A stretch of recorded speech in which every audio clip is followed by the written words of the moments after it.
peaceful land, where life and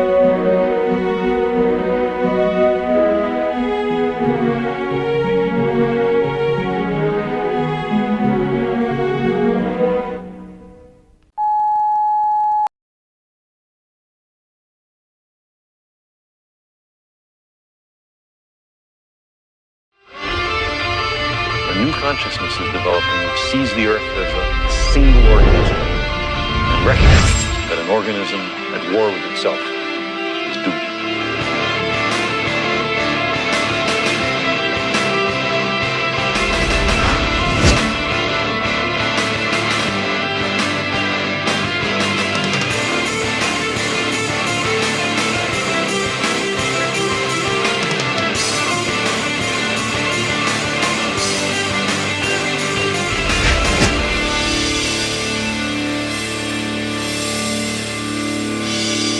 We are one planet.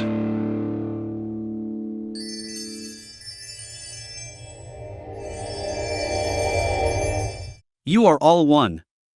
And if you don't know it, you're gonna find out the hard way. By Ed Rustin. The New Human Rights Movement. Reinventing the Economy to End Oppression. By Peter Joseph. Founder of the Zeitgeist movement. Society is broken. We can design our way to a better one. Praise for the New Human Rights Movement. Peter Joseph is one of the great visionaries of our time. If there's a beautiful future, and I think there will be, then his fingerprints will be all over it. Marianne Williamson, #1 New York Times best-selling author. This book is a fascinating read, and a vitally important one for anyone who is tired of the status quo, seeks to understand why it is so entrenched, and wants to do something about it. New York Journal of Books. We need to get back to the issue of rights for all. Hopefully, this important work will draw us closer to that reality and promise. Without economic realignment with nature to secure our habitat, along with conquering the sociological roots of fragmentation and bigotry, the human family is in peril. Jack Healy, head of Human Rights Action Center. One of this generation's greatest visionaries, delivers a startling expose about the violent oppression that defines our economic order, while issuing an urgent call for global activism to unite to change it. Amidst a deepening crisis of capitalism and inequality, coupled with an intensifying assault by the empire's elite, the new human rights movement provides a crucial roadmap for the movement toward the next system. Abby Martin, host of the Empire Files. To the unpersons, those who embody the evidence of our grand social failures. Acknowledgements. A few blocks from my production studio in downtown Los Angeles rests the historic Central Public Library. Built in 1926, it is one of the largest library systems in the world, a gateway to about 6 million volumes.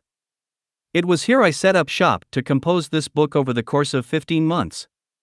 As an institution, the very idea of a library is quite interesting. In a world dominated by property rights and general economic restriction, the library has been a rare source of sharing for many centuries. In fact, not only does the library signify an intuition that knowledge should be free, given its critical role in societal development, but it also serves as a poetic metaphor for human consciousness itself. Astronomer Carl Sagan, referencing the destruction of perhaps the grandest library in human history, the Library of Alexandria, some 1,800 years ago, wrote, "It was as if the entire civilization had undergone some self-inflicted brain surgery, and most of its memories, discoveries, ideas, and passions were extinguished irrevocably." I find great solace in such a socially connected perspective. It hints at the truth of the human condition. Understanding the social nature of human development, a dynamic interplay of what could be called our group mind, makes a healthy mockery of the egoism and proprietary neurosis all too common in modern culture. Fueled by a socio-economic condition that financially and through accolades of success rewards individual action while ignoring the social process that led to that action, we remain stuck in a very immature place.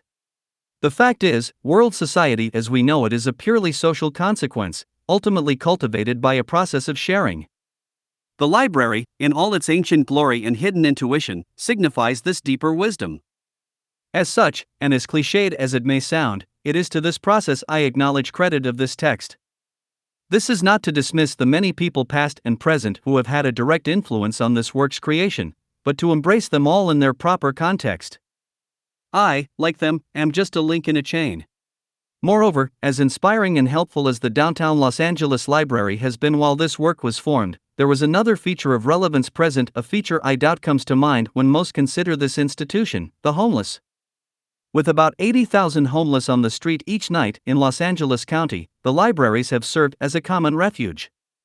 It is here where the homeless can escape summer heat, use a bathroom, drink from a water fountain, and even use a computer. It took me some time to gain perspective of just how many homeless and poverty-stricken people there were on any given day, but their presence was overwhelming. Yet, at the same time, in an eerie way, they also didn't exist at all. They moved like shadows or ghosts that the general public and workers simply ignored. As it is on the street, where the more fortunate glide along with barely a passive acknowledgement of these fixtures of human dispossession, the homeless and destitute exist in a rather dismissed, ignored, and forgotten universe. To invoke George Orwell, they are a type of the unpersons. As I sat each day surrounded by people who effectively don't exist in the eyes of society at large, I began to understand that the homeless and poor are really walking threats to the way most wish to think about the world. They are threats to the way most wish to think about themselves. They are society's black mirrors, reflecting the vast denial of our human incompetence. To acknowledge them is to admit a tragic fault.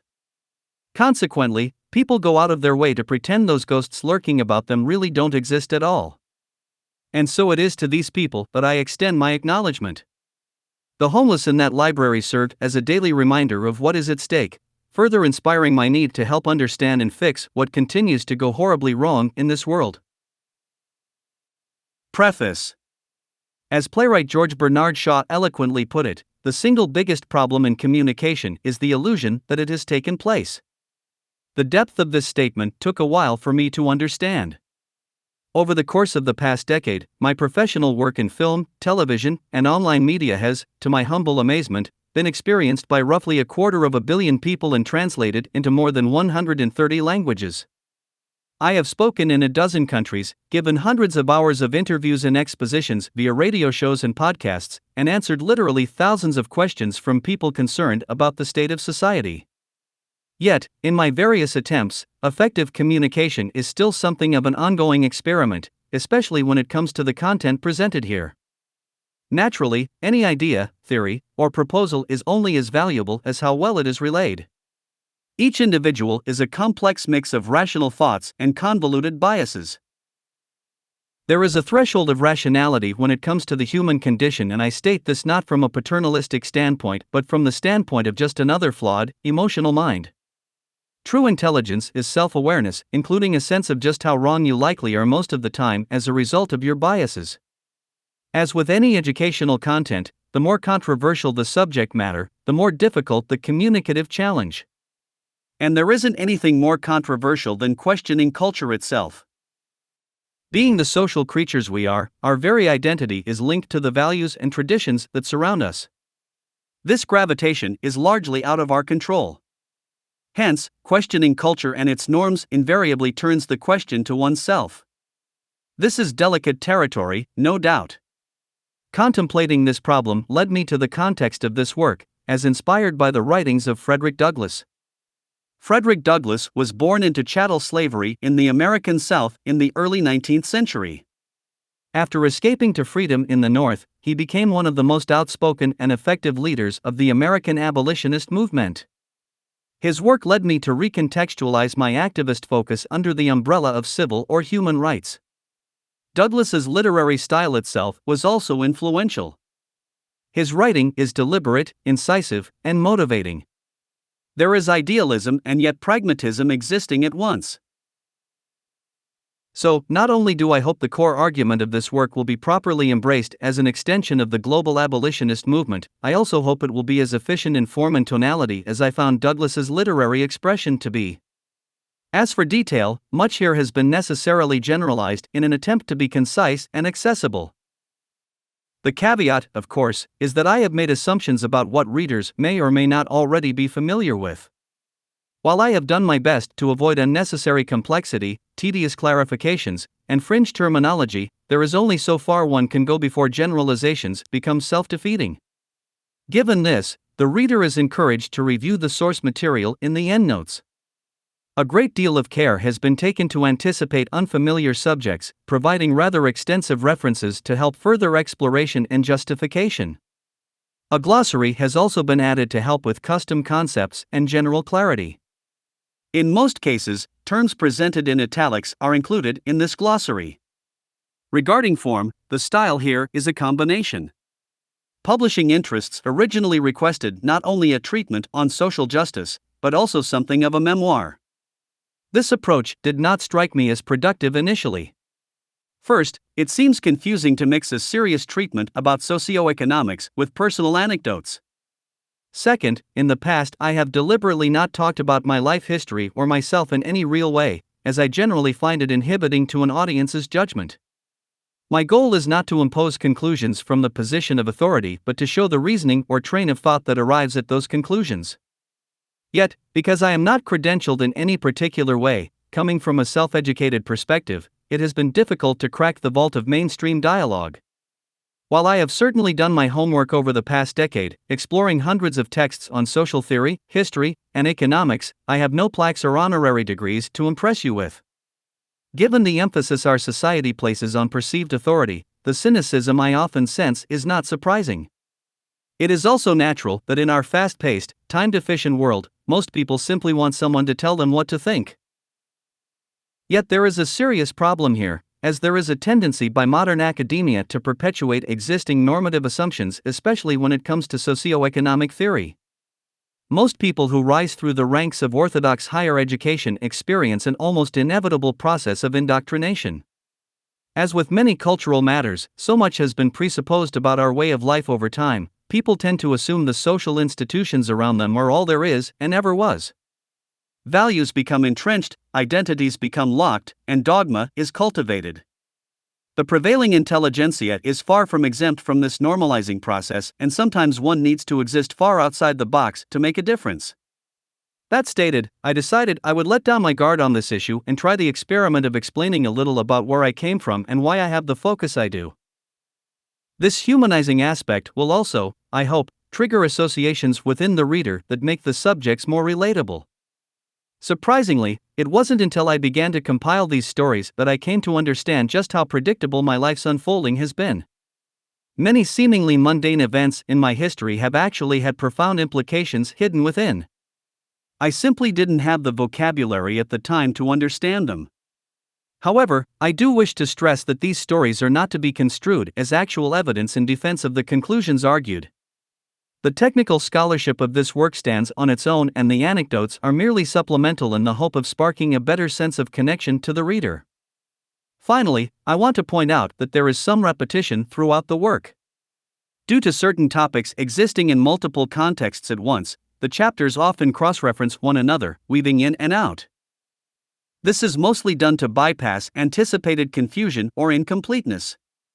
By far the biggest challenge in writing this text has been keeping things connected, properly supporting the larger arguments. As abstract as the following comment may seem, the kind of thinking required here is actually not linear, but systemic.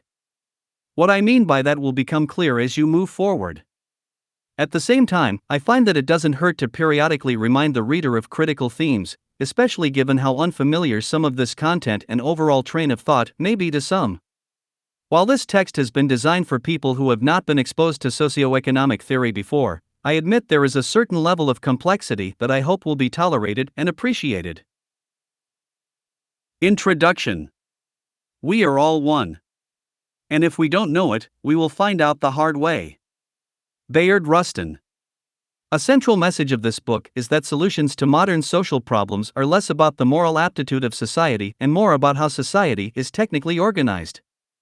If I had to reduce the idea to a singular term, I would say the perspective is structuralist. Structuralism simply means we are accounting for larger order relationships when thinking about social affairs. It is a derivation of a more generalized concept called systems theory, Chapter 1. In terms of structuralism, if we had to locate the most influential man-made force affecting the human condition, there is no doubt that a society's social system would be most prominent. A social system is defined as the means by which a society organizes itself to facilitate survival, prosperity, and, ideally, peaceful coexistence. From networking the behavior of individuals and institutions, to characteristics such as security, medical access, resource management, political processes, and transport infrastructure, the defining features of a social system can vary. Overall, a social system serves to maintain and improve public health, Chapter 4. Public health is an umbrella idea that embraces many factors and outcomes. As a broad measure, the quality of overall public health in a society ultimately reflects the quality of its social system. If it happens to be that a system is allowing or even facilitating unnecessary disease epidemics, pollution, starvation, violence, crime, deprivation, social oppression, bigotry, and other harmful features, then the integrity of that social system is brought into question. However, any challenge to the integrity of the system is really a challenge to the integrity of its core foundation, and that core foundation is economic. How a society organizes its resources, labor, production, and distribution is by far the most defining and influential feature of culture. This is why when people discuss social systems in general, they usually refer to them by their economic modes. Capitalism, communism, socialism, feudalism, mercantilism, and so on, each have specific economic properties that temper the entire social construct. The economic foundation of society is what determines not only the kind of political and social institutions it has, but also its dominant cultural values, Chapter 2. An example of the latter is the cultivation of consumerism. Consumer culture reflects a sociological adaptation to the structural needs of our prevailing economic mode. The most optimized state of market capitalism is one of high product turnover. Without this, economic expansion would not be possible in technical terms. Therefore, a culture that is motivated to buy and sell as much as possible is one favorable to the structure of a market economy, Chapter 4. I wish to clarify that throughout this work various terms will be used to reference our current economic mode. Free market, capitalism, market system, market economy, and market capitalism will be used in both a detailed and generalized context. To the chagrin of any traditional economic purists reading this, once this text establishes its core definition of a market economy, such terms become mostly interchangeable in use, Chapter 2. While direct clarification will still be made at times, the decision to use one term over another will be contextually subtle.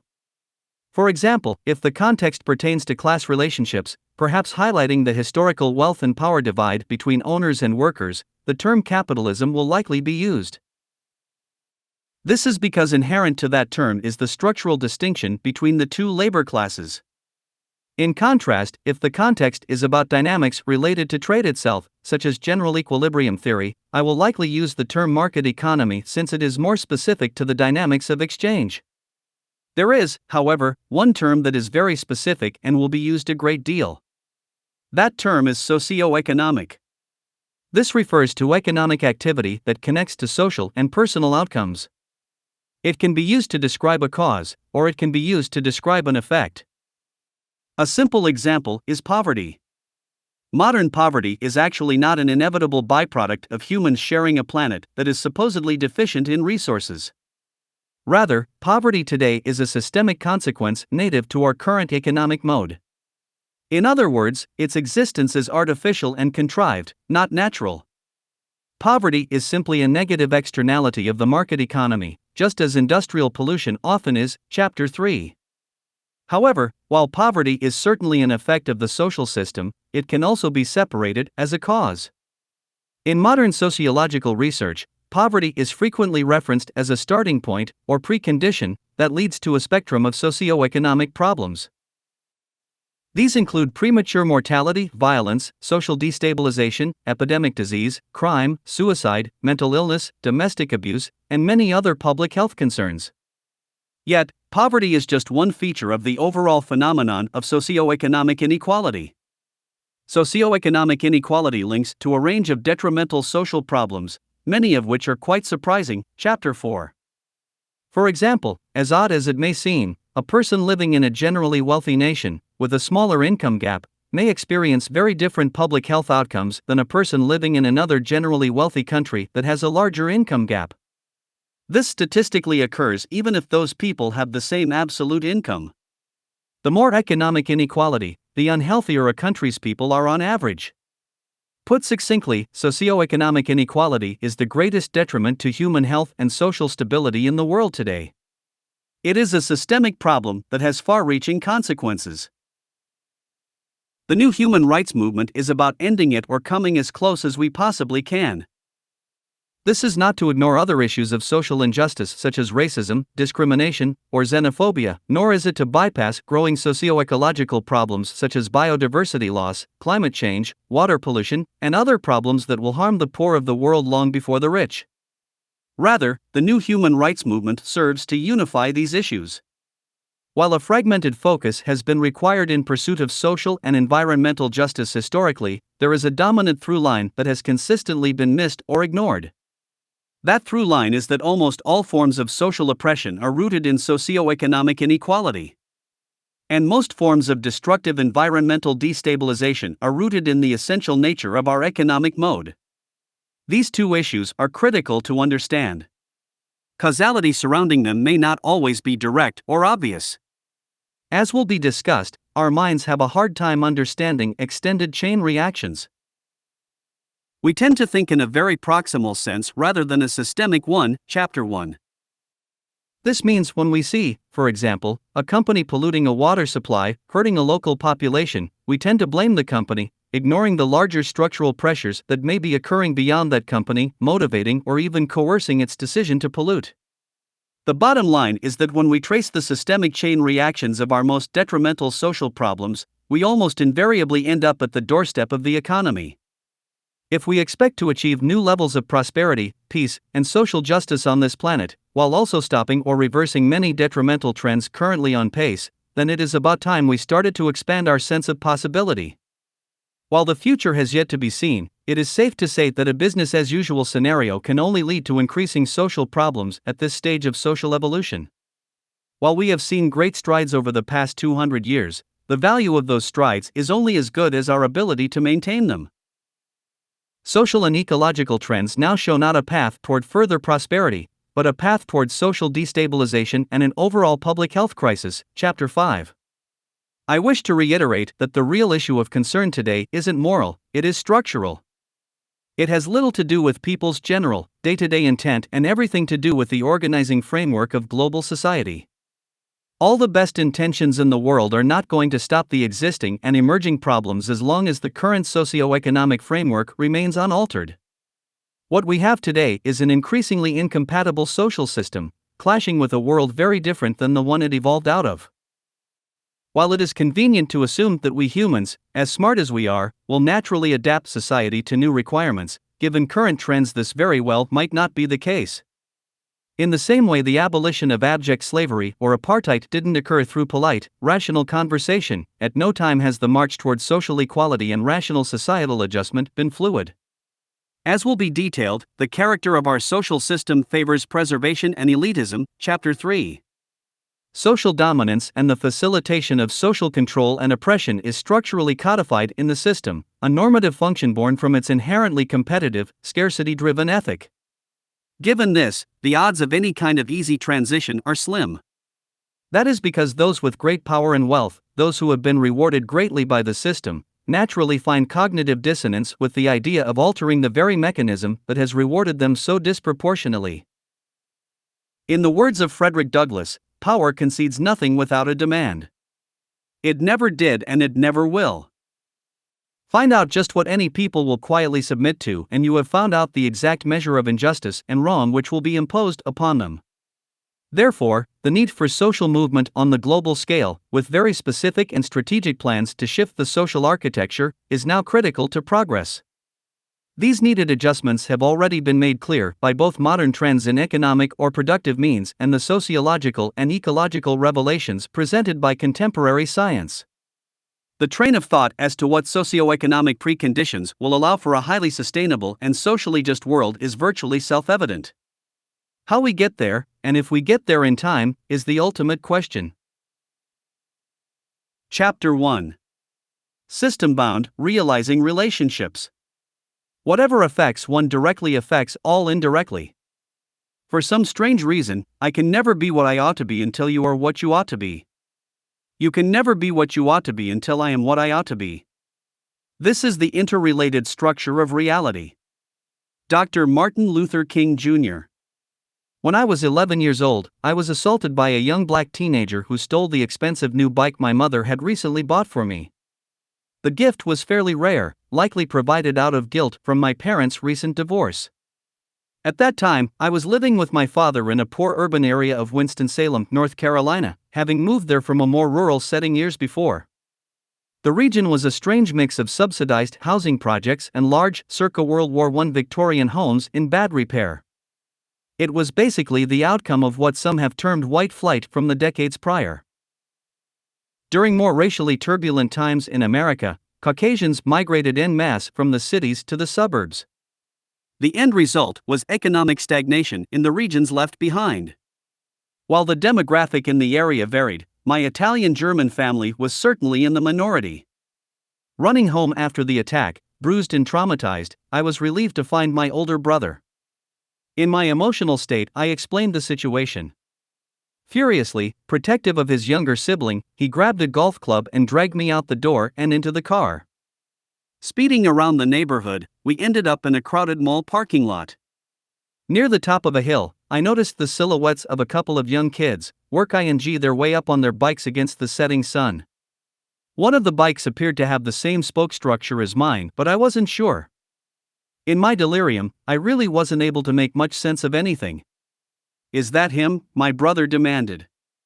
I didn't know and shied away from any further pursuit. I just wanted it all to end. When my father came home from work, I could sense his outrage as he examined me. As a second-generation Italian immigrant raised in New York poverty, he had a deep culture of family protection and honor ingrained in him.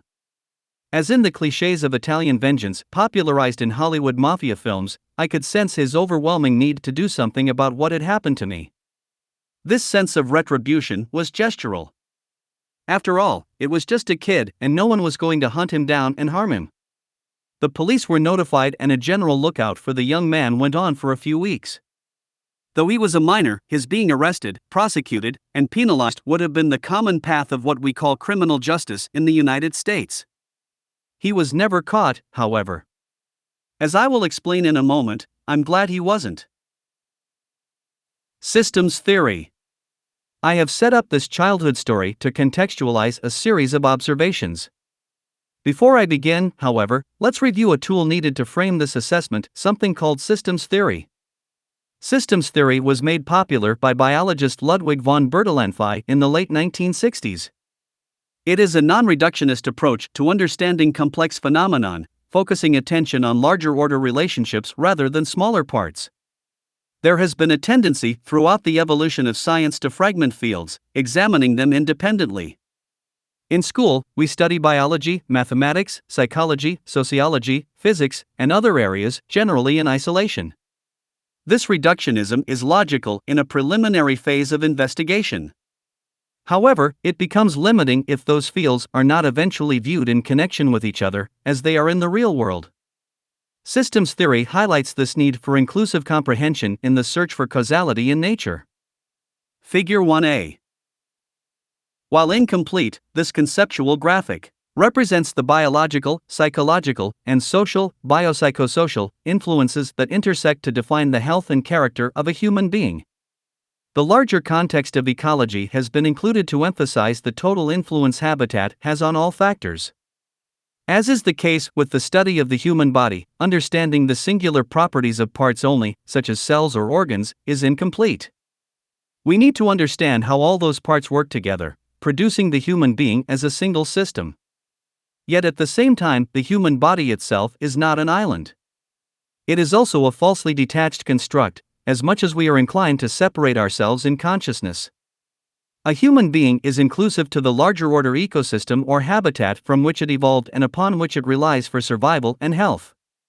It is also inclusive to our man-made social structures and institutions, such as political, legal, and economic traditions. The term biopsychosocial is commonly used in the public health community to embrace such mixed influences. As conceptualized in Figure 1a, our biology, our psychology, and the social conditions in which we live interconnect to define us as individuals. Who we are, what we think, and the quality of our health is a consequence of these influences. The figure includes a few listed examples. This attempt to delineate specifics is very general and incomplete.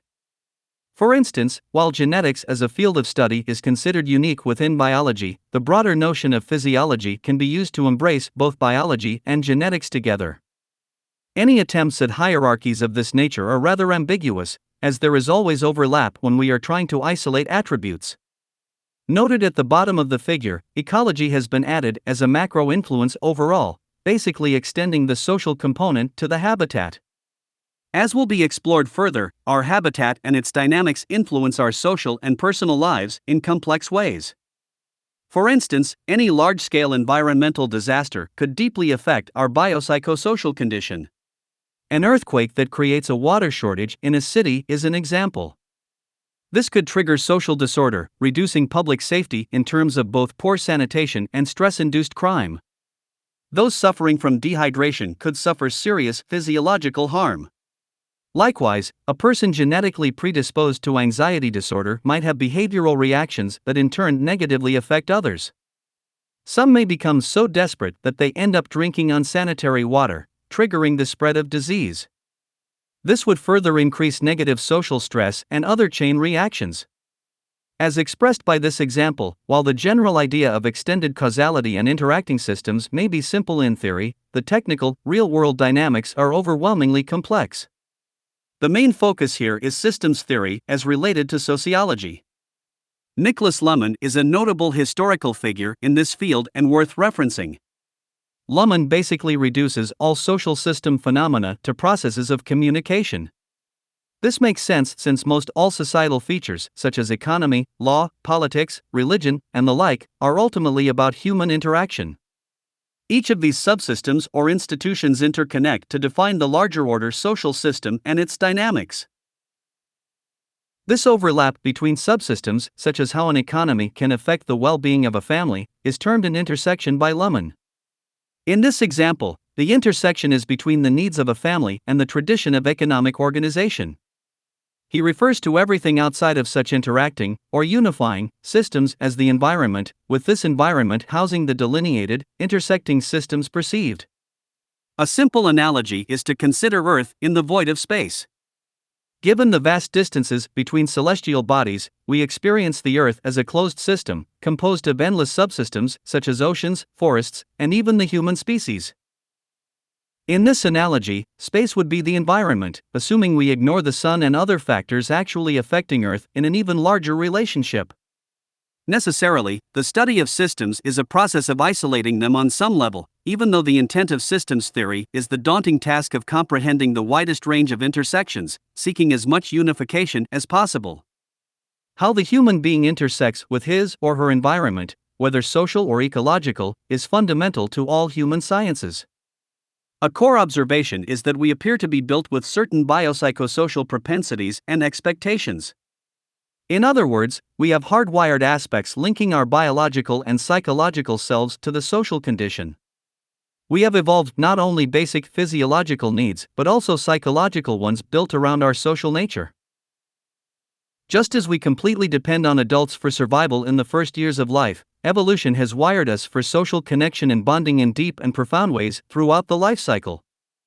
Youth development in general is no doubt the most critical phase of life. For example, in the 13th century, King Frederick II of Sicily conducted a wildly primitive experiment. Curious what the natural language of human beings may be, he commandeered some children from his kingdom and had them raised in complete isolation for years. Each child was given its own room and all the needs assumed required for survival, such as food, clothes, warmth, etc. However, no one was allowed to talk or communicate with them in any meaningful way.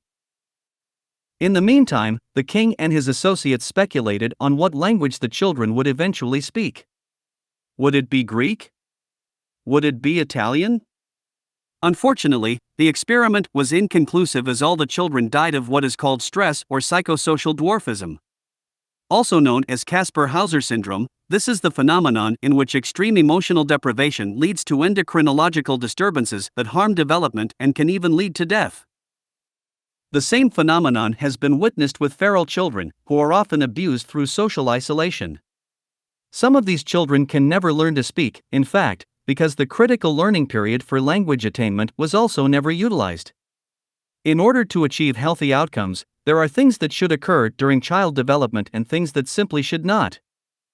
If a child is severely abused or traumatized, there is an increased likelihood that that child will develop destructive tendencies as an adult or suffer health complications. In contrast, supportive emotional bonds can have powerful, long-term positive effects on children, even in infancy. For instance, caring for infants in very deliberate and physical ways has been linked to stronger immune systems. A prominent study conducted by Tiffany Field of the University of Miami School of Medicine found that simply touching premature infants each day in neonatology wards sparked growth hormone reactions that increased development rates by almost 50%, along with a host of other positive outcomes. Such findings coincide with a large body of research demonstrating the biological importance of positive human, or social, connection. Extending this logic, if aspects of adult well-being and behavior can be linked to childhood treatment, the question then becomes what factors or conditions set the stage for childhood mistreatment. Given the intersecting nature of things, both children and those responsible for them are subject to larger-order socioeconomic conditions. If those conditions aren't supportive to such nurturing, then we have a problem. For example, if a family lives in extreme poverty, the kind of social and material support needed to raise children properly simply may not be possible. It is here where the term precondition is worth introducing. A precondition is defined as something that comes before or is necessary to a subsequent result. For example, a precondition to driving a car would be obtaining a driver's license. Medically, the term is used to denote factors that may lead to a statistically probable result, such as smoking tobacco leading to lung cancer. Sociologically, the term is used the same way. As opposed to individual health, however, the context is public health outcomes occurring on a population level. For example, as will be discussed in detail in Chapter 4, poverty is highly determinant of many negative outcomes, including child abuse and neglect. While society tends to view parents as the starting point of these problems, as does the legal system, this inclusion of social preconditions extends the chain of causality. For example, researchers at the American Academy of Pediatrics directly linked an increased unemployment rate to child maltreatment. In this case, this precondition, unemployment, is being correlated to child abuse or neglect. Unemployment does not literally cause child maltreatment, but rather there is a statistical correlation between the condition of unemployment and chain reactions linked to it. Extending the example, the precondition of unemployment has actually been shown to correlate to a wide array of problems. In the United States, between 1991 and 2000, the annual unemployment rate went from 6.8% to 4.8%. According to a study by the Uniform Crime Report, UCR, that same period produced a 42.9% reduction in murder, a 33.6% decline in violent crime, and a 28.8% reduction in property crime. A 2015 study focusing on 63 countries found that about 46,000 suicides were associated with unemployment in 2008, marking a dramatic rise related to the global financial crisis. These people were stressed to the point of mental illness, predisposed or not. In academic literature, the terms rational and structural are often used, with the former referencing isolated human decisions and the latter referencing decisions manipulated by larger-order influences. Such structuralist correlations linking environmental preconditions to behavior and health are also replete throughout modern sociological and epidemiological literature. Yet policymakers have mostly ignored such informative research on how social conditions lead to detrimental public health outcomes. There are some exceptions where attempts to limit negative social preconditions exist, such as the public welfare systems of Nordic countries. However, the world generally neglects the concept. As will be explored throughout this work, our social system, despite any positive intentions and degree of supportive success, is at the same time the driver of extreme and unnecessary negative public health outcomes. But the dominant political, legal, and economic institutions of society largely ignore or are oblivious to the depth of such problems. Overall, I find that there are two reasons for this.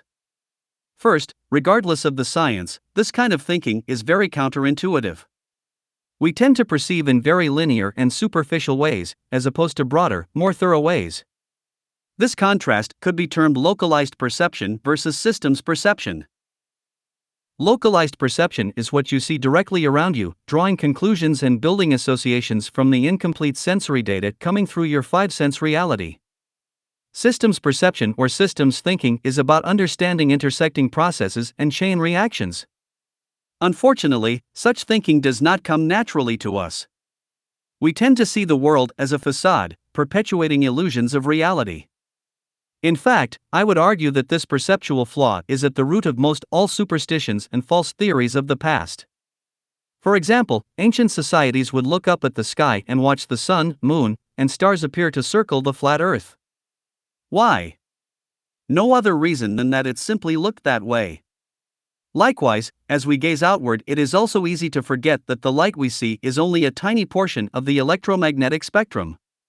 It took the creation of advanced tools and more scientific approaches for us to witness and better understand these once hidden features. Even the most common sense perception you have of yourself is largely an illusion. We experience our bodies as closed, free-moving systems. Our minds have a powerful sense of individuality and free agency. Yet the air we breathe, the gravity that defines our movement, the sun that powers life itself, and the culture that orients our values are just as much a part of us as the arms we extend. Our biopsychosocial nature primes and alters our thoughts, reasoning, and reactions, putting into question the degree of free will we think we have. Likewise, research shows how difficult it is for us to think in terms of probabilities. Probabilistic assessment is a critical mechanism of scientific evaluation and the understanding of complex, real-world interactions. Today, we have firm understandings about social preconditions that lead to probable outcomes such as terrorism, violence, property crime, family abuse, mental disorders, sexual perversion, conflict, drug addiction, and a host of other behaviors once relegated to the realm of free will entirely. Without statistical study at the population level over time, many such connections would remain invisible, just as the link between smoking and lung cancer was once hidden. Similarly, we also tend to operate with heuristics in our everyday lives, using quick means to make decisions based on personal experience rather than through detailed analysis. All of this is to say that our minds naturally gravitate toward very narrow and superficial thinking. Only with the advent of science has our comprehension become more refined. Socially, we have come a long way from simply declaring a person evil because of an offensive act. Today, we have a better understanding of the systemic preconditions that create aberrant human behavior as a chain reaction. As time has moved forward, we have continued to improve our tools and models, refining our understandings, just like we finally realized that the Earth was not flat and the Sun did not orbit around it. The second reason society tends to ignore the relationship between social conditions and public well-being is because this knowledge clashes with the nature of the established political, social, and economic order. This order includes the major philosophies and belief systems that underscore such dominant traditions, including theistic religion. Religious thinking is fundamentally non-systemic, as it tends to separate humans from the natural world, focusing on individual behavior and human privilege. It implicitly assumes people have total free will and are isolated and responsible in their actions without any connective nuance. This makes sense since at the time most fundamental religious texts were written there was no real understanding of these systemic or scientific relationships. This kind of thinking is yet again a flaw of localized perception, as is the case with the overall idea of theism in general. To see ourselves as connected to and the same as everything else in the world, as science has shown, is a very unromantic detour from ancient belief systems determined to convince us that we are special.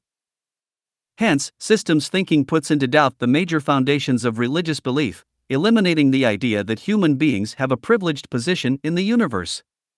Secularly, the established socio-economic political system has been built upon similar archaic and superficial assessments. For example, our economy is premised on a very early stage of civilization. As will be expanded upon in Chapter 2, the economy narrowly focuses on individual behaviors, without any real consideration of larger order or aggregate consequences of such behaviors combined. For example, when people buy and sell in the market, they generally do so on the basis of their personal, short-term preferences. The collective result of these actions can create negative outcomes or chain reactions such as industrial pollution or resource overshoot that have nothing to do with the intent of individuals acting in the market.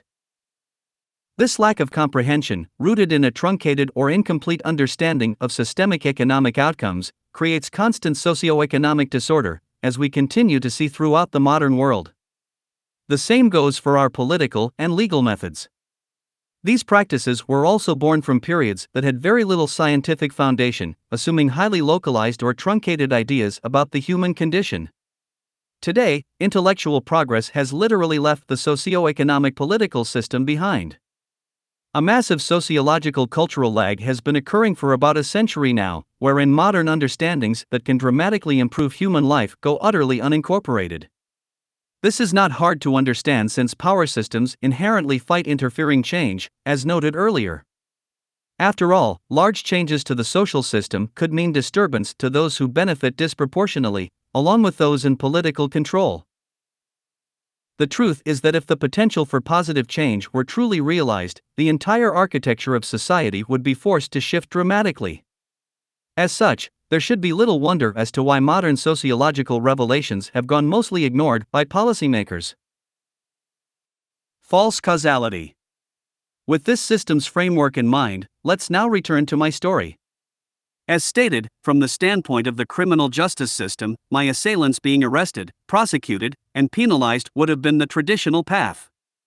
As a minor, he likely would have landed in juvenile detention for the aggravated theft of that $200 bike. The United States not only incarcerates more of its citizens than any country in the world, it incarcerates more of its youth than any other country in the world. Racism is literally built into the entire system, as almost half of those incarcerated are of African descent, with black youths 6 times more likely to be incarcerated than white youths for the same offenses. As civil rights lawyer Michelle Alexander notes, youth of color are more likely to be arrested, detained, formally charged, transferred to adult court, and confined to secure residential facilities than their white counterparts. The result of this highly punitive and bigoted system is the destruction of children's lives, especially black and minority children, since statistics show that youth incarceration actually increases the likelihood of future offenses, on average. A 2013 study produced by Massachusetts Institute of Technology found that estimates based on over 35,000 juvenile offenders over a 10-year period from a large urban county in the U.S. suggest that juvenile incarceration results in large decreases in the likelihood of high school completion and large increases in the likelihood of adult incarceration. When you statistically examine the punitive outcome affecting black males in America, combining recidivism rates among both juveniles and adults, you begin to see that the U.S. criminal justice system is a machine that harms anyone subject to it, and specifically chews up and spits out blacks and minorities, ruining countless lives. The system also doesn't end at incarceration. Federal convictions as adults can remove possibilities for future employment, remove the right to vote, generate housing discrimination, lead to the denial of educational opportunities and loans, and remove access to social welfare benefits, along with other legal forms of what can only be called oppression.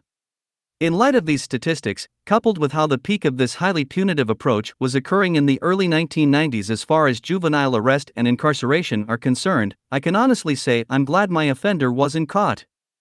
While I certainly didn't enjoy his pummeling or the loss of my bike, the probability that his life could have been set on a path of destruction through a barbaric and structurally racist criminal justice system is much more offensive to me. Kids make mistakes and a great deal of compassion is needed to correct them. The U.S. criminal justice system has proven not to be a means of reform but rather a mechanism to exacerbate many problems.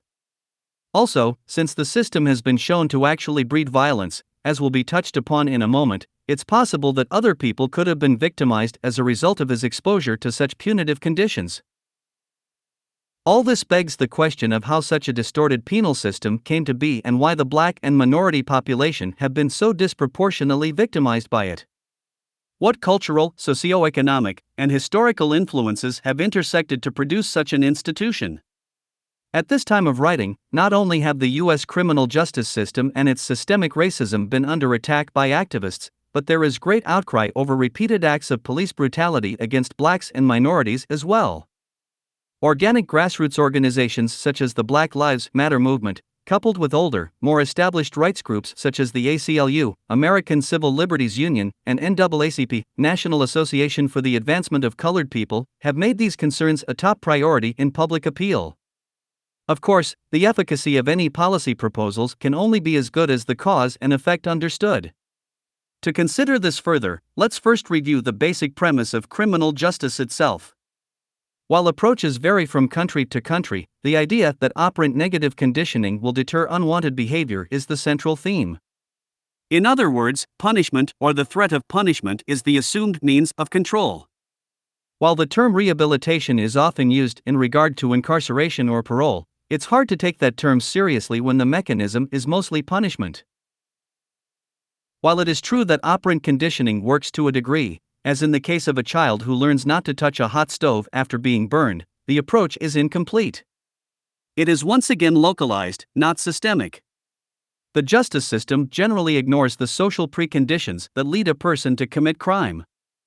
The consideration of how economic and societal pressures distort human behavior, or perhaps even make an entire minority demographic vulnerable to legal persecution, is virtually non-existent.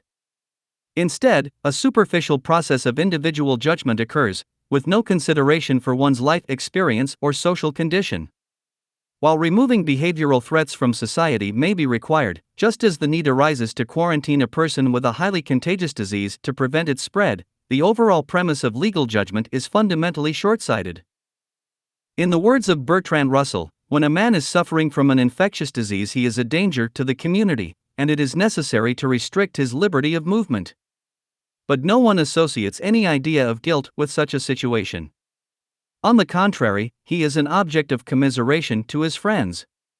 Such steps as science recommends are taken to cure him of his disease, and he submits as a rule without reluctance to the curtailment of liberty involved meanwhile. The same method and spirit ought to be shown in the treatment of what is called crime. Such a medical or public health perspective is mostly missing in legal practice, especially in the United States. There are a few nations that have worked to incorporate a more humane approach, such as the Nordic countries. Sweden has one of lowest incarceration and recidivism rates in the world, being less punitive and more therapeutic in its methods. In fact, as of 2015, Sweden has actually been closing prisons, in stark contrast to the United States. With 65 per 100,000 Swedish citizens incarcerated versus 700 per 100,000 in the US, there is a clear difference at work. However, that difference is not simply how criminal justice or rehabilitation is administered. The Nordic countries have also adjusted their market economies to include vast social welfare safeguards, reducing socioeconomic stress. The social condition there is very different than in America, which has perhaps the weakest social welfare system of any industrialized nation. While effective rehabilitation is important, real success lies in preventing a criminal violation to begin with. This means the proper social preconditions that help ensure human well-being and the avoidance of criminal or offensive behavior must be in place. Hence, if the goal of society is to stop such behavior, the main focus can only be socioeconomic reform, not punitive threat. As research has shown, reducing negative social stress is critical, for such pressures can alter one's self-control. Consider an unemployed American minority male living in a poor area with a felony on his record and a bad credit rating. His circumstances make it difficult to find a decent job, get a loan, or generally take care of himself or his family. Backed into a corner, examining the options in his region, he may resort to selling illicit drugs. He may dislike it. He may morally disagree with it. Ultimately, though, the instinct to survive will trump ideology and ethics when stress becomes high enough. Put another way, moral principles, as will be discussed in the next chapter, are really only useful when pressures to violate such principles are low. That understood, let's now home in on the highly punitive U.S. criminal justice system, including its disproportionate focus on blacks and minorities. As stated, the U.S. maintains the most punitive attitude in the world when it comes to criminal prosecution and incarceration. This includes juveniles as well as adults. It has indeed been found that these harsh practices actually increase recidivism as compared to other nations. The harsh nature of incarceration takes a traumatic psychological toll, and effectively the opposite of rehabilitation appears to be occurring overall. Dr. James Gilligan, prison psychiatrist and former director of the Center for the Study of Violence at Harvard Medical School, actually refers to U.S. prisons as graduate schools for crime. He stated, "Prisons have often been called schools for crime. I'd call them graduate schools for crime. People often have to become violent in order to survive in them. Or, even if they're not attacked by others, they are subjected to conditions of degradation and humiliation and intimidation and threats that I think might drive the most saintliest of people to become violent in response." The U.S. has a disproportionate prevalence of overall criminal behavior as compared to other developed countries. In 2011, there were 12,408,899 arrests. This is the highest in the world. The second highest, Germany, had 2,112,843. That translates to about 4,000 per 100,000 in the US versus 2,300 per 100,000 in Germany, almost twice the rate. Some argue that America's signature draconian drug laws alone account for this spread, but this is incomplete. Yet, if we remove drug arrests, 1,531,251, entirely, it only brings the total down to 10,877,648. This makes the ratio 3,500 per 100,000, only a mild difference on the whole. Today, nearly 1 out of every 100 adults is in prison or jail in the US, 5 to 10 times more than in Western Europe and other democracies. This particular feature of imprisonment indeed blossomed with the application of highly punitive and intolerant judicial practices peculiar to the tough-on-drugs laws that burgeoned from the 1970s onward. I wish to point out that while the punitive attitude is a serious policy problem, it doesn't change the fact that America still produces more overall crime than any other first-world nation. There is some speculation as to why this is, but evidence points in part to the lack of social welfare, as touched upon before. Another reason appears to be inequality itself, something the U.S. also leads the way in. As will be addressed later in this text, socioeconomic inequality is a powerful social destabilizer, and the more inequality in a society, the more problems, including violent crime, tend to occur. As for how black and minority culture have been disproportionately affected, there is a systemic problem at work. Today, 1 out of every 3 black men will find himself in prison at some point in his life. An extensive 2014 report on discrimination in the criminal justice system, falling further behind, Combating Racial Discrimination in America, stated, discrimination and racial disparities persist at every stage of the U.S. criminal justice system, from policing to trial to sentencing. The United States is the world's leading jailer with 2.2 million people behind bars. Perhaps no single factor has contributed more to racial disparities in the criminal justice system than the war on drugs. Even though racial/ethnic groups use and sell drugs at roughly the same rate, blacks and Hispanics comprise 62% of those in state prisons for drug offenses, and 72.1% of all persons sentenced for federal drug trafficking offenses were either black, 25.9%, or Hispanic, 46.2%, many of whom often face harsh mandatory sentences. Generally, racism and discrimination are observed as fairly straightforward phenomena. We understand them as something of deliberate intent by clearly bigoted mentalities and actions. But what is occurring in the U.S. criminal justice system is different. The intersection of historical, socioeconomic, legal, and cultural factors has created a dynamic that generates racist outcomes without directly racist intentions. In other words, it isn't the outcome of a sea of overtly bigoted police officers, lawyers, judges, parole officers, and other personnel. Rather, it is a confluence of America's racist historical baggage, the primitive legal logic of the justice system itself, and cultural bias that is subconsciously generated by the repetition of disproportionate minority arrests, along with the socio-economic reality of minority poverty and inequality. These four preconditions ensure destructive and punitive outcomes against blacks and minorities throughout the system. The 1960s civil rights activist Stokely Carmichael was perhaps the first to popularize this kind of systemic observation. Coining the term institutional racism, he stated, "Racism is both overt and covert. It takes two closely related forms: individual whites acting against individual blacks and in the operation of established and respected forces in the society that receives far less public condemnation than the first." He continues, "This is not to say that every single American consciously oppresses black people. He does not need to. Institutional racism has been maintained deliberately by the power structure and through indifference, inertia, and lack of courage on the part of white masses as well as petty officials." The concept of institutional racism is an application of systems theory to express how racist outcomes occur without directly racist intentions. While Carmichael's stated context is a bit more narrow in focus, the same structuralist logic is critical to understanding not only the bigotry built into the U.S. criminal justice system, but also the overall phenomenon of group oppression in the world today. Systemic racism. As will be discussed further in Chapter 3, there is a kind of structural bigotry in society that links to our economic system. As in the prior case study, trying to understand the systemic factors that have culminated in a bigoted criminal justice system in America, the economic attribute is to be found as powerfully influential. The other factors mentioned, legal, historical, and cultural, actually all link back to political economy as well, both in the present and in the past.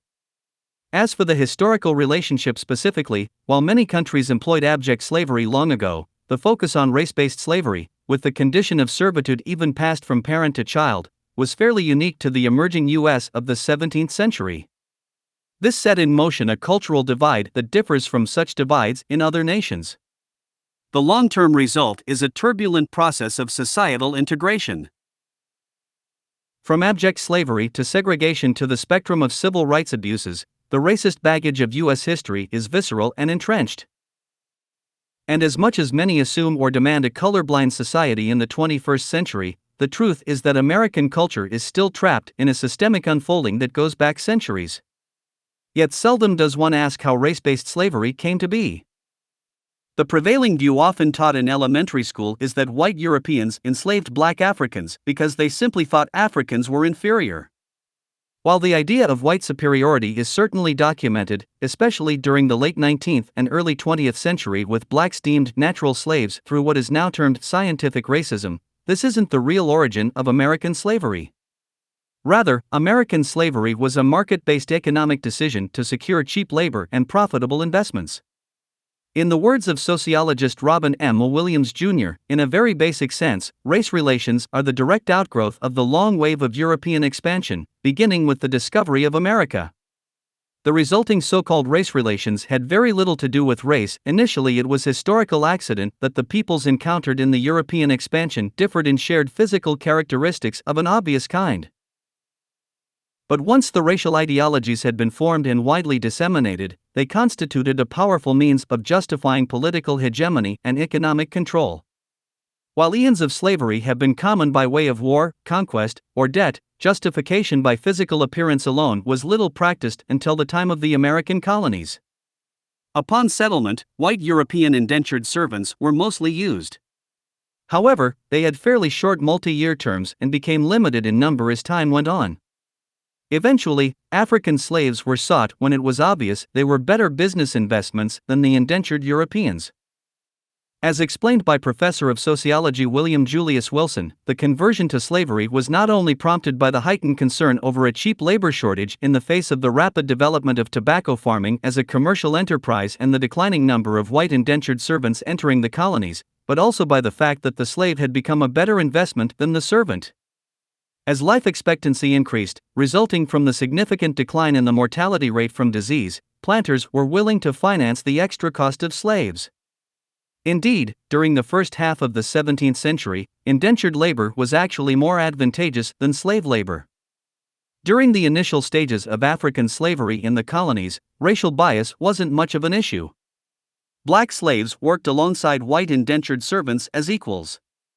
They even intermarried and had common social distinctions. This was before the artificial construct of race was legally created. As detailed by civil rights professor Carter A. Wilson, color prejudice against Africans was rare in the first two-thirds of the 17th century.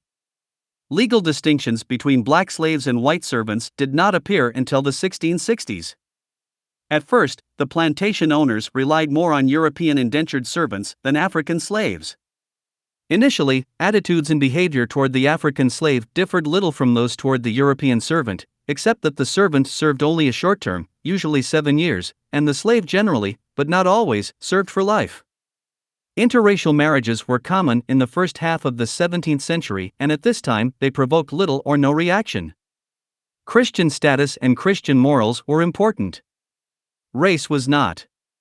The true dawn of American racism was not slavery itself, but how the framework of slavery was eventually supported and justified. The full transition from temporary white servants to lifetime-bound black slaves started around the last half of the 17th century, with enormous population increases by way of the global African slave trade. Expanded commercial agriculture in the southern states specifically created demand. Around this time, public policy started to change with the specific interest to create division between existing white servants or poor whites and black slaves. Historian Edmund S. Morgan notes that Indians were also being enslaved and alienated in the same way, referencing the actions of a government assembly in Virginia. He stated, "The assembly deliberately did what it could to foster contempt of whites for blacks and Indians."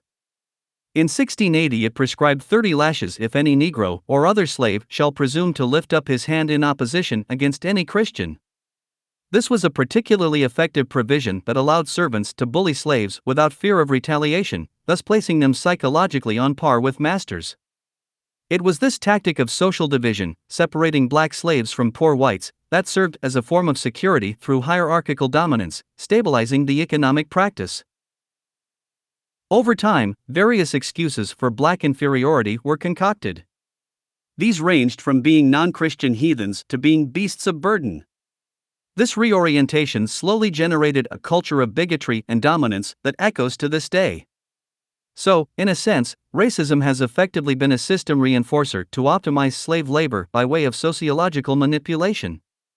Moving on to the legal relationship, the evolution of legal statutes in America has obviously included very racist decrees linking back to slavery once again.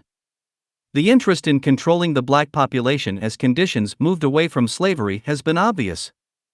By the time of Jim Crow laws in the late 19th century, segregation served this means, locking black society into certain areas, bound to grinding poverty and consistent political and economic oppression. Such communities were easily and routinely victimized by a judicial system, controlled by whites, that allowed blacks very few truly recognized rights. By the time activists were able to force alleviation of direct legal oppression by the mid-20th century, the sociological damage already done was substantial.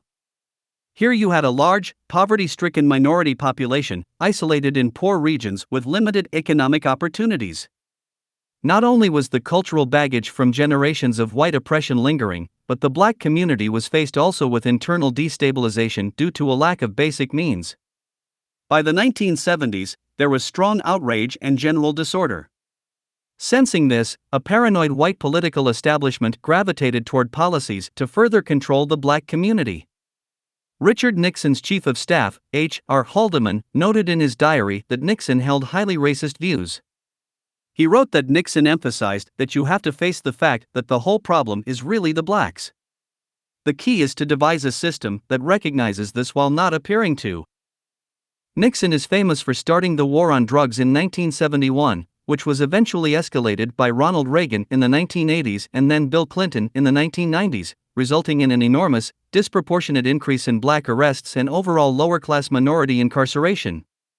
Most serious researchers today are hard-pressed to view the origins of the American drug war as anything but a war, covertly rooted in policy, fought against the black community, the lower class, and subversive counterculture youth in general.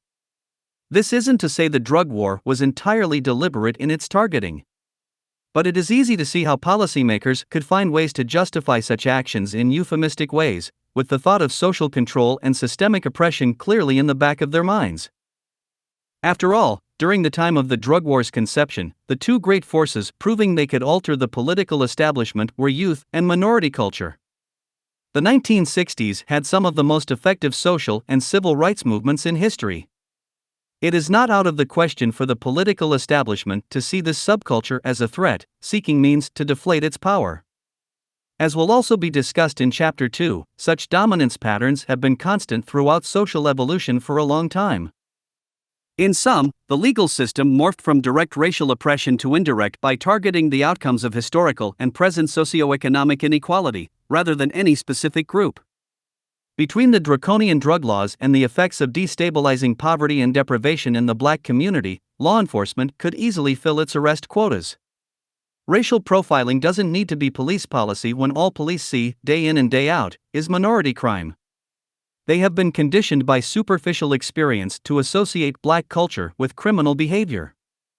This association can be largely unconscious, in the same way the white community has grown to associate the young black male with crime due to decades of biased portrayals in the news media. Then we have cultural relationships. Returning to my story, after my attack, I found myself reacting nervously when I would see a man of color walk toward me on the street. It was an irrational fear, emotionally triggered, as I had understood even at my young age that race wasn't real. Before my attack, this irrational fear wasn't an issue. Something snapped in my brain because of the trauma.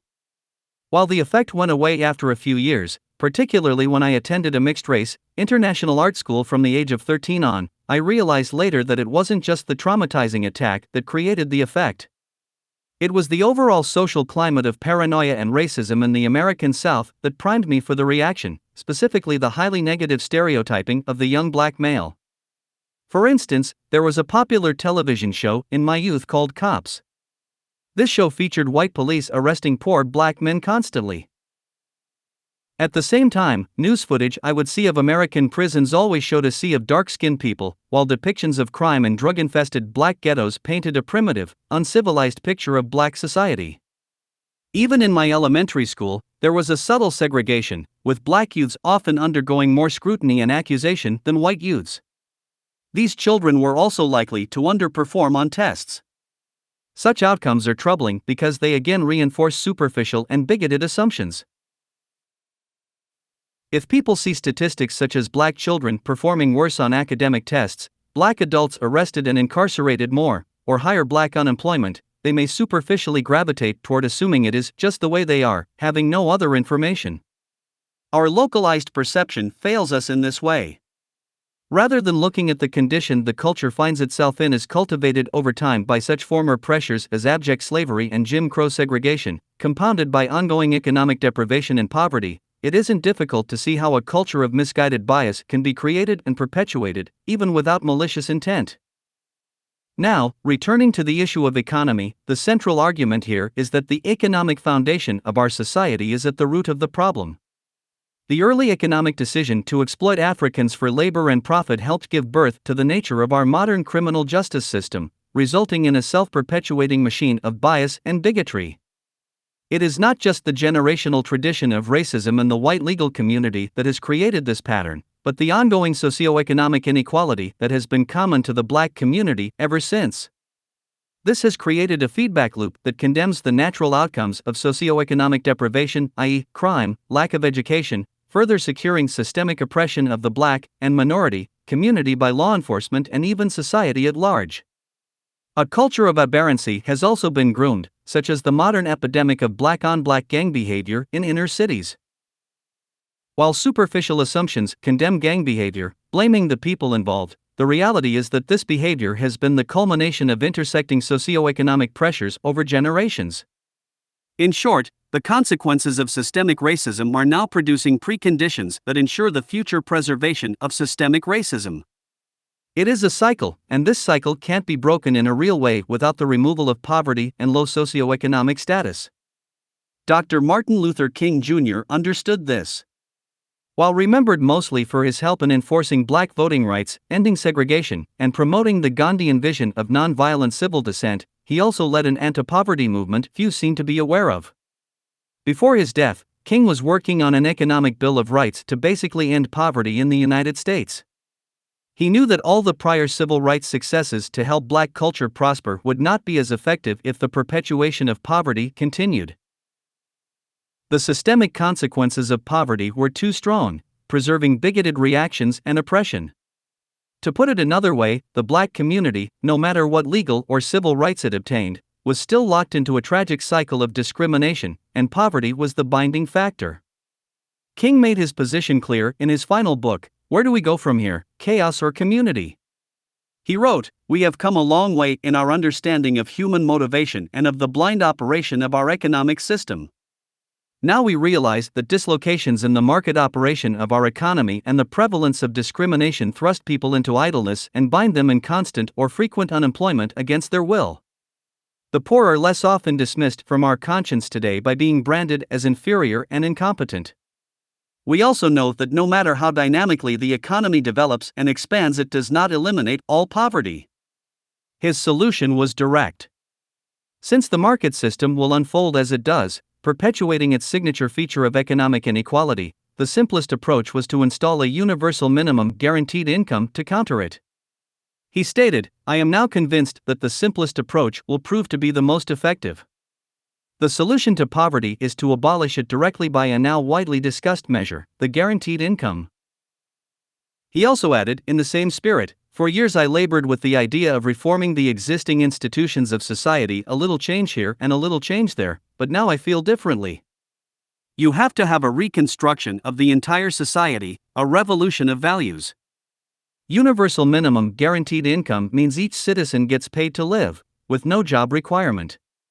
Whatever the poverty line may be, each person is supplied with that income directly, ending poverty." While King's solution was not systemic in the sense of seeking to change the actual mechanisms creating poverty itself, his understanding of the consequences of poverty certainly were.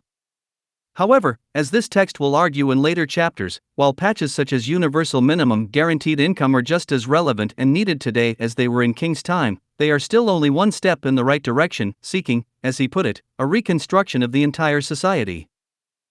Preconditions. Now, with the framework of systems theory in place, coupled with this background knowledge of the historical, cultural, and economic roots of institutional racism, and along with our understanding of how poverty and socioeconomic inequality are fueling the residual oppressive condition today, I will return to my story. Let's put ourselves in my assailant's shoes as a young black teenager existing as an extension of historical African American oppression. I would like to consider possible preconditions that may have guided him to commit the assault and theft. The first and most obvious precondition is poverty itself, a characteristic inherent to the neighborhood and, judging by his torn and dirty clothes, likely his economic state. Perhaps he needed the bike for transport or wished to sell it for money. These are fairly obvious and common considerations, so I won't belabor them. A second, less obvious possibility could be an interest in social status. It was clear that the bike was of high value and, as we all know, appearances are given great weight in modern culture. Social status has become synonymous with material wealth, while the appearance of poverty implies personal failure.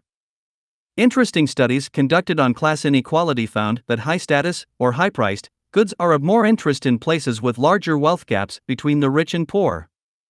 Such research also notes how people in a more unequal region, closely witnessing material wealth outside their reach, are more prone to risky behavior to fit in or try to match other status symbols. Psychologists have referred to this as wealth signaling or conspicuous consumption. On one end, we see strained purchases of high-status goods that have little to do with real human need by those who simply cannot afford them, including people going into debt simply to keep up appearances. On the other end, we see violent crimes of material lust, such as a teenager killing another for a pair of high-dollar sneakers or an expensive designer jacket. Underlying this tendency, as touched upon earlier, is our deeply social nature.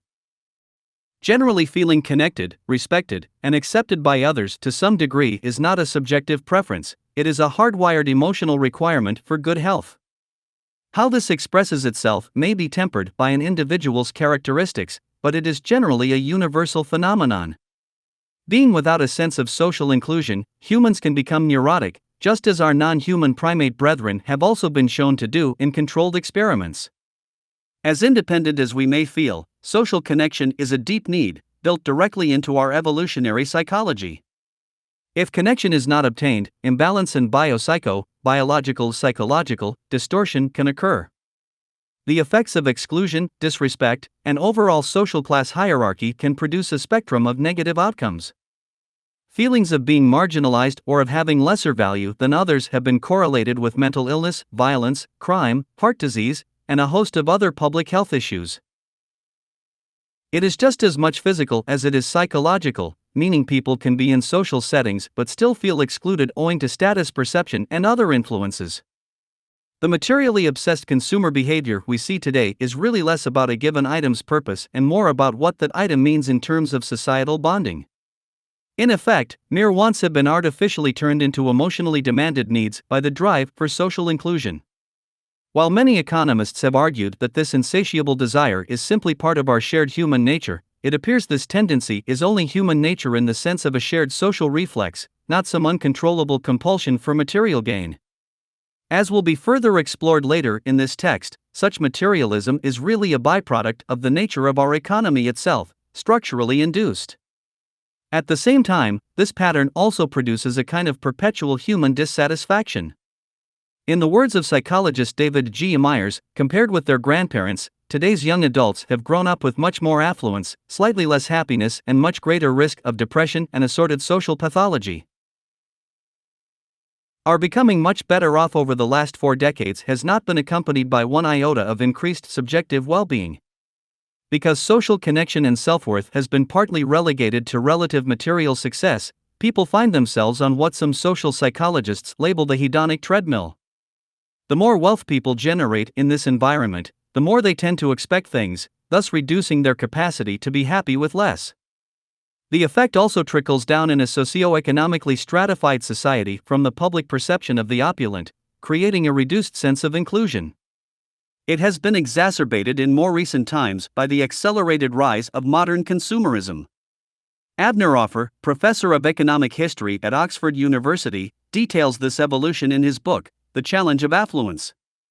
He states regarding the effects in Britain and the US, the goods in question, however dispensable in other cultures, were truly vital for social participation. As the 20th century unfolded, newly created conveniences in material goods became looked upon as essential, and to be without them was to be poor, he wrote. The rise of consumerism will be discussed more in Chapter 4. Returning to my story, given this cultural climate, there is the possibility that the visually stimulating, high-dollar bike was less a means of utility or a source of monetary value than a status symbol, something he could show off to his friends. A third and perhaps even less considered possibility is that of my assailants feeling power and control in the act of dominating another.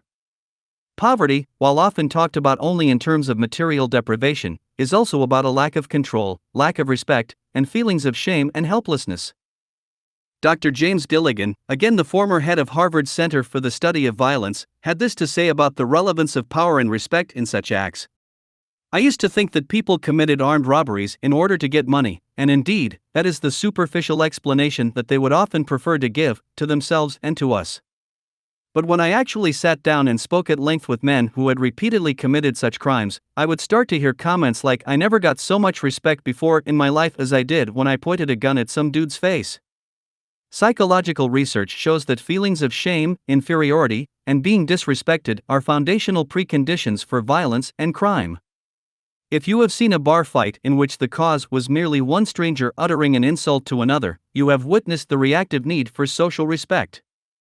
Because status is linked to material success in modern society, growing income disparity translates into a self-worth disparity. Therefore, it is no mystery that feelings of inferiority, shame, and humiliation are staples of modern culture. There is strong epidemiological evidence that correlates the amount of violence in a region to the amount of class inequality. Gilligan and others have concluded that the broadest predictor of violent behavior is socioeconomic inequality itself. This is due not only to the material deprivation of poverty, but the stressful feeling of shame related to simply being lower in perceived status than other people. Studies also show this pattern with our non-human primate brethren. In strict hierarchical baboon troops of Africa, chain reactions of upper to lower status abuse have been observed. First, a dominant baboon strikes and humiliates a subordinate. The subordinate, knowing he cannot strike back, turns to strike his own subordinate to release the angst or save face, and on down the line it goes. These primate dominance reactions, often termed displaced aggression, mirror patterns in the human population, such as domestic abuse. Studies of husbands beating wives and children often find triggers related to job problems or other sources of emotional stress, ego loss, and feelings of inferiority.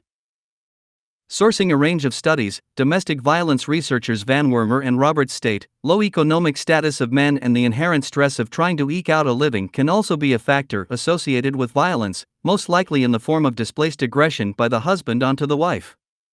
Investigation of correlates of domestic violence found that the strongest contextual risk factor for intimate partner homicide is an abuser's lack of employment.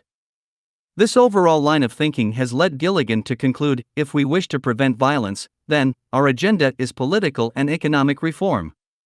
As for my assailant, one could speculate on a range of such possible influences, specifically related to his African American history. Perhaps I was a symbol of white oppression or elitist wealth given the race-class tensions common to the American South at that time. Perhaps his family upbringing had clear victimization by white forces, part of a tradition of bias. Perhaps a perceived injustice occurred that very day that offended the young man, who then felt the need to take it out on me. In other words, his targeting me may have had a deeper, even subconscious basis, seeking to elevate his sense of control, power, and integrity. More broadly, the same kind of analysis can be applied to impulsive group violence such as race riots, where people assault each other for no other reason than symbolic differences. For example, the Los Angeles riots of 1992 had many such characteristics. The poor, centralized black and minority population exploded in rage, ostensibly because of the acquittal of abusive police in a high-profile court case involving the beating of an unarmed black man. Yet many sociologists today source this rage to the poverty and oppressed socioeconomic conditions inherent in the community, with the acquittal of the white police merely a trigger for pent-up anger. In the words of sociologist Joel Kotkin, this wasn't a race riot, it was a class riot. Problem solving. Mohandas Gandhi was clearly aware of the influence societal structures have in shaping values and outcomes. He is famous for saying, "Poverty is the worst form of violence. It little matters to me whether you shoot a man or starve him to death by inches." This implicitly criticizes the existence of class inequality and its systemic effects. His view is unique as it alludes to a subject that will be discussed in detail later, something called structural violence. Structural violence, meaning preventable violence resulting from human-generated institutions, is an all-encompassing kind of indirect harm. In our localized sense of experience, we tend to think of violence as a direct, human-to-human affair, not a systemic outcome that tends to mask its original source. Stokely Carmichael also alludes to this systems-based view in the context of institutional racism. He wrote in 1967, when white terrorists bomb a black church and kill 5 black children, that is an act of individual racism, widely deplored by most segments of the society. When in the same city, Birmingham, Alabama, 500 black babies die each year because of the lack of proper food, shelter, and medical facilities, and thousands more are destroyed and maimed physically, emotionally, and intellectually because of conditions of poverty and discrimination in the black community, that is a function of institutional racism. Norwegian sociologist and mathematician Johan Galtung, who was highly influenced by Gandhi, formally introduced the term structural violence in 1969 and has written extensively about it since. In his work, he defined Gandhi as a structuralist, stating, "Gandhi saw conflict in the deeper sense as something that was built into social structures, not into the persons. Colonialism was a structure and caste was a structure, both of them filled with persons performing their duties according to their roles or statuses. The evil was in the structure, not in the person who carried out his obligations. Exploitation is violence, but it is quite clear that Gandhi sees it as a structural relation more than as the intended evil inflicted upon innocent victims by evil men." As mentioned in the introduction of this book, this structuralist, systems-based worldview is deemed critical to effective problem-solving. This fact applies not only to human behavior, but the spectrum of public health and ecological problems occurring in the world today. Any given problem, irrespective of its nature, will have systemic roots that facilitate or support it in some way. The question is, can those roots be changed to stop the negative chain reactions? This is not to argue that all negative outcomes can be eliminated or controlled by this approach. There are limitations, just as we cannot today stop the everyday spread of the common flu. Yet we can strategically limit our exposure to the flu and ensure the best conditions in our environment to lower the odds of its occurring. I doubt many reading this would decide to replaster a ceiling that keeps leaking every time it rains, knowing the real leak is on the roof of the building. Yet our localized view of the human condition is still plastering away. To stop the leak, we need to seek out and resolve root causes that continue to lead to social oppression, ecological disregard, and other influences that reduce human well-being. It has only been in the modern age that sociological research has provided powerful evidence of what's needed to resolve these problems. These new frameworks or models for understanding society must be applied if we expect to see true social progress. Chapter 2. Beyond the Pale, Our Social Mythology. This tendency prevails from the continental rationalists on. Leibniz, Spinoza, Descartes, Berkeley, Kant, and Hegel, for example, more or less entirely presuppose the social regime of their day and its constituent forms as in some way the expression of a divine mind, which they see it as their rational duty only to accept or to justify. John McMurtry. World history is interwoven with an endless thread of unique myths about the origin of life, powerful deities, heroic quests, afterlife, the end of the world, destiny, and various other sacred ideas and narratives inspired by existence. From Greek mythology, with its 12 pantheon deities staged to demand obedience from us mere mortals, to Cavalis, the virgin goddess of the Incas who ate fruit that impregnated her, only to then throw herself and her newborn into the ocean to be turned into rocks, humanity's depth of creativity and capacity for invention is quite fascinating. Underlying these stories and symbols are attempts to make sense out of a chaotic, daunting world. The drama of the human condition certainly creates a need to believe something in an attempt to organize reality and better understand our own lives. It is no wonder then why moral dilemmas, dualities of good and evil, astrological determinism, destiny, controlling gods, judgment, and a litany of other common mythological attributes are replete in almost every historical culture on Earth. Since myths are culturally shared beliefs by definition, regardless of their truth, we can also understand the importance they have had in creating social cohesion, group mobilization, trust, and deep spiritual and philosophical bonds between people. It is in this framework that I would like to turn attention to secular mythology. As opposed to the traditional or sacred types just touched upon, secular mythology comes in the form of social, ideological, or political narratives. These narratives include a spectrum of ideas that effectively serve to bond people around normative societal traditions, structures, and methods. Social psychologists have categorized aspects of this tendency in the term legitimizing myths, meaning myths that serve to protect the status quo and assist social control. Whether dealing with nationalist, political, or economic loyalties, prevailing moral codes, underlying philosophies, or other dominant characteristics of society, there are numerous supportive myths that form a protective barrier around traditional values and practices. Our tribe. When it comes to secular mythology, there is perhaps no better case study than the nation-state and its tribal politics. Loyalty to a country, its people, and its methods, and shared opposition to its decreed enemies, is facilitated by a catalog of symbols, stories, ceremonies, revisionist history, and other elements that serve the interests of social cohesion and status quo support. If you've ever had that looming feeling of being brainwashed when singing your country's national anthem or pledging allegiance as a child, you are familiar with such ceremonial reinforcement reminiscent of religion itself. Nation-states also tend to employ sacred symbols, another signature of religious culture. A nation's flag is one such example. Virtually all states, present and modern, have superimposed their sanctity onto flags, even including severe punishment if the flag is ever desecrated or disrespected. This patriotic protectionism reflects just how serious keeping national respect is, especially during times of war. In fact, perhaps the highest utility of such national mythology is to ensure that a citizenry willfully sanctions acts of state power, with any opposition considered sacrilegious or unsupportive of the national tribe.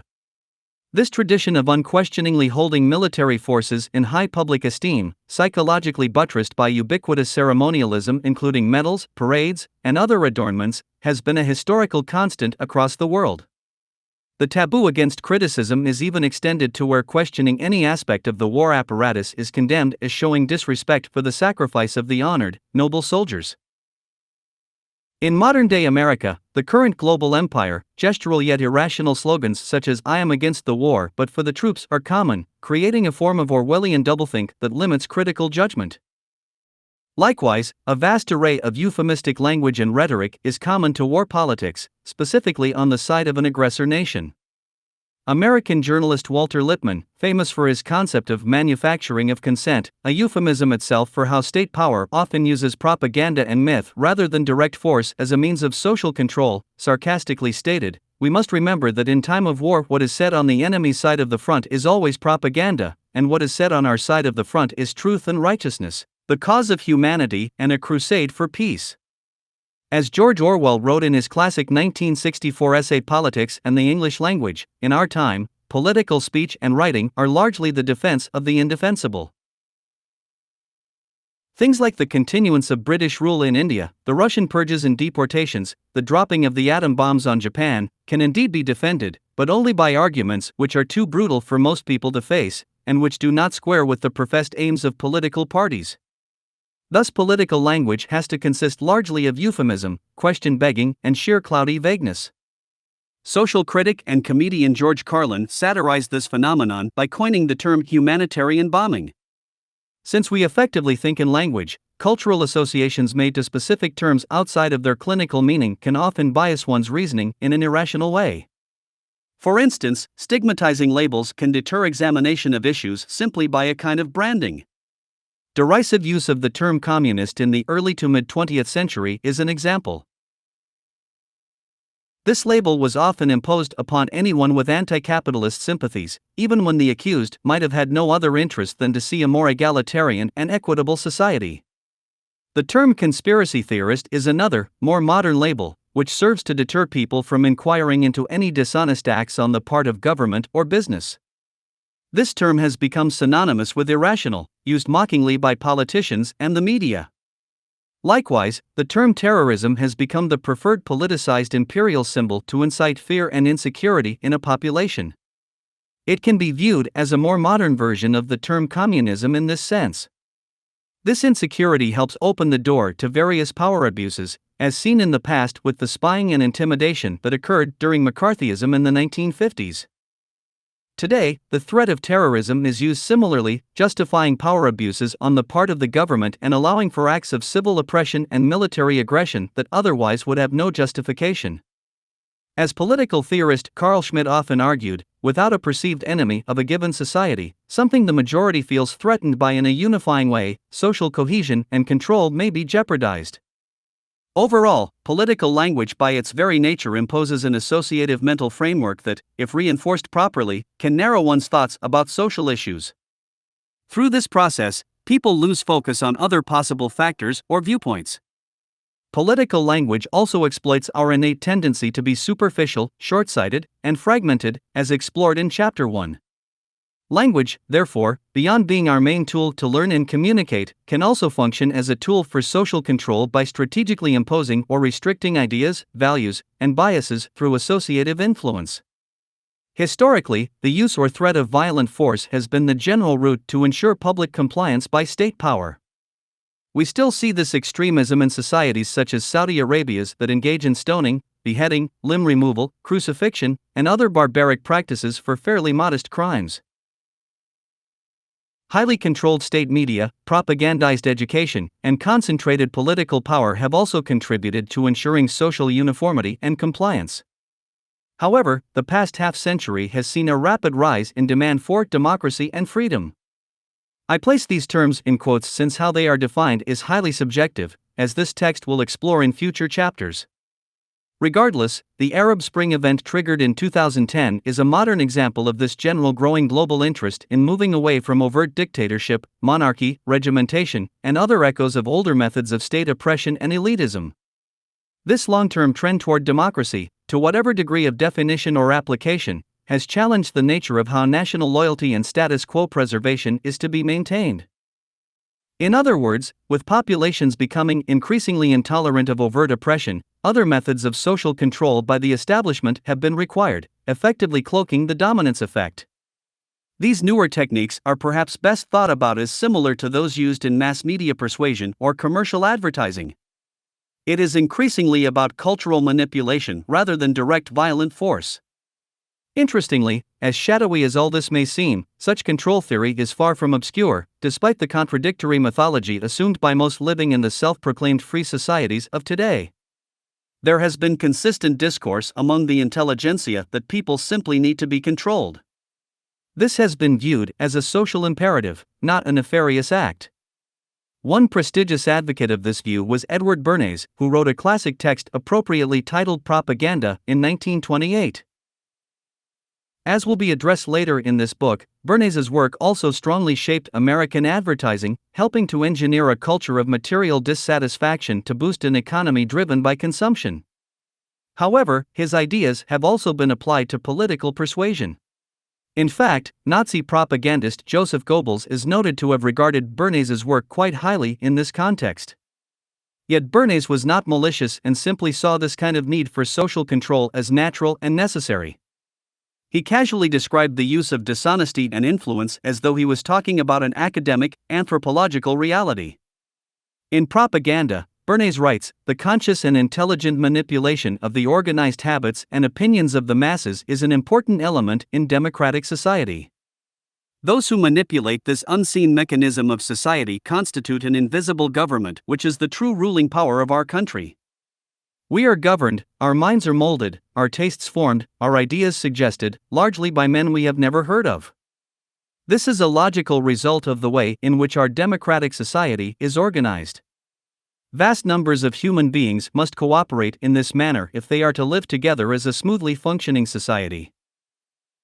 Within this context of propaganda, we find consistent mythological patterns that tend to exist in all nations. Revisionist history, or the sanitizing of a nation's past to control perception, is a classic example. Most nations tend to build great statues of their historical heroes as though the actions taken by those people were with the intention of the current population's well-being. Like most Americans, I was taught that the great explorer Christopher Columbus discovered America, setting the stage for the creation of the land of the free and home of the brave.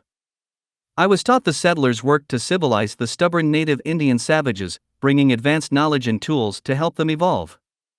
I was also taught that the Founding Fathers preached how all men are created equal, and every American shall be granted the right to life, liberty, and the pursuit of happiness.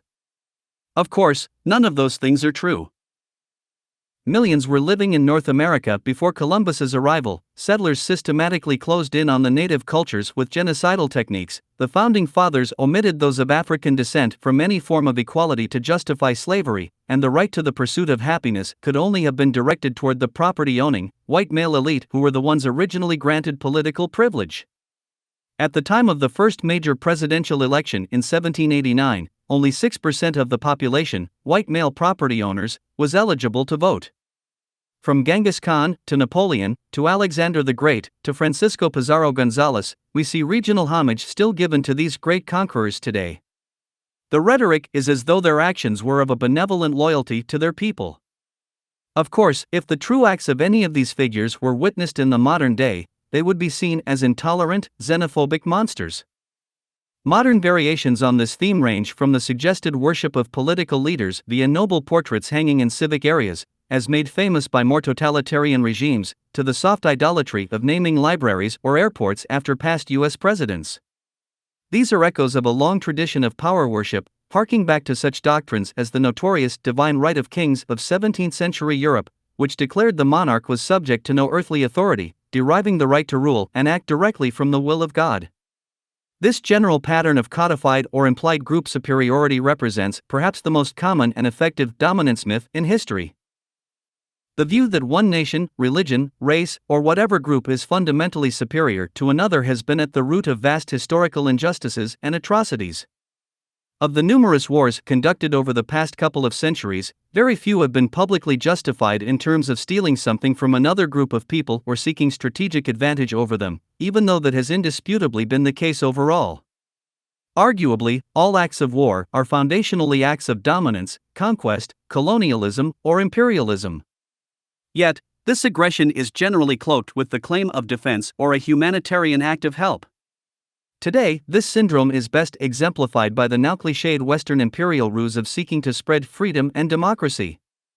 Similar to the exploited claim of fighting communism in the early 20th century, this paternalistic position suggests that the current political condition of a targeted nation is simply too corrupt or inhumane. Therefore, intervention to free its citizens or stop the spread of ill thought becomes a moral obligation of the invading power, as the rhetoric goes. This pattern of justification is also paralleled with the centuries of religious warfare and military evangelism common to the spread of Christianity, Islam, and other religions. The excuse to civilize a population with ostensibly more appropriate ethical or moral values has been common. From the Spanish conquistadores to the Crusades to the persecution of Native Americans in the pre-United States, paternalistic excuses abound. For example, with respect to the latter, James Knowles, an early 19th century pastoral professor out of New England, famously argued that it was a religious mission to convert the Native Americans to Christianity. If they refused, it was morally acceptable to destroy them, as they were simply not respecting God's will. It is also worth noting that while many view the Crusades and other religious wars as purely ideological, evidence shows that material interests and trade expansion generally underscored these wars, as well. Religion often serves to help galvanize and justify aggression or defense. This can be said about the modern Israeli-Palestinian conflict, too, where religious differences are really secondary to the dispute over land, security, and resources. This isn't to deny the existence of intolerant religious extremism. However, it will be found that regions with the most religious conflict or insurgent terrorism tend also to be regions with the greatest destabilization, insecurity, and history of foreign exploitation, scarcity, and deprivation.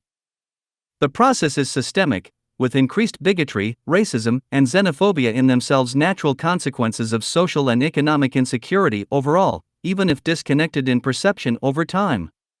As a final historical example of this cloaked ideological justification for war, the same rationale for eventually justifying the enslavement and inferiority of Africans in the early United States also led a pseudoscientific charge to justify a colonial war to annex the Philippines at the turn of the 20th century.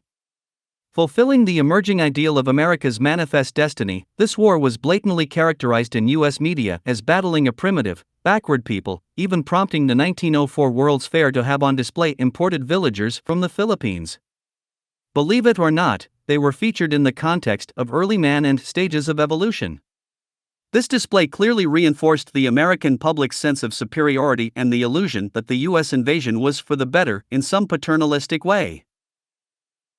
President Theodore Roosevelt did not mince words on the elitist view, stating in his 1902 Memorial Day address, "Just at this moment the Army of the United States is carrying to completion a war in which is involved not only the honor of the flag but the triumph of civilization over forces which stand for the black chaos of savagery and barbarism.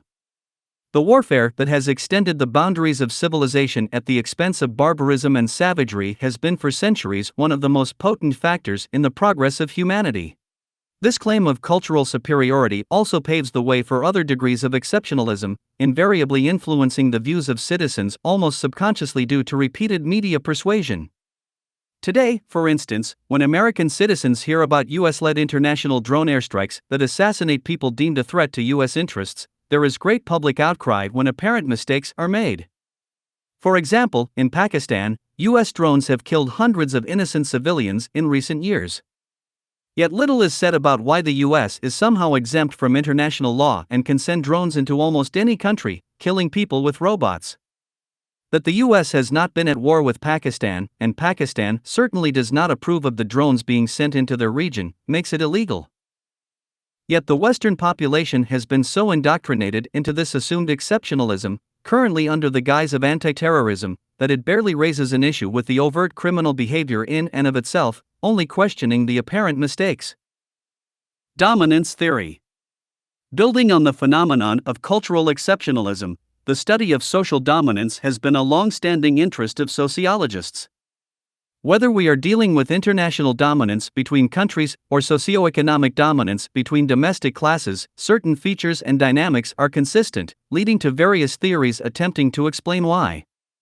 One highly influential model is termed social dominance theory, SDT, established by psychologists Jim Sidanius and Felicia Prado. This theory attempts to explain the origin and consequences of social hierarchy and its related oppression. They state, prompted by the ubiquitous nature of group-based prejudice and oppression, we develop social dominance theory. The theory postulates that societies minimize group conflict by creating consensus on ideologies that promote the superiority of one group over others. Ideologies that promote or maintain group inequality are the tools that legitimize discrimination. The theory views all of the familiar forms of group-based oppression, example, group-based discrimination, racism, ethnocentrism, classism, sexism, etc., as special cases of a more general tendency for humans to form and maintain group-based hierarchy. In short, the theory claims humans are predisposed to group-based social hierarchies by nature. Strategic oppression through personal, social, and institutional means is hence deemed an immutable consequence of human nature. The theory also observes and catalogues various characteristics of social dominance hierarchies, notably hierarchy-enhancing and hierarchy-attenuating attributes. An example of a hierarchy-enhancing attribute is the police. They are designed, in part, to react against any insurrection that may arise from the lower-class have-nots against the upper-class haves. This is not an issue of conscious police bias per se, it is simply the structural reality of their position. On the other hand, civil rights movements are hierarchy attenuating, for they work against forces of disproportionate power and oppression. This theory also implies that without this structural oppression and elite preserving controls, society would be unstable. The authors state, social dominance theory, SDT, does echo elite theories stating that, without a culturally normative and institutionalized control of power, social instability can devolve into extremely violent civil warfare. While proponents of SDT are quick to condemn any use of their theory as blanket political justification for social oppression, along with a rather vague denial of promoting any absolute biological determinism, the overall observations and hypotheses made undeniably gravitate toward those implications. Sidanius and Prado state, social dominance theory views group conflict as having less to do with structural features of the economy or culture than as being primarily driven by a ubiquitous human drive towards domination and group-based hierarchical social organization. The theory argues that a human predisposition termed social dominance orientation, SDO, drives this group-based hierarchy phenomenon. This is implied as an evolutionary trait in human psychology, generating a tendency toward favoring domination of others and other non-egalitarian interests. Surveys designed for this apparently measure the degree of SDO people have on a sliding scale, as utilized by SDT researchers. Social dominance theory goes on to distinguish three forms of dominance hierarchies. One relates to age hierarchy, such as children dominated by parents, another relates to gender, observing the historical pattern of women dominated by men, and the final distinction is termed arbitrary set group hierarchies, which is basically all other types. While the first two distinctions are arguably worth debating, the arbitrary set hierarchies will be focused on here as they are the most relevant to the discussion. The authors state, the arbitrary set system is filled with socially constructed and highly salient groups based on characteristics such as clan, ethnicity, estate, nation, race, caste, social class, religious sect, regional grouping, or any other socially relevant group distinction that the human imagination is capable of constructing. Furthermore, while not directly stated in such terms by the researchers, there is effectively an environmental precondition that triggers the SDO personality trait, driving the creation of these group-based hierarchies. This has to do with the introduction of an economic surplus, according to the authors of the theory. When a society has sustained an economic surplus or excess of resources, people are theorized to have a predisposition to then create uneven distributions, manifesting social hierarchies. The authors write, even though there are temporal and intersocietal differences in the degree of group-based social hierarchy, the sad fact of the matter is that all known surplus-producing social systems are, in fact, organized as group-based social hierarchies. There are no known exceptions. Superficially, this idea of an existing economic surplus leading to the development of hierarchy is interesting, given how other social theories tend to link scarcity, not surplus, to hierarchy generating conflict overall. In much of the historical scholarship regarding factors that create and increase the propensity for most social conflict, resource scarcity, unequal wealth distribution, and deprivation are consistent preconditions. Naturally, many intersecting factors contribute to social destabilization and the push for increased hierarchical oppression.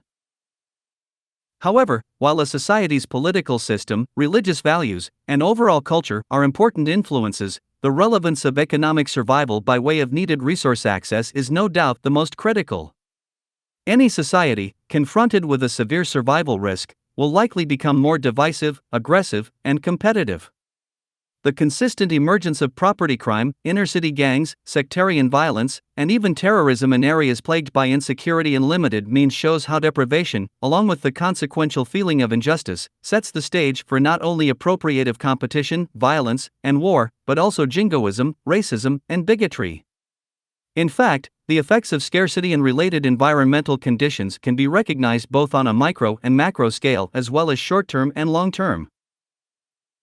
Aside from the micro-focus just mentioned, which can occur in a single generation, broad socio-environmental conditions experienced over long periods of time also appear to have powerful cultural effects. This field of study has been termed cultural anthropology and was notably made famous by Stanford anthropologist Robert Textor in his epic work, A Cross-Cultural Summary.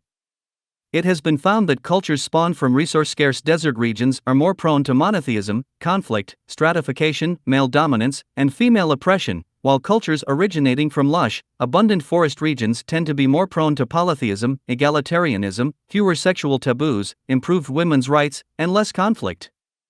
Naturally, these are broad, averaged, long-term observations with exceptions, but the consistency is nevertheless striking.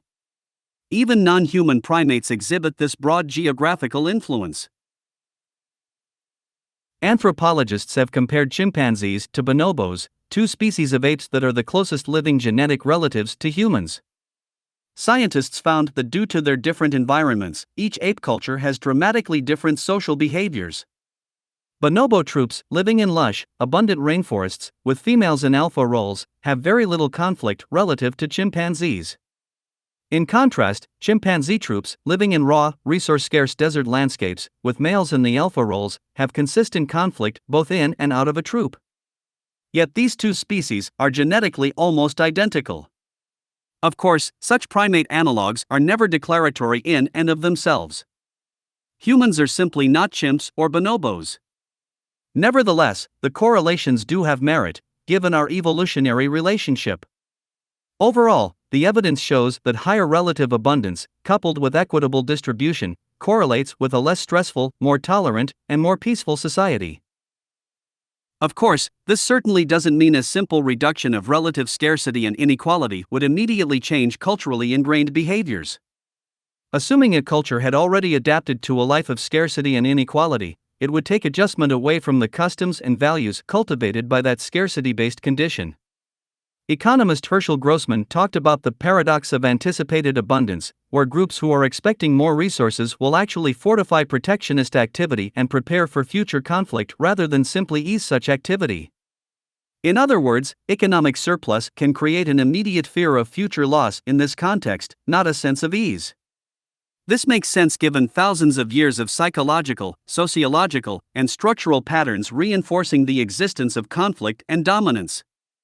In effect, we have generated a culture of conflict based on fear.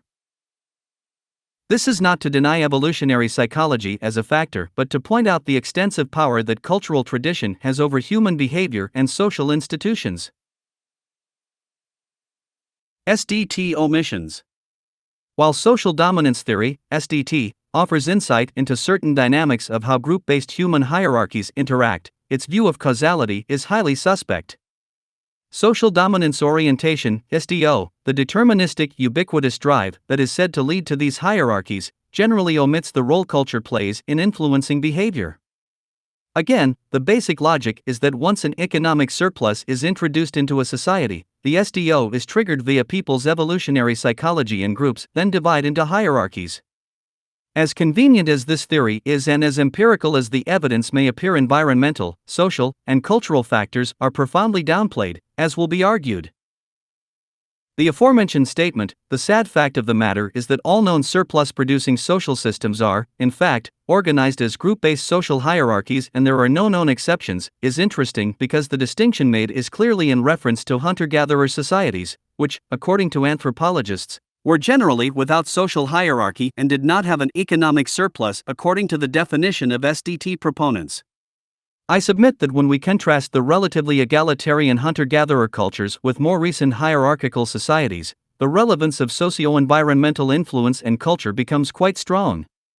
In other words, there is more to it than simply the introduction of economic surplus. To explore this further, let's go back in time. Roughly 12,000 years ago, the human species transitioned from nomadic hunter-gatherer societies, tribes foraging and hunting. Roughly 12,000 years ago, the human species transitioned from nomadic hunter-gatherer societies, tribes foraging and hunting with no agricultural skills, to farm cultivating, settled societies. This transition has been termed the Neolithic Revolution and set the stage for civilization as we know it today. This change marked a kind of technological shift. Like the advent of mechanization in the Industrial Revolution of the late 18th century, the discovery of agriculture was also the application of new economic technology. I point this out because it will be found that the most influential characteristic of a civilization is the kind of technological means it has and how it is applied. When very large changes in applied technology occur, human culture and behavior tend to change as well. It is interesting to think that for roughly 99% of our existence, Homo sapiens lived as hunter-gatherers, very few of which remain today. The different characteristics in social behavior between hunter-gatherer societies and modern settled societies are quite informative. Apart from being generally egalitarian with no real dominance hierarchy, it has been well argued by anthropologists that they also had much less violence and no large-scale organized warfare. They generally thrived in areas with a rich bounty of cereal grains and wild livestock. Their subsistence-level existence created a unique kind of minimalistic affluence, where scarcity was not an overarching sociological pressure. Such conclusions have been drawn partially from archaeological evidence from the pre-Neolithic period, but mostly from analysis of the few hunter-gatherer tribes that have existed in remote regions of the world over the past few centuries. Contrasting the hunter-gatherer society with modern society, anthropologist Marshall Sahlins states, hunter-gatherers consumed less energy per capita per year than any other group of human beings, yet all the people's material wants were easily satisfied. To accept that hunters are affluent is therefore to recognize that the present human condition of man slaving to bridge the gap between his unlimited wants and his insufficient means is a tragedy of modern times. Modern capitalist societies, however richly endowed, dedicate themselves to the proposition of scarcity.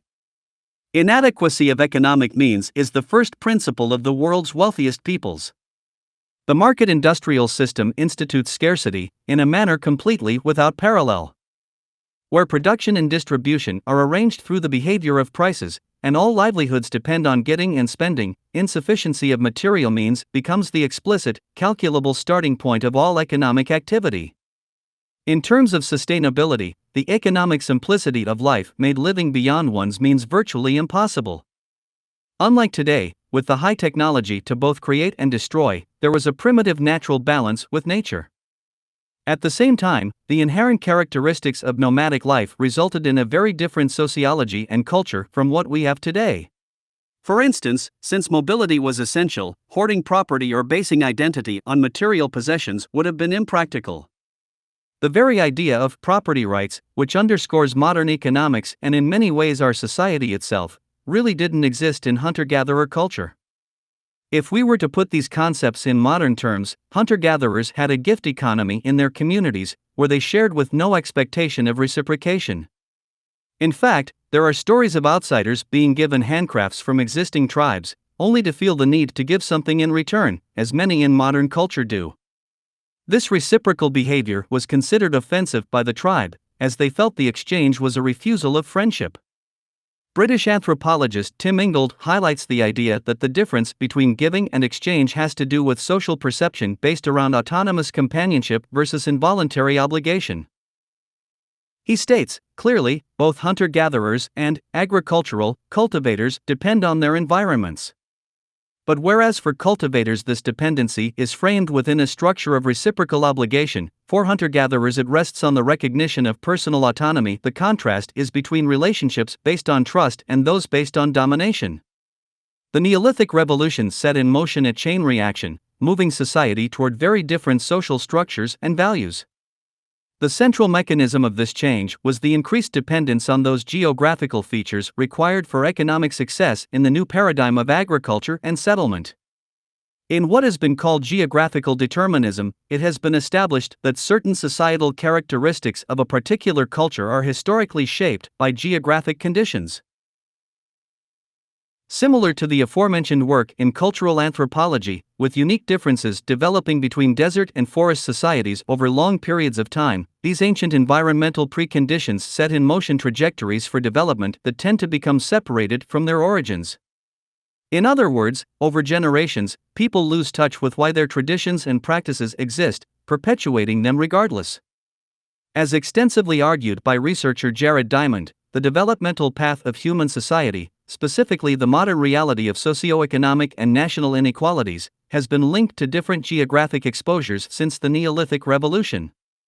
From the standpoint of farming, animal domestication, resource extraction, and other practices common to the new post-Neolithic era, the surface of the Earth was certainly not uniform in capacity. Some regions were more favorable than others, with more ideal climates, terrains, conditions, and resources. Keep in mind, thousands of years ago, our ancestors lacked advanced technology such as trains, synthetic fertilizers, and other modern realities that help level the economic playing field. There was no chance of farming arid zones or building cities in the desert, as we now have in places like Las Vegas.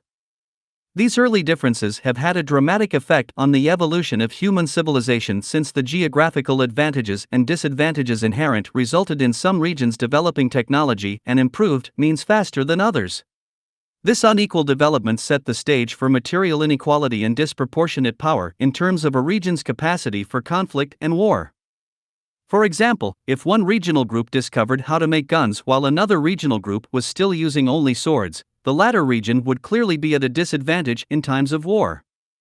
This unequal regional advancement in technology throughout history has strongly affected the state of the modern world. At the same time, these new environmental pressures and dynamics of the agricultural mode of production became the framework for a new culture. A natural logic based on the emerging requirements of survival guided development into predictable patterns of psychological and sociological thought, molding institutional practices. Expanding vocations and specialization is one such pattern, since division of labor generally improves overall productive efficiency.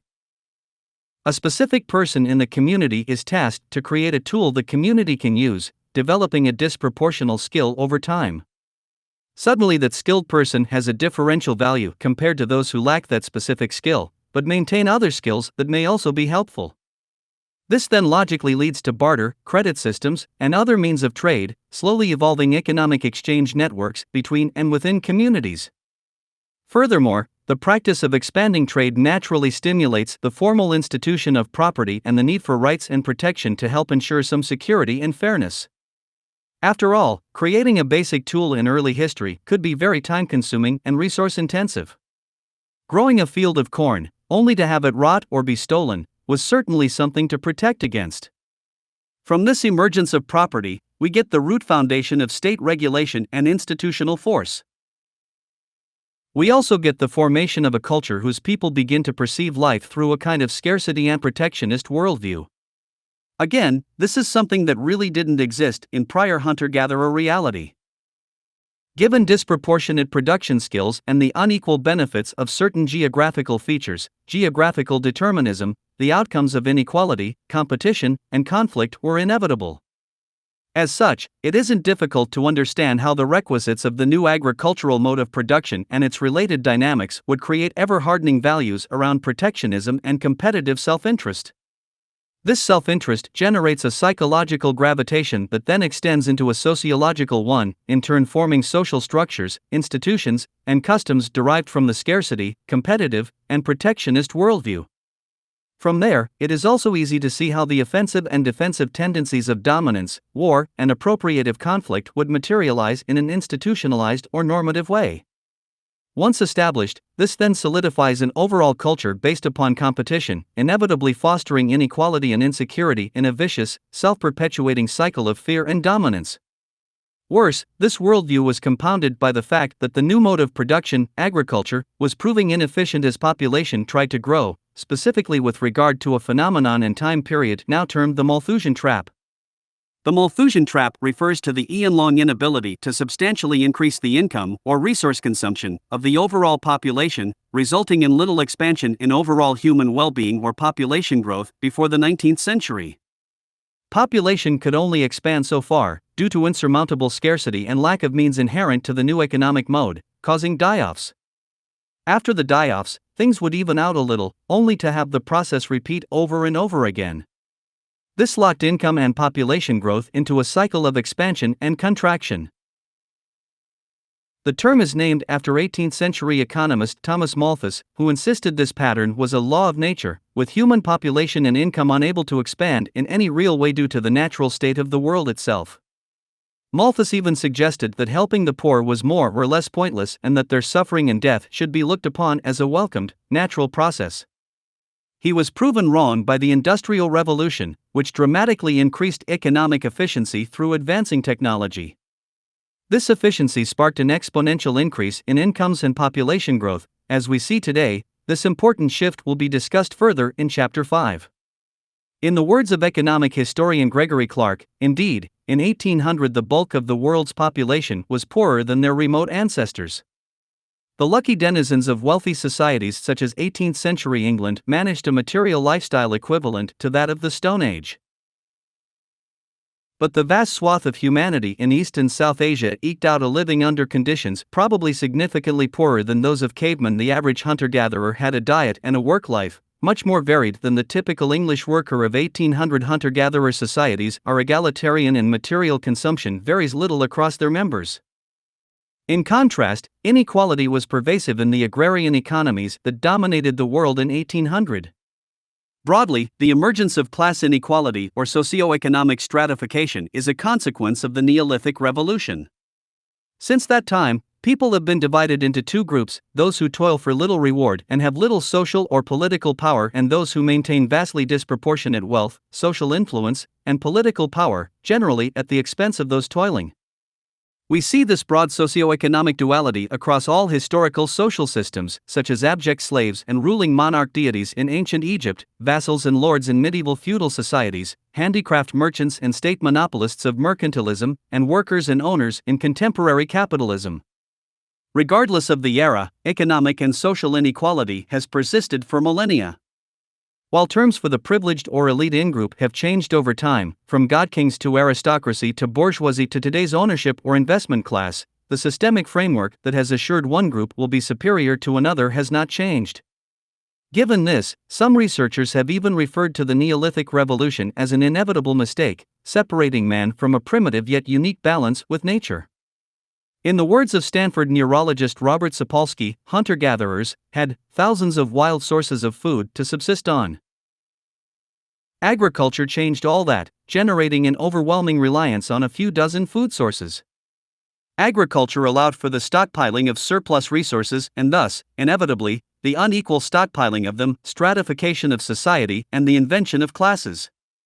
Thus it has allowed for the invention of poverty. This perspective is certainly not to argue that humanity should revert back to such primitive times, as though that would even be possible. Rather, it serves to give a sense of how the introduction of new means for survival can create complex and even negative trajectories as social evolution plows forward.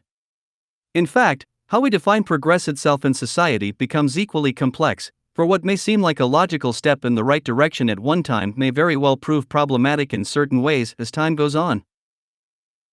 Now, to put this overall development concisely, since the Neolithic Revolution, we've had a process of economically driven cultural adaptation built around the survival requisites of the relatively new, settled agrarian paradigm. This evolution of post-Neolithic culture was self-guided by systemic environmental pressures and survival inferences common to the natural dynamics of the new mode of production. This gave birth to dominance-oriented incentives, values, and protections, evolving patterns of conflict, hierarchy, and disproportional allocation of physical and social resources.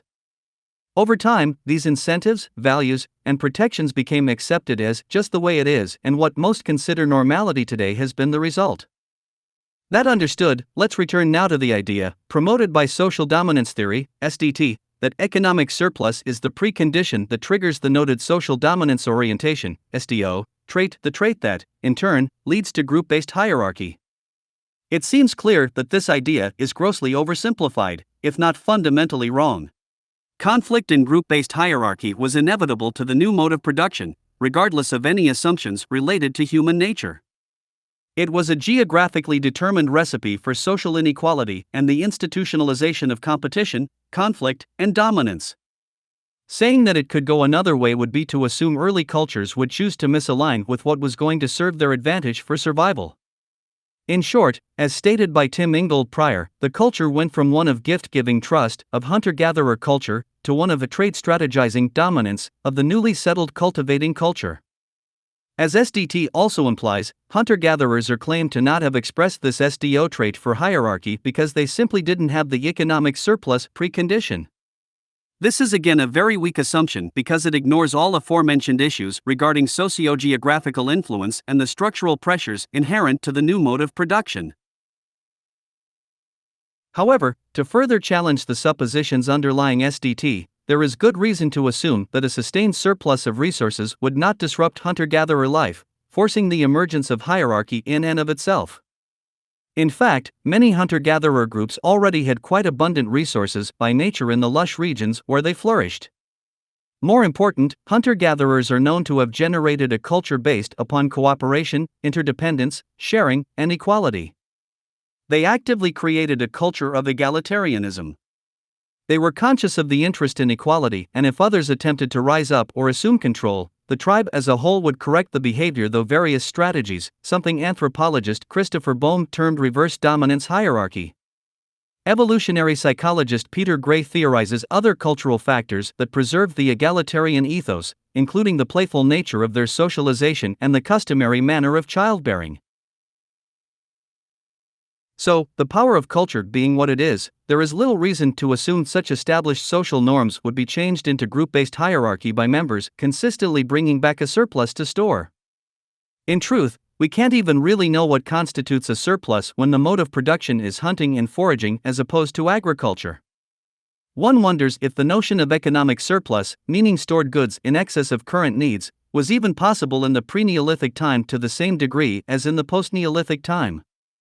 Assuming it was, is there still any reason to think the egalitarian nature of hunter-gatherer culture would then be disturbed into group-based hierarchies, without the additional influence of settled agriculture and its extensive social ramifications, as noted before?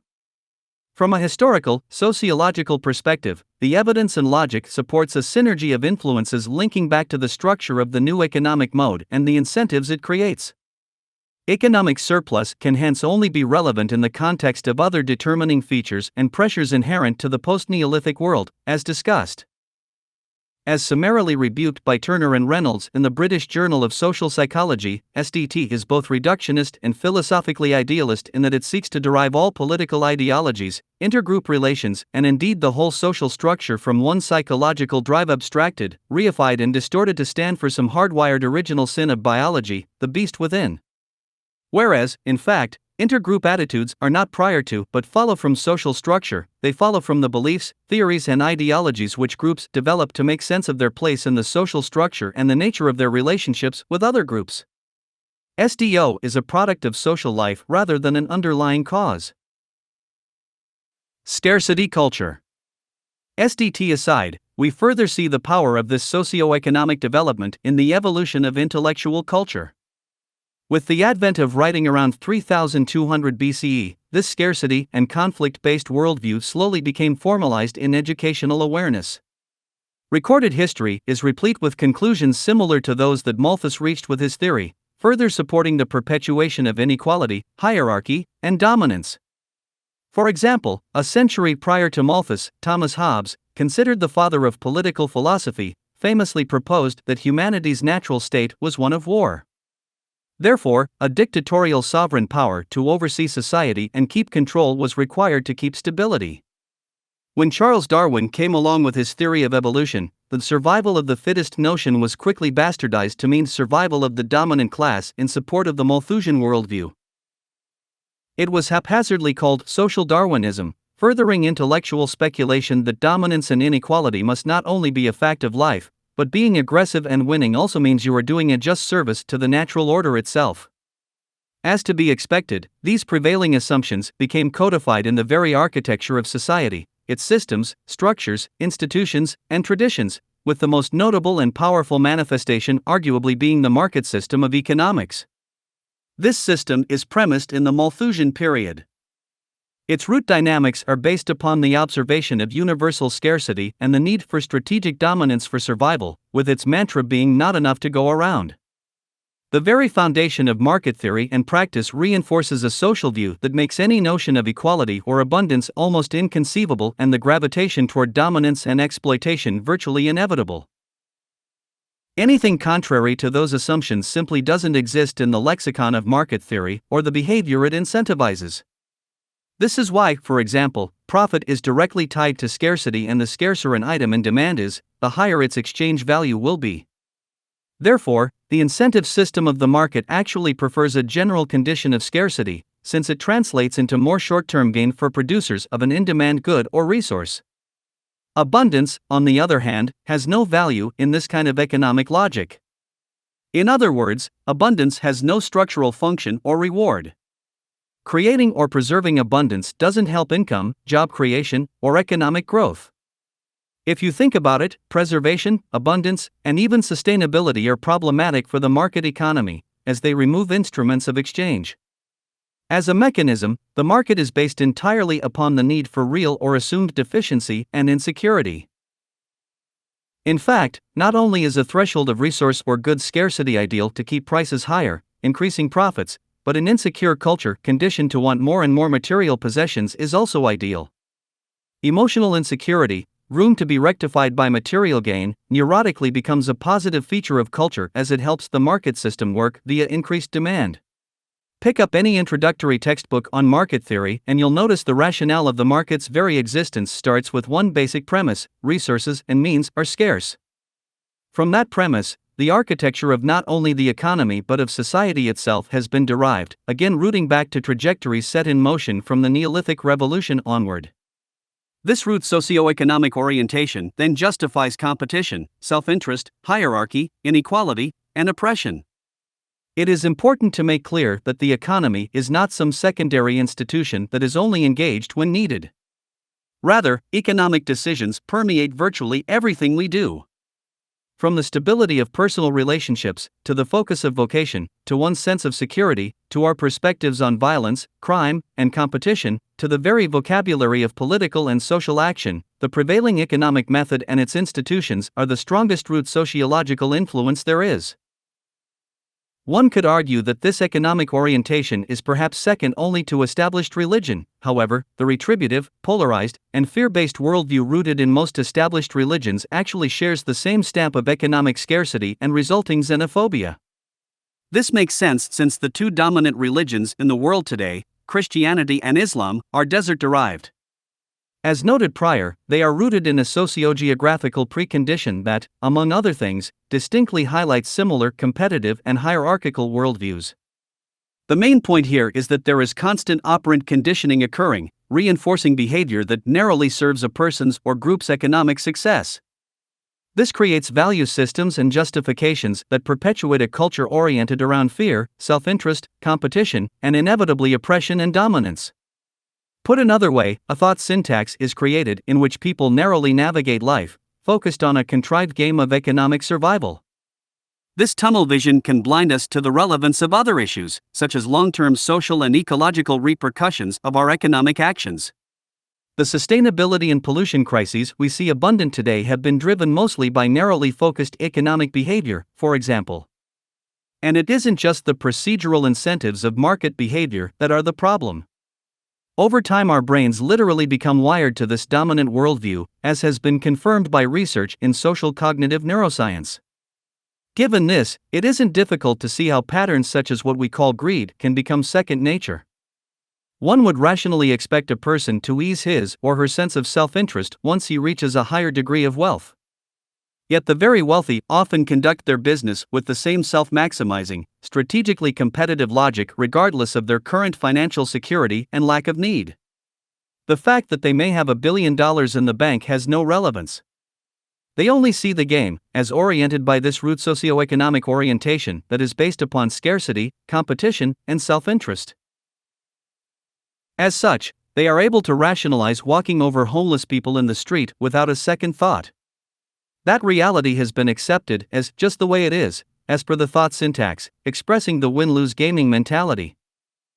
To conclude this section, let's now examine the ramifications of competition itself, which is the basic driver of resulting dominance hierarchies.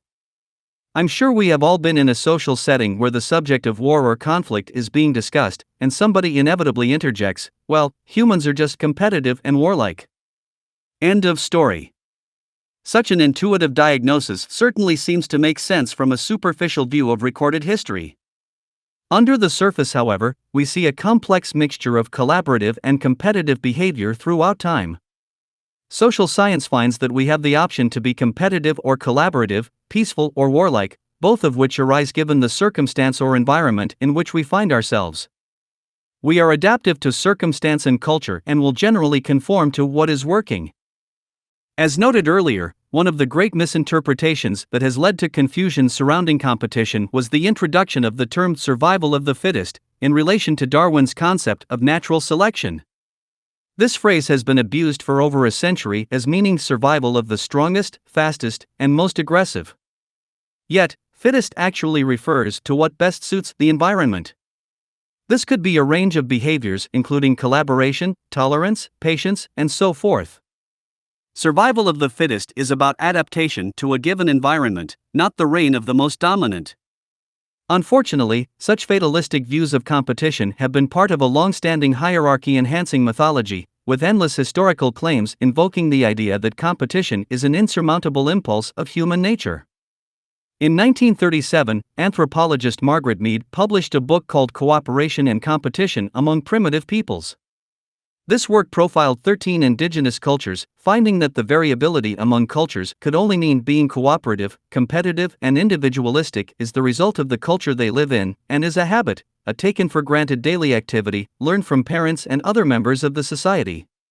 More recently, human and non-human primate anthropological research, coupled with work in behavioral neuroscience, has suggested the more radical argument that humans are, by nature, actually more prone to cooperative, altruistic, and prosocial behaviors as opposed to competitive ones. It appears competition, aggression, and violence are natural reactions to stress, tempered by cultural influence. Anthropologist Douglas P. Fry's monumental work, War, Peace, and Human Nature, The Convergence of Evolutionary and Cultural Views, summarized the issue with respect to the myth of universal war. The grand conclusion from archaeological, nomadic forager studies, primatology, and evolutionary theory, as applied afresh to aggression, is that in humans, war is recent, not ancient, and war is a capacity, not an evolved adaptation. In short, war was rare to non-existent under the conditions in which our species evolved, but obviously prevalent in more recent times that are dramatically different ecological and cultural circumstances. Therefore, we must look for the roots of aggression, conflict, and competition within our modern social structure and the culture of stress it has created. The global economy, which presents competition as a virtue, pushes an earn a living, in-group/out-group ethic that basically says you either compete and win or you suffer and lose. We have nations competing against other nations for physical resources and power. We have corporations competing for profit and market share, and we have average workers competing for survival itself. We also have employers competing against workers and unions for lower wages. We have companies competing against government for lower taxes, and we have the upper class competing against the lower class to ensure its place in the hierarchy. While the term war is often used in the context of military or armed conflict, it is accurate to say that the entire society is basically founded upon a general war ethic. It is built right into the very architecture and belief systems of culture as we know it. And while some good may come from competition in the context of business, such as a degree of technological innovation, society tends to overlook resulting problems like human exploitation, violence, and abuse. Numerous sociological and psychological studies have been done to reveal that the romanticism that ennobled the competitive ethos in modern life is almost entirely a myth. Competition is a mechanism for destabilizing conflict and weakening public health, not a virtuous source of collective human progress. In her paper Competition as a Public Health Problem, Pauline V. Rosenow exposes the mythology of competition as being some benign mechanism that drives social progress in health. She states, certain forms of competition may have quite serious negative effects on human health and productivity. The dynamic by which they do so are known and have been extensively studied. For example, they increase stress at the individual level. Destructive competition may also exacerbate already existing inequality among individuals, within societies, and between countries. Increased inequality is one of several social determinants of health. While commonly assumed to generate incentives for increased productivity, scholars in several academic disciplines have called the evidence for such an effect into question. There is little evidence that the current forms of unrestricted global competition maximize the health of populations or improve productivity. Furthermore, we should also reflect on how this ever-reinforced competitive fetish has generated a culture obsessed with war and conflict in entertainment and play. Competition and violence is not only a featured plot of almost every film, TV show, and video game, but it also underscores the extreme popularity of competitive sports. I am not saying that such themes shouldn't be of interest in general, but the tendency or obsession appears extreme. The belief in a competitive society preys on our natural gravitation toward group inclusion, exacerbating our divisive propensity to seek in and out groups, setting the stage for winners and losers and ultimately bigotry. Moreover, our competitive orientation also implicitly justifies the state of the world as it is, including ongoing imperialism, poverty, inequality, and other social injustices. It is no wonder that the U.S. Pentagon actually spent almost $7 million between 2012 and 2015 to fund patriotic displays at football and other games in an effort to boost military recruitment and support for national defense. In effect, these popular sporting rituals help assist social control. Ironically, this is also the same kind of confused thinking that has conditioned many in poverty to fawn over billionaires. Many admire the rich as though they are beacons of social success to which all should aspire. Yet, it is statistically impossible for the vast majority ever to achieve this position, since the structure of capitalism is provably slanted in favor of certain interests, as will be further discussed in Chapter 3. Theorist Antonio Gramsci, who formed the concept of cultural hegemony, perhaps best expressed the idea of social domination by influencing the thoughts, behavior, and expectations of general society, thus conditioning them to support the worldview of the ruling class. In doing so, they tend to support the mechanisms and institutions that actually oppress them. In ancient Rome, the horrific gladiator games served many roles in securing social acceptance of the Roman Empire's atrocities, in the same way boxing matches, football games, and other sports do today. In the words of Rome researcher Alison Futrell, the amphitheater was a politicized temple that housed the mythic reenactment of the cult of the Roman statehood. The death of a gladiator served as a foundation sacrifice that answered the crisis of empire, validating the Roman struggle for power and offering a model for understanding the basis of Roman power. Fueling this competitive spirit, coupled with constant reinvigoration of an irrational sense of loyalty to some team or tribe, gives a foundational psychological pretense toward further supporting acts of state war, class war, conflict, and general outgroup human indifference. The market. Now, to restate a critical thesis of this chapter, the Neolithic Revolution set in motion agricultural-based economic practices that triggered the development of fixed settlements, labor specialization, and eventually trade. The disproportional layout of the Earth's surface in regard to climate, resources, and suitability to this new means of survival can be viewed as a structural imposition, geographical determinism, that effectively molded a certain kind of cultural thought and practice. Rather than forage and follow animal migrations, people of the post-Neolithic world became tied to the land in a more direct way, critically dependent on factors such as regional suitability for crops and availability of food for domestic animals.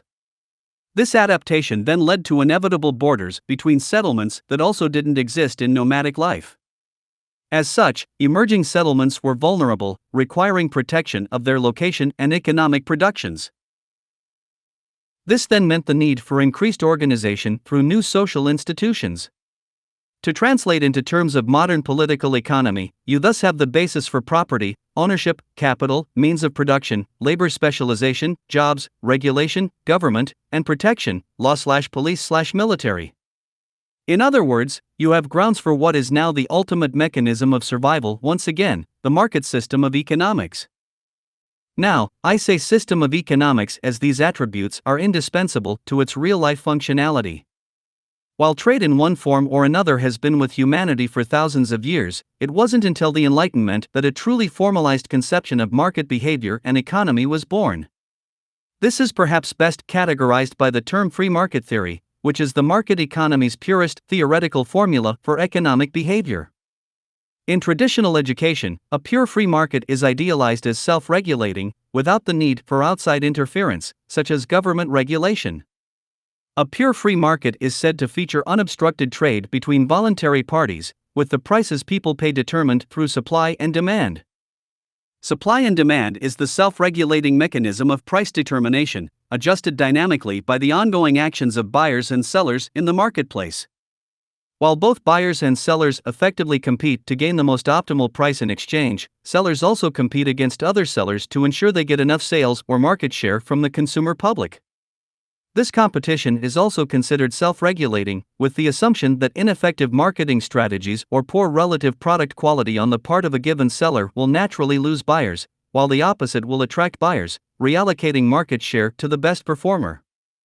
Of course, this pure, fully autonomous, self-regulating market economy is actually not possible in real life, even though many are still convinced that it could be. Simply put, such self-regulatory market forces have a limited range of effect, and once factors of fraud, desperation, irrationality, and the host of detrimental externalities come into play, the whole thing falls apart into disorder and abuse. As such, most of the world has accepted that some degree of intervention is needed, realizing that social welfare policies such as a minimum wage or institutional oversight are dire necessities to ensure some fairness and security in the arena of market warfare. Yet the issue continues to be controversial, with ongoing debate over just how much regulation or interference the government should impose. In fact, most of the major economic schools divide themselves along these lines. Terms such as neoliberal, laissez-faire, deregulation, or non-intervention are common to those who feel the market should be more free in order to be most economically efficient.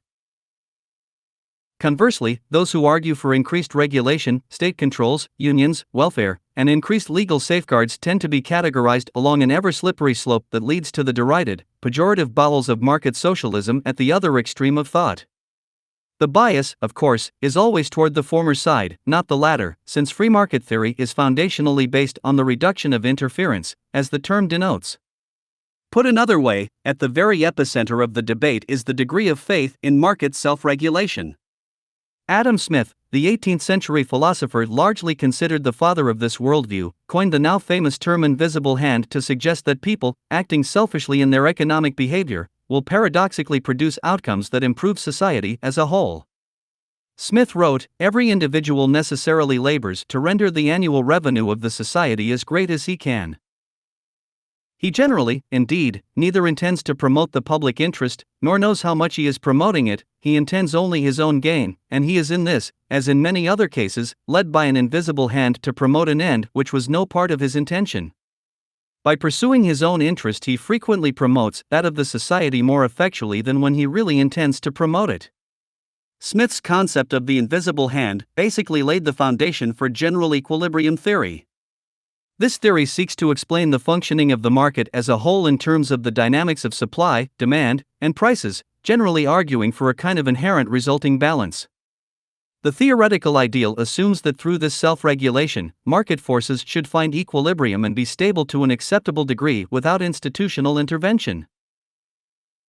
In other words, it is assumed that people rationally going about their self-interested economic pursuits will somehow create balance, preventing things like banking failures, extreme wage differentials, goods shortages, and other destabilizing imbalances that, as we know, have been constant in capitalist society for a long time. Given the popularity of Smith's proposal, numerous traditional economists set out to prove his theory both formally and empirically. Not surprisingly, they have all failed. While some equilibrium is present, such as the ebb and flow between low product demand tending to trigger lower prices and high product demand tending to trigger higher prices, the whole economy quickly moves to disequilibrium or destabilization when left to its own devices. A notable modern example was the 1999 financial deregulation of U.S. banks through the repeal of the Glass-Steagall Act. This act was introduced after the Great Depression in 1933 to help ensure commercial banks would no longer get involved with investment banks, pursuing risky speculation with their customers' assets. However, once repealed after about $300 million in lobbying efforts, commercial banks turned around and engaged in credit default swaps and other high-risk derivatives, paving the way for the 2008 global financial crisis. Needless to say, there was no equilibrium to be found in the deregulated environment, which serves as yet another historical case study illuminating the fact that markets simply are not inherently stable. In the words of Harvard researcher and author Jonathan Schleffer, beginning in the 1870s, theorists sought to build a model of the invisible hand. They wanted to show how market trading among individuals, pursuing self-interest, and firms, maximizing profit, would lead an economy to a stable and optimal equilibrium. Those theorists never succeeded. Quite the contrary, in the early 1970s, after a century of work, they concluded that no mechanism can be shown to lead decentralized markets toward equilibrium, unless you make assumptions that they themselves regarded as utterly implausible. Again, while most people today generally understand that markets need regulation, it is interesting to see how little attention this destabilizing tendency gets. What it means is that markets are fundamentally unstable and have negative consequences that can hurt people. Not only did the 2008 financial crisis trigger millions of home foreclosures, but an estimated 10,000 suicides between 2008 and 2010 have also been linked to the related Great Recession across America and Europe, along with 500,000 deaths worldwide from cancer due to a lack of medical attention as a result of financial loss, unemployment, and/or loss of public health care benefits. The belief in the free market, as it is still politically termed across the world, is a critically important myth to modern society.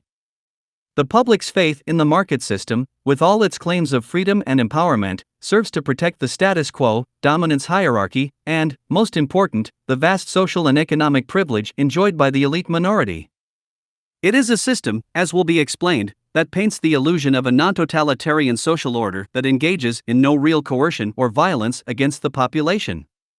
Yet the truth is that the market is at best only a mild improvement in the development of historical social systems still based upon the root socioeconomic orientation noted earlier: scarcity, self-interest, competition, and dominance. Ancient slavery, feudalism, mercantilism, and all post-Neolithic social systems thus far have been foundationally elitist in their mechanisms and loyalties, sharing this common thread. Even communism, as historically practiced, required large-scale social control with heavy propaganda and legitimizing myths to maintain a controlling elite, just as capitalism does. Communism, as practiced, was a form of authoritarianism that simply approached social dominance in a different way. While I do not condone the practice of communism as it unfolded in the 20th century, a highly biased Western mythology surrounding it does a great disservice to better understanding world history. It is true that communism suffered great economic inefficiency and corruption that led to famines, civil wars, violent political oppression, and forced labor.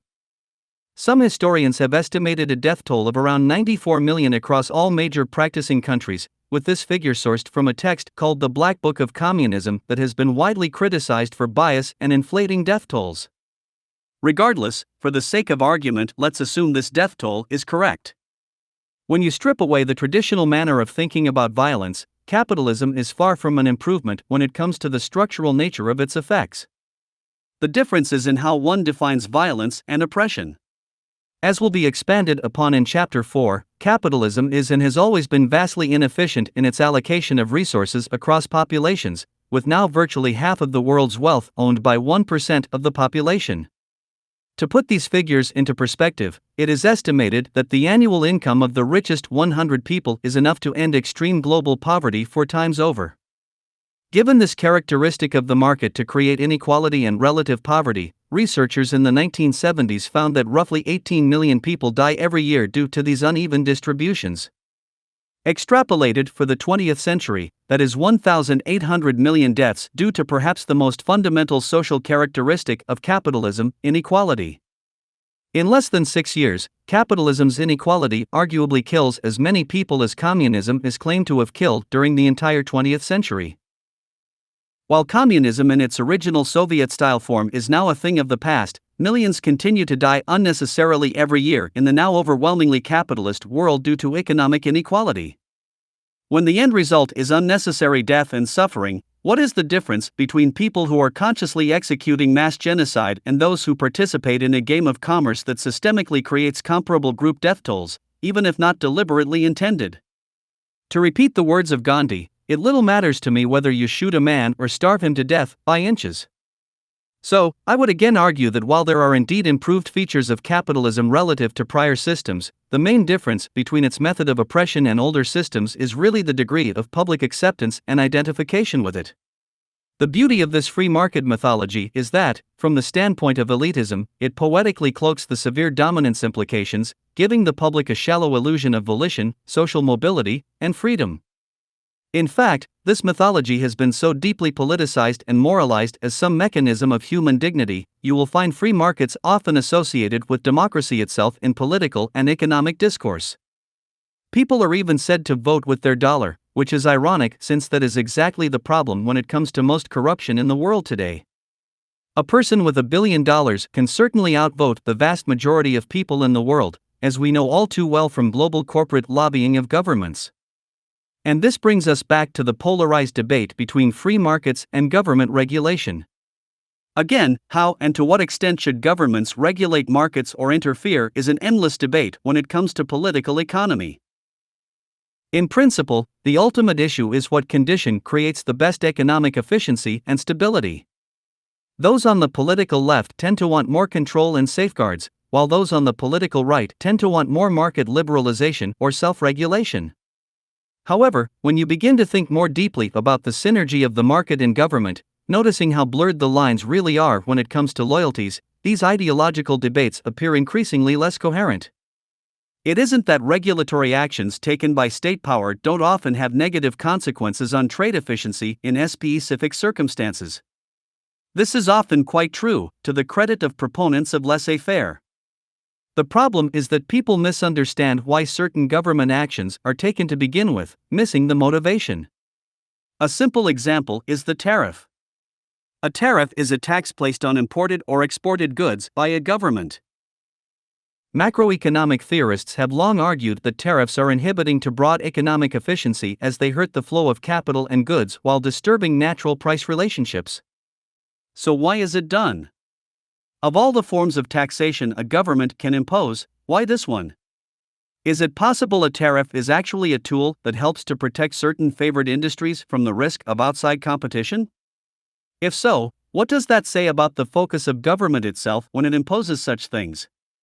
Isn't government intervention in the market generally argued to help secure larger order market efficiency for the greater good, without bias? The truth is that governments are really vested interests, just like the businesses they claim to regulate, and tariffs exist to restrict trade between regions, generally favoring internal domestic industries. In other words, government intervention can be just as much about securing competitive advantage for profit-seeking industries as it can be about trying to keep market operations stable. Similarly, a notable advocate for laissez-faire markets, Ayn Rand, is famous for arguing that the development of monopoly and cartel are actually the result of government collusion and that a pure free market could never allow for monopoly due to market self-regulation. In theory, there are kernels of truth to that conclusion, if we were to consider only her myopic definitions. In reality, Rand, along with other orthodox free market adherents, denies the relevance of the fact that idealized free markets are actually impossible given the basic requirement of governmental oversight to ensure, to whatever degree, respect of property rights and some general honesty in trade. Given this capacity and power, the belief that government would ever be neutral and without hidden agendas or vested interests is deeply naive. Whether a monopoly is government-sanctioned, as in the case of a state-run utility company, or a huge corporation is favored in trade policy to be a virtual monopoly in their industry, there is little difference in the end. Governments are effectively defined and composed of the business industries that fund them. Yet the mythology persists that collusion between market interests and state power is an anomaly to be dealt with as though a few bad seeds are being corrupt.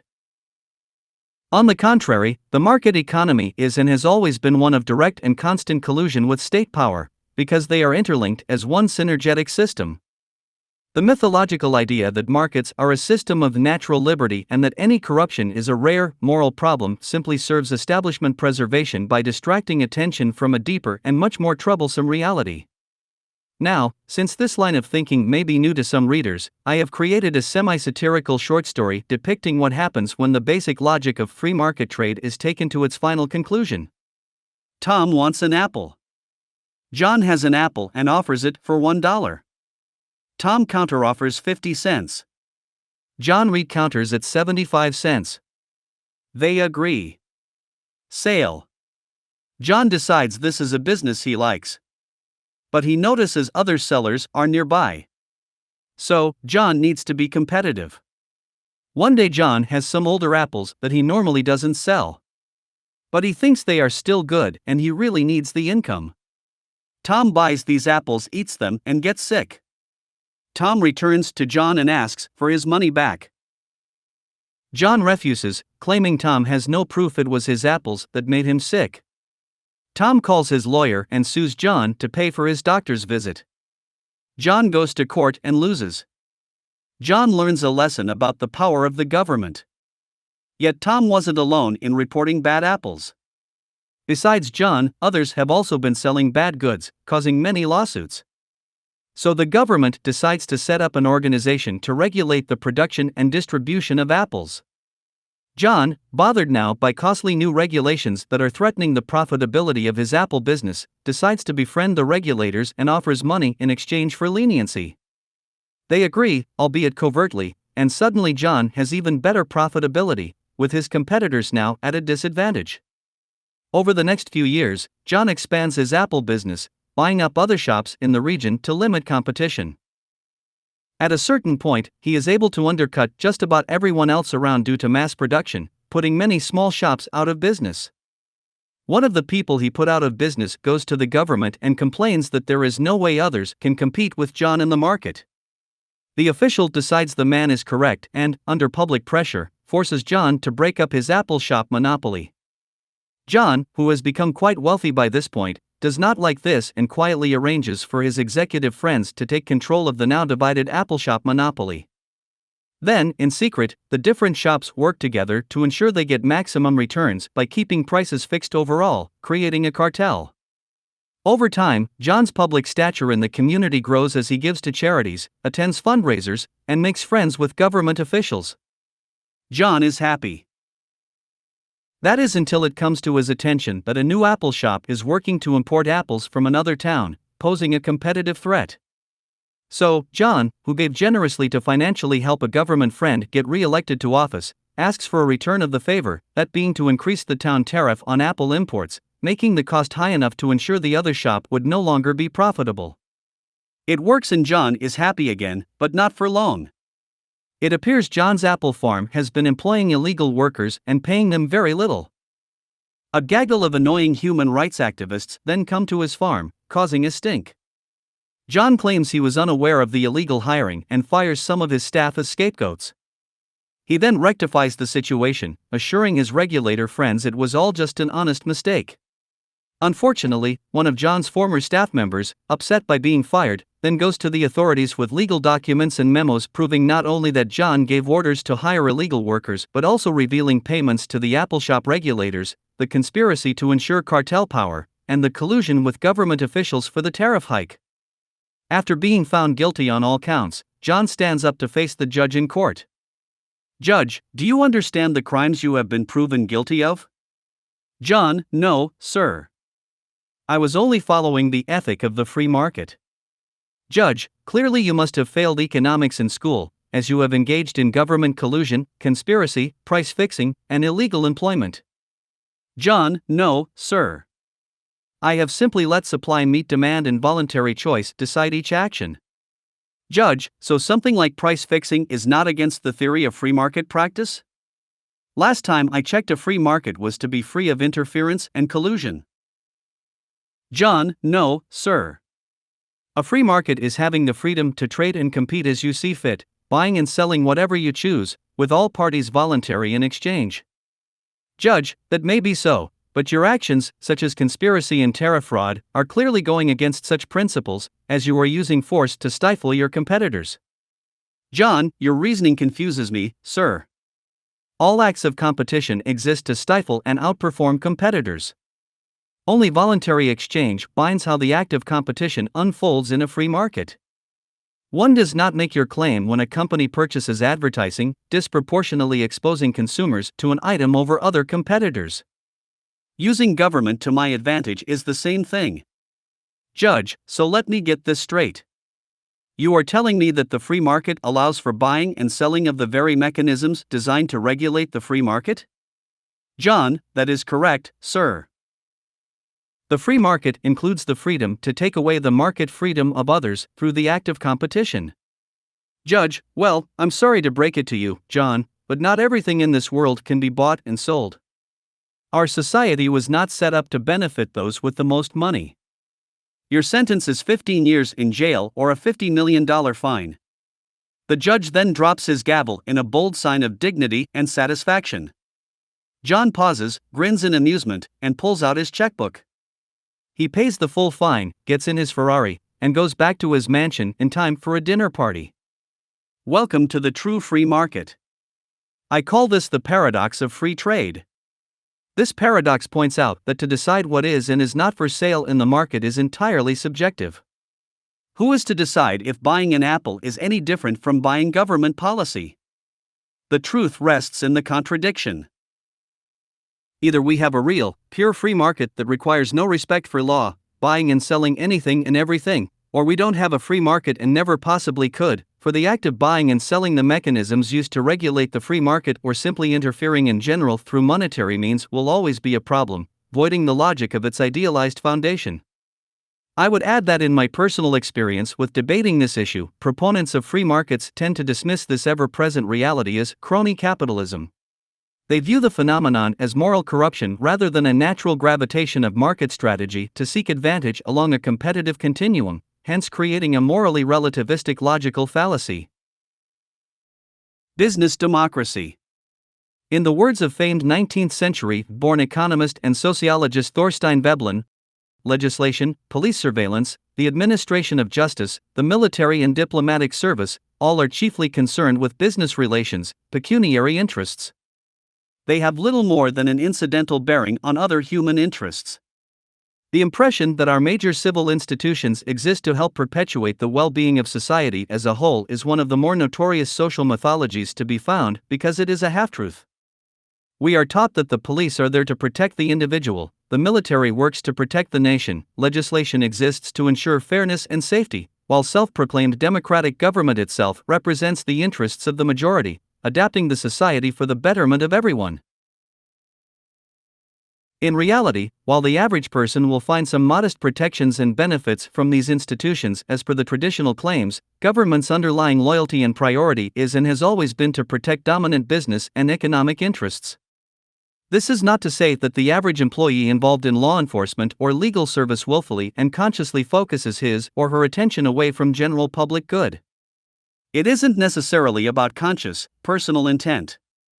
Rather, it is about the structural function those civil service positions serve within the social structure itself, a social structure that is built upon a foundation of hierarchical loyalty and dominance, driven by the mechanism of market economics.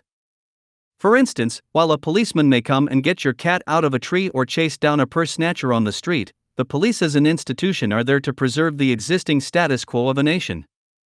As such, their loyalty will always generally be toward established interests. This is why the history of activism, civil rights, and social change is replete with violent entanglement with law enforcement, regardless of the merit of the activist pursuit. This is also why most arrests and prosecutions originate from the lower socioeconomic classes, as they are the most profiled by the police due to the constant backlash that emerges from economic deprivation and inequality, two features that, as I've shown, are inseparable from market capitalism. The ethic and practice of business runs throughout governmental organization. While it is true that money can buy politicians and policy, as charged in common rhetoric and activist outcry, the reality is much starker. If monetary influence is considered something that can corrupt government, why would corporate lobbying be globally legal? The public seems to miss the implications of this exceptional fact. While the principle of lobbying is based on the idea of simply working to inform and persuade government on behalf of a social interest, such as a public petition to improve highways, that isn't the norm. Instead, lobbying is the route by which business uses government to its competitive advantage. This method of influence is so dominant today, I would further argue that governments are not merely vulnerable to business interests, they are business interests, even if our politicians have convinced themselves they are serving the people and not business. Again, there are structural roles in play that override individual intent. The economic orientation of any society precedes its government, dictating what the fundamental functions of government are to be. Consequently, the greatest priority for protection are business interests, and the larger the interests, the more outstanding the protection. Now, since America is the current reigning empire and general father figure for much of the world, especially in regard to economic influence, it serves as an excellent case study of how business interests dominate and benefit from governmental decisions. Please note that I do not view America as an exception. True, there are other countries with apparently less collusion, as in some of the social democracies of Europe, but they merely exist at different stages of the same maturing disease. America is at a much more advanced stage of the problem, exacerbated by its global economic dominance and geopolitical power.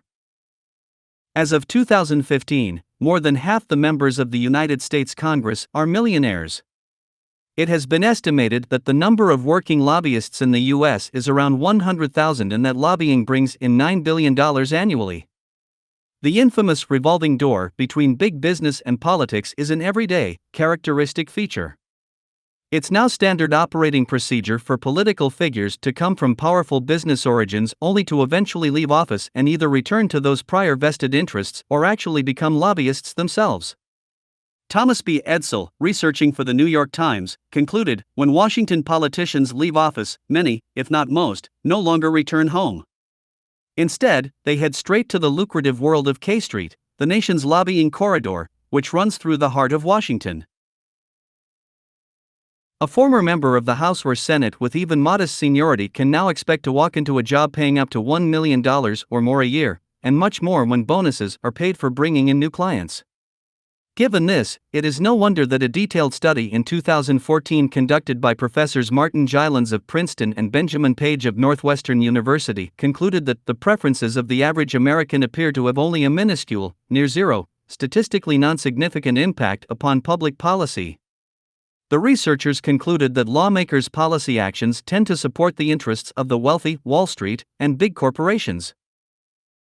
Even American history reveals the governmental foundation to ensure disproportional favoritism for those of great wealth, regardless of the mythology surrounding the Founding Fathers' claimed quest for a government for and by the people. The American constitutional model, while progressive for the time, was still based upon the European model of aristocracy, only this time the aristocracy was born from class, ownership, and wealth, not family bloodline. James Madison, known as the father of the U.S. Constitution, made it very clear in the Federal Convention of 1787 why the Senate should be created. He stated, they ought to be so constituted as to protect the minority of the opulent against the majority. The Senate, therefore, ought to be this body, and to answer these purposes, they ought to have permanency and stability. The Founding Fathers of America really had no interest in the resolution of class differences, and ensured, as it remains today, that disproportionate support and power was to be given to the opulent minority. They knew that a true democracy would force a vast redistribution of wealth, since, of course, the vast majority historically have been poor. In fact, it should be a fairly obvious feature of all national governments in the world that this kind of protection of the rich is structurally secured through governmental policy. I would like to restate this for emphasis. If a pure democracy ever occurred, meaning every individual is given an equal, active influence on policy and could work in the majority interest to adjust society to actually benefit itself, it would be impossible for the modern reality of 1% of the world's population to own almost 50% of the world's wealth. The poor majority would simply create policy to reallocate economic wealth directly, as James Madison understood. Now, earlier in this section Thorstein Veblen was referenced. He is highlighted because his analysis of the nature of government in the capitalist system has been instrumental in understanding the obscured economic loyalty of state power. A notable scholar of Veblen is Australian economist John C. Wood. Since Veblen's work can be verbose, the following passage from Wood's analysis will serve to concisely explain Veblen's important perspective. Wood states, Veblen wrote extensively and insightfully on the relation between capitalist government and the class struggle. For Veblen, the ultimate power in the capitalist system is in the hands of the owners because they control the government. The government is the institutionally legitimizing means of physical coercion in any society. As such, it exists to protect the existing social order and class structure. This means that the primary duty of government is to enforce private property laws and protect the privileges associated with ownership. Veblen repeatedly insisted that modern politics is business politics. The first principle of a capitalist government is that, to quote Veblen, the natural freedom of the individual must not traverse the prescriptive rights of property. Property rights have the indefeasibility which attach to natural rights. The principal freedom of capitalism is the freedom to buy and sell. The laissez-faire philosophy dictates that, to quote Veblen, so long as there is no overt attempt on life or liberty to buy and sell, the law cannot intervene, unless it be in a precautionary way to prevent prospective violation of property rights. Thus, above all else, to quote Veblen, a constitutional government is a business government. Given all this, the very idea of any kind of effective democracy becomes increasingly illusory. The system simply isn't designed to cater to the well-being of the general public as a priority. Rather, it is designed to facilitate the affairs of business and most of all the protection of big business, which are naturally the dominant interests in the revolving door of government. In fact, if you look closely, the dominant political parties in the world today reflect not so much different social views held by the public, but different underlying business and economic views. And if you are wondering why the average population is granted the liberties and degree of choice it does have, for its benefit, the answer can be found back in social dominance theory. As accurately observed by Sidanius and Prato, a certain level of oppression is assumed to increase the survivability of a social system, while too much oppression will tend to decrease the survivability of a social system. Therefore, in social systems that are relatively stable, we expect an oppression equilibrium.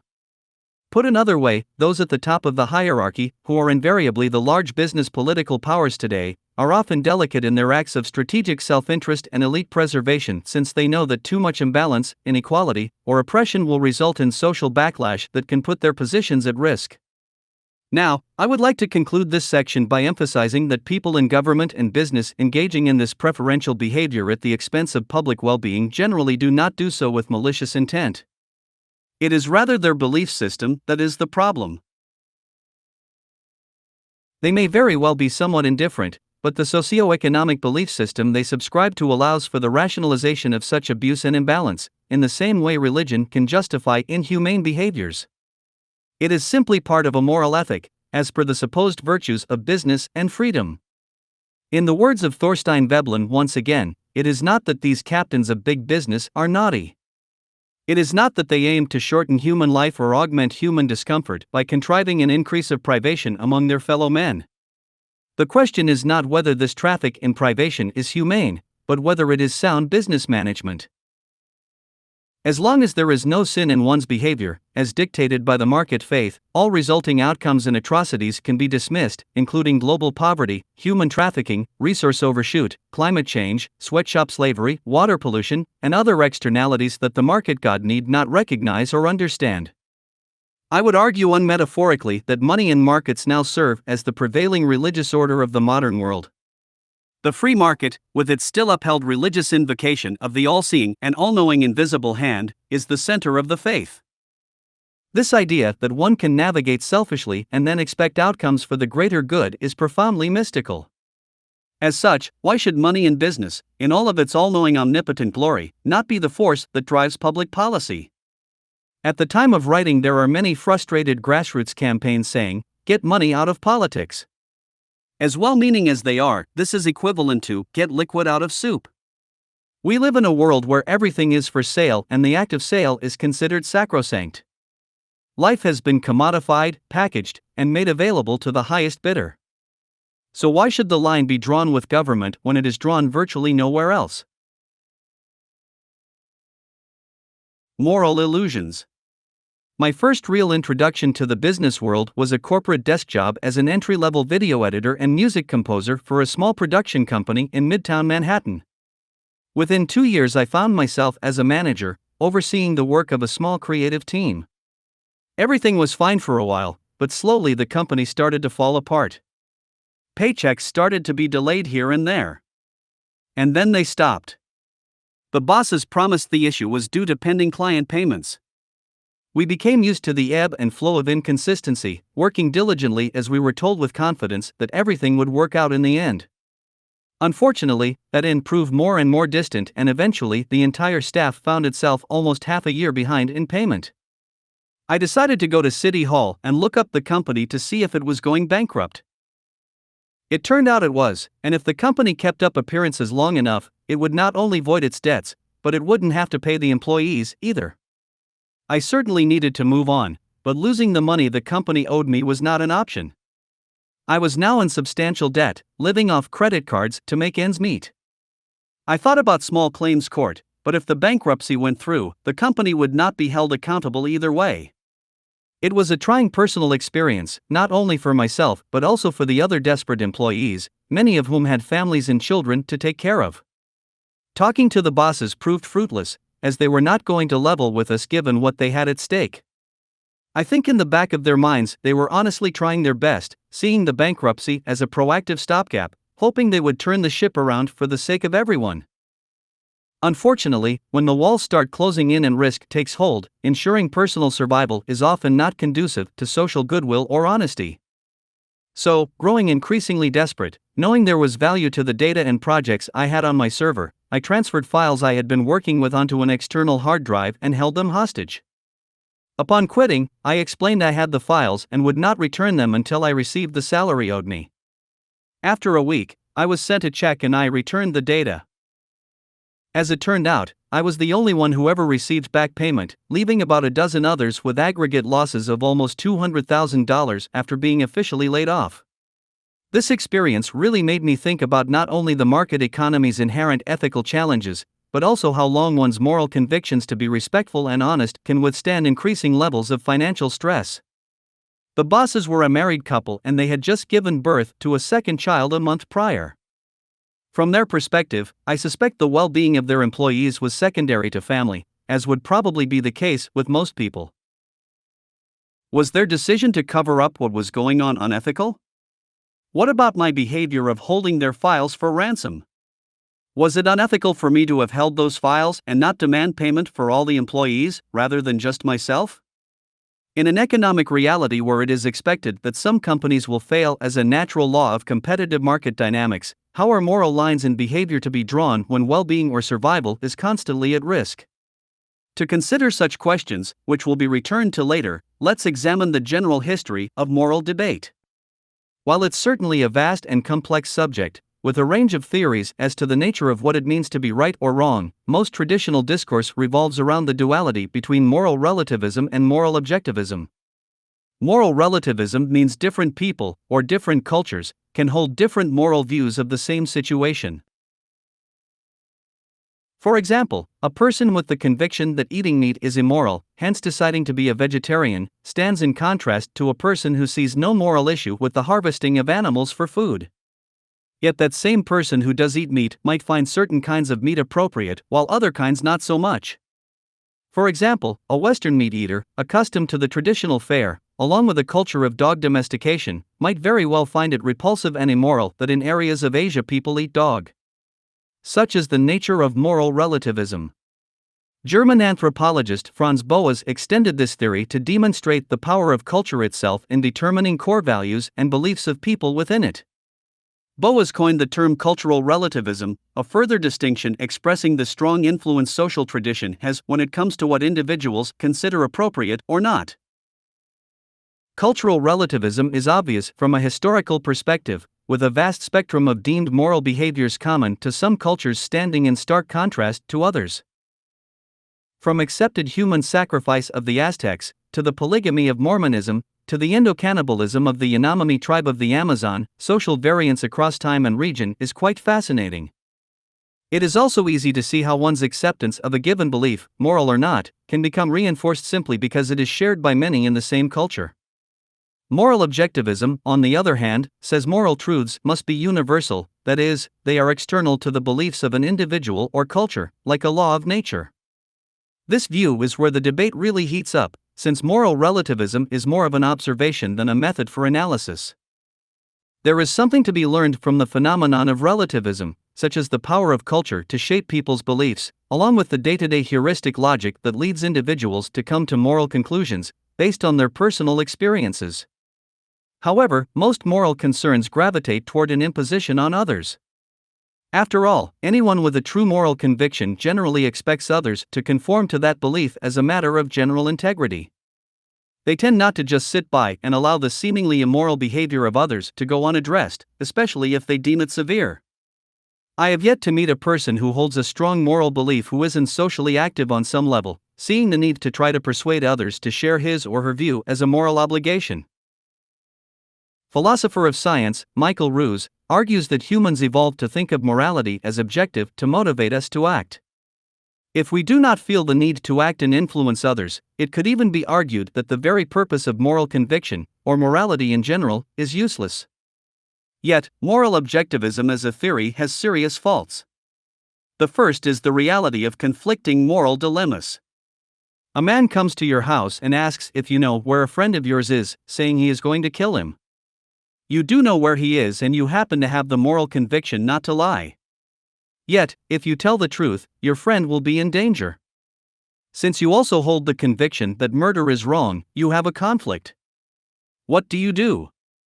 Well, as most would, sacrificing one conviction, truth-telling, to uphold the other, no murder, is the rational compromise. One is simply deemed more important than another, given the context and severity of consequence. The problem with objective moral assumptions is they are isolated or localized, ignoring the systemic nature of causality. Moral logic cannot simply be reduced to singular instances. What may seem like moral behavior in one instance can very well create a systemic chain reaction that leads to highly immoral outcomes. To the extent that negative consequences can be predicted, they become a critical part of the assessment of any decision. In fact, I would go so far as to argue that reductionist morality, meaning moral judgments isolated to a given moment only, can be immoral in and of themselves since they forego consideration of larger order effects. Another associated problem is the continuum fallacy. A continuum fallacy occurs when two or more different states or distinctions are assumed, while those distinctions actually exist along a fluid continuum of states that cannot be differentiated. A common example would be the debate on abortion. The continuum is human life itself. The general moral view is that murder is wrong. Obviously, we have laws to deter murder in society, even though many societies do allow for murder when it comes to combat, capital punishment, or self-defense. Regardless, on the whole, murder of human beings is generally seen as wrong, and the abortion debate asks, at what stage of pregnancy a fetus is to be protected as a human being? Pro-life moderates may say it is okay to abort a fetus before 6 to 8 weeks, with various explanations as to why. But regardless of these attempts to create a distinction, there is really no defensible starting point for the initiation and development of singular human life other than conception itself. All arguments to draw lines through time principally fail as a continuum fallacy, since how life is to be defined cannot be objectively differentiated once fertilization has started. The human life cycle is a process that starts with conception and ends with death. Is there a way to create differentiation that avoids the continuum fallacy? Yes, but only when external factors are weighed in, bypassing the localized view and moving into a systems view. What are the possible long-term outcomes of having a child, based on the social condition? Is the fetus healthy, or will it have a severe, painful, lifelong disability? Is the family in a financial position to support the child, ensuring good quality upbringing? Is the region or even society itself equipped to accommodate another human life? These are difficult yet relevant questions, for if it is predictable that child's birth is to set in motion a life of abuse, deprivation, illness, and suffering, the notion of what is moral then takes on a different tone. It could very well be that the most immoral thing a parent could do is to bring a child into conditions unfavorable for development. If pro-life concerns secure the birth of a child into an unfavorable precondition, and that child grows up as an aberrated adult who kills another human being due to such life distortion, is the initial moral righteousness to save the baby still preserved? Of course, one could turn that around and argue that if the issue is poor development, personal suffering, or a statistical threat to others, then why not just kill anyone at any age with those deemed issues? This argument fails because social factors change when a child is born, along with where the child is in the life cycle. In our basic drive to survive, it is an act of conscious self-interest to see to it that murder and violence are not wholly sanctioned by society, given our most basic social goals of a peaceful and fruitful coexistence and reduced suffering. First, there is the clear destabilization that occurs in societies that constantly fear violence. I am unaware of anyone who prefers a gangland society, where people can be killed at whim for differing beliefs or just for walking down the street. Second, people in society naturally connect with others and become larger than themselves. We are social creatures and our very existence depends on and is defined by others. This means one's death can be not only emotionally traumatizing for others, even affecting their long-term mental health, but it can also lead to retributive murders, generating destabilizing chain reactions. We strive for rules of tolerance and advocate general peace in communities, not only because we may have a moral conviction but also because if we didn't, we would personally be at risk, along with social integrity itself. This socially connected experience is not the same for a fetus in utero since the social bond is almost exclusively between the mother and child. This is why the pro-choice view focuses on the mother, as she is the one who has the most to endure as far as immediate risk is concerned. It is the mother who can suffer direct complications from an abortion or childbirth and is most prone to having long-term trauma, both physically and emotionally, from either event. It is also the mother who, assuming no legally recognized father, is responsible for the child when born.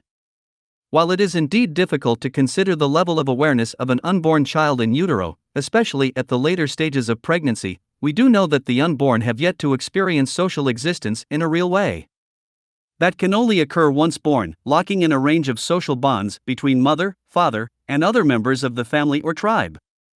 The bottom line here is that there can be no singular right or wrong view of this issue or, in fact, any issue. Moral assessments can only be made in consideration of context, with extended variables and consequences factored in. Put another way, a systems-based assessment is needed to make the most appropriate judgment for a given circumstance. Now, this is not to say general moral guidelines have no role. The cultural decision to generally value human life and its protection is a viable moral worldview because it translates into increased personal and social security. However, that doesn't make it objective in the sense of being universally applicable without exception. The complexity of life poses far too many circumstantial variations and conflicts in which the violation of general moral principles can be justified. Of course, superficial perceptions of this kind of thinking tend to make people nervous, and with good reason. It could be countered that if everyone freely evaluates a situation to decide on the morally appropriate course of action, people could justify destructive or immoral actions by subjective, biased, or poor rationalizations. A classic example is the greater good claim regarding war crimes by leaders, as noted earlier in this chapter on cultural superiority. History is full of genocides and murders led by seemingly ethical people, claiming that their actions are morally right in an end justifies the means kind of logic.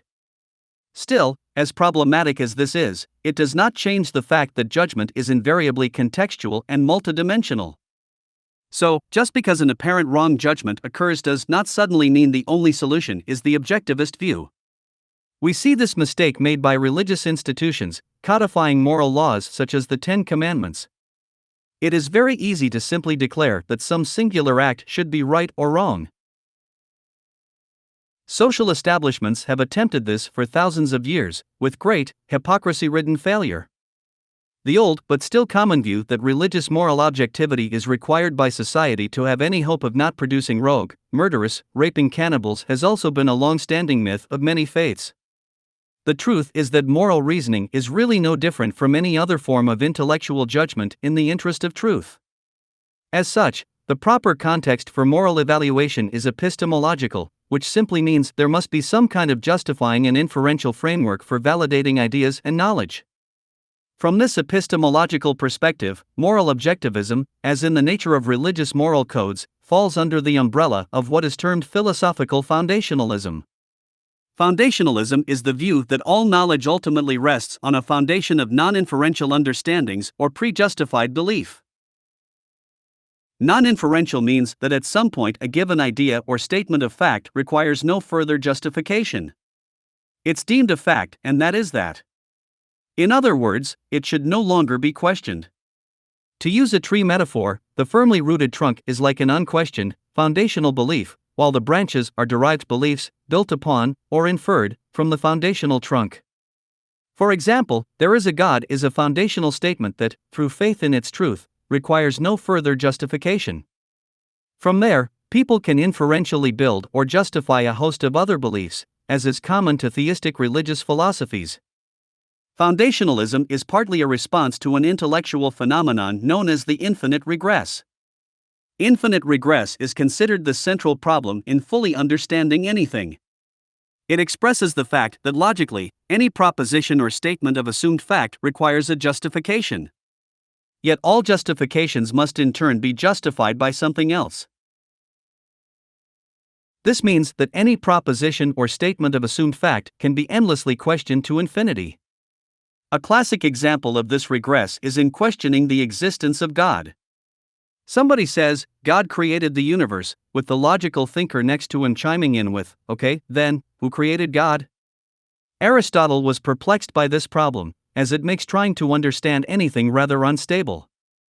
If every cause is also an effect in reason, then how do we find any universal truths? So Aristotle argued that there must be a stopping point where a proposition or belief no longer requires further justification. He vaguely described a kind of innate knowledge related to our built-in sense perception where, like a hierarchy, knowledge is built upon a foundation of these true facts. To date, I have yet to read a really clear treatment on the issue, despite its popularity. René Descartes is famous for saying, I think, therefore I am, implying that one can at least be sure of one's own existence, hence also arguing there must be some kind of an unquestionable foundation to all knowledge. Again, how this pragmatically relates to viable inference and decision-making is never made clear. What seems to be argued by Aristotle appears related to what biologist Edward O. Wilson terms sociobiology, which links our basic biological and perceptual nature to certain propensities as a species. An example of a possible sociobiological link to moral thought could be mirror neurons. As studied in many primate species, these are neurons that fire when one observes an event endured by another, generating an empathic response. This kind of response is physiological, not logical, meaning it occurs in most people as an automatic reaction to observing others' behavior or experiences. An example is a person in great emotional distress. On average, people sense the distress and can become sad themselves. We see this phenomenon in the effect of movies, as the viewer identifies with a character and feels his or her experience, even though the character may be fictional. Generally, if there was ever evidence for something of a human nature related to moral sensibilities, mirror neurons seem to be the closest evidence for it. These neurons, apart from also assisting learning, seem to be a means to bond people, creating a sense of connection and compassion. However, as relevant as this phenomenon may be to human society, it doesn't serve our purposes here. The point here is to establish intellectual, defendable reasons for moral conclusions. If the evidence of mirror neurons and sociobiology does hold weight, then empirical observations of the phenomenon can be measured and included in larger order arguments, just like anything else. For now, we will focus on the purely intellectual issues since there is no clear way at the present time to understand how such sociobiological reactions translate into full, defendable moral ideologies. Now, the archenemy of foundationalism is called epistemological coherentism. As with foundationalism, there are many subtle distinctions around this idea, with no shortage of tedious historical debate. For the sake of simplicity, all we really need to understand about coherentism is that for a belief to be justified it must be consistent, or coherent, with other beliefs. These coherent beliefs generally form a belief system, or each singular belief in the system is supported by all the other beliefs in the system. In stark contrast to foundationalism, there are no absolute foundational or privileged ideas that can go unquestioned. Coherentism rejects this absolutism on the grounds that the infinite regress is not that much of a problem to understanding reality. By inferentially associating belief in linear and nonlinear ways, we can realize a kind of averaged equilibrium of truth that serves a functional role. Of course, just because a belief finds coherence with other beliefs doesn't mean anything is actually true. Just as with people voting to reach a consensus about something, social coherence, they could all very well be wrong, regardless of their agreement. So, coherentism is really a probabilistic model of intellectual validation. A classic real-world example is the case of Dr. Ignaz Semmelweis, who in 1847 realized that simply washing his hands was reducing infection-driven deaths of mothers after childbirth. This was well before Louis Pasteur discovered the germ theory of disease. Unfortunately, Semmelweis's findings were rejected by the mainstream medical and scientific community at the time, for they did not fit the prevailing system of belief put forward. It wasn't coherent, even though correct, as many deaths continued for years after as a result. So putting all of this together, it's easy to see how ideas about reality can form based upon a small number of core beliefs, as foundationalism suggests. Yet it is also easy to understand how those core beliefs can very well be wrong. And if the very foundation of any inferentially derived ideas is wrong, it is safe to assume that so are those inferentially derived ideas. This is why coherentism does not assume any privileged root beliefs, and why its theory rejects such absolutism outright. Rather, it floats the idea of truth, using inference to both consider the structure that supports an idea and compare seemingly disconnected ideas to find validating consistency. Now, why is all of this important? If we look beyond the polarized simplicity of moral relativism and moral objectivism, focusing on epistemological structures common to the assessment of knowledge, we can create an improved model of moral evaluation. Aforementioned problems such as conflicting moral dilemmas or continuums can be better addressed within the framework of epistemology, as opposed to elevating human morality to something outside of rational thought. Regardless of our emotional reactions, one's morality is really a belief system like any other intellectual process. As such, epistemological coherentism appears to be the best framework of evaluation as it is systemic, without the baggage of ideological preconception we find with foundationalism. With this in mind, let's now return to the 4 questions I posed regarding my experience with the company that stopped paying its employees as it secretly went bankrupt to avoid all liability. Was the company's decision to cover up what was going on unethical? Well, if the owners had explained to the employees that they had just filed for bankruptcy and there would be no paychecks for months more, or possibly never, destabilization of the office would have been certain. Small business bankruptcy is complex, with a range of protections and vulnerabilities at different stages depending on the type. Under some conditions, the employees could have sued for back payment. This would have meant what money the owners did have could have been taken.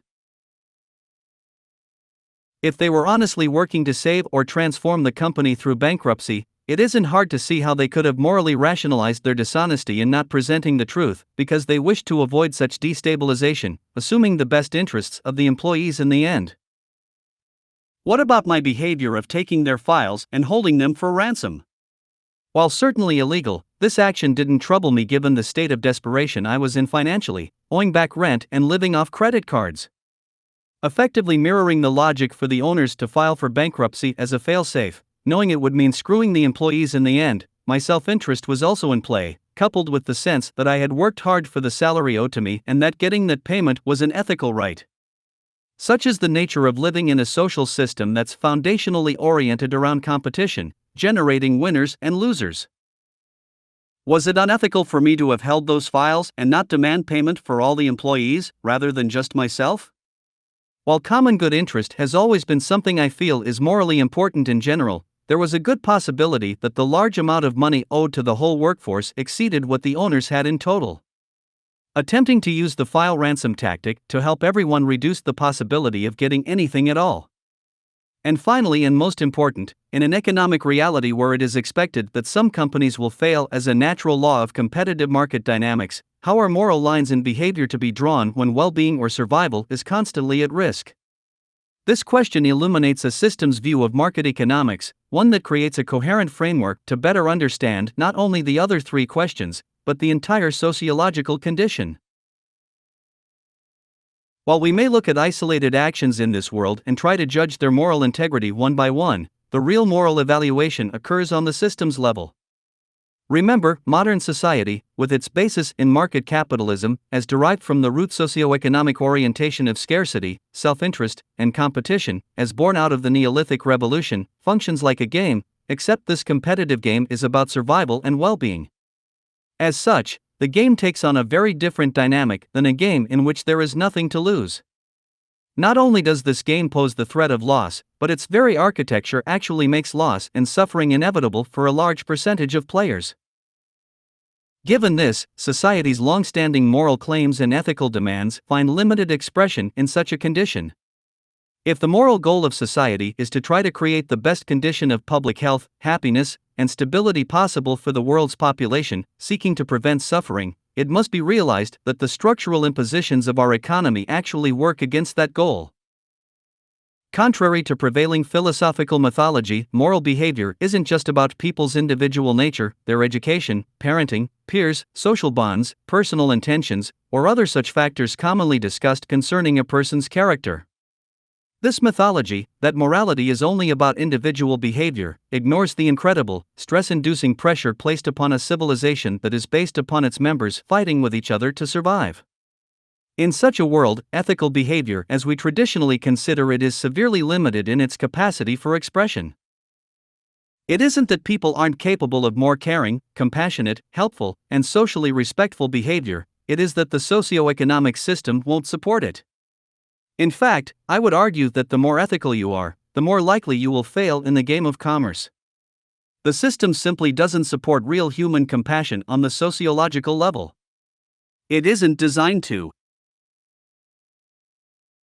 Free will. Now, a great deal has been covered in this chapter thus far. Before we conclude with what is perhaps the most core and paradoxical of all secular social mythologies, free will, I would like to quickly recontextualize some of what has already been addressed. In this exploration, the structural importance of the Neolithic Revolution has been emphasized, along with its cultivation of trade, settlement, specialization, property, protectionism, and other characteristics that continue to define modern society. In contrast to the assumptions of social dominance theory, with its conclusion that humans are wired to group-based hierarchy by nature once an economic surplus is created, regardless of the social system, the adaptive capacity of humans appears far more flexible. This is not to argue a behaviorist view of human nature, which, in an extreme interpretation, views the individual as infinitely malleable by culture. Rather, this is about the highly deterministic role of anthropological effects related to broad shifts in economic conditions. In this, the term root socioeconomic orientation has been coined and defined.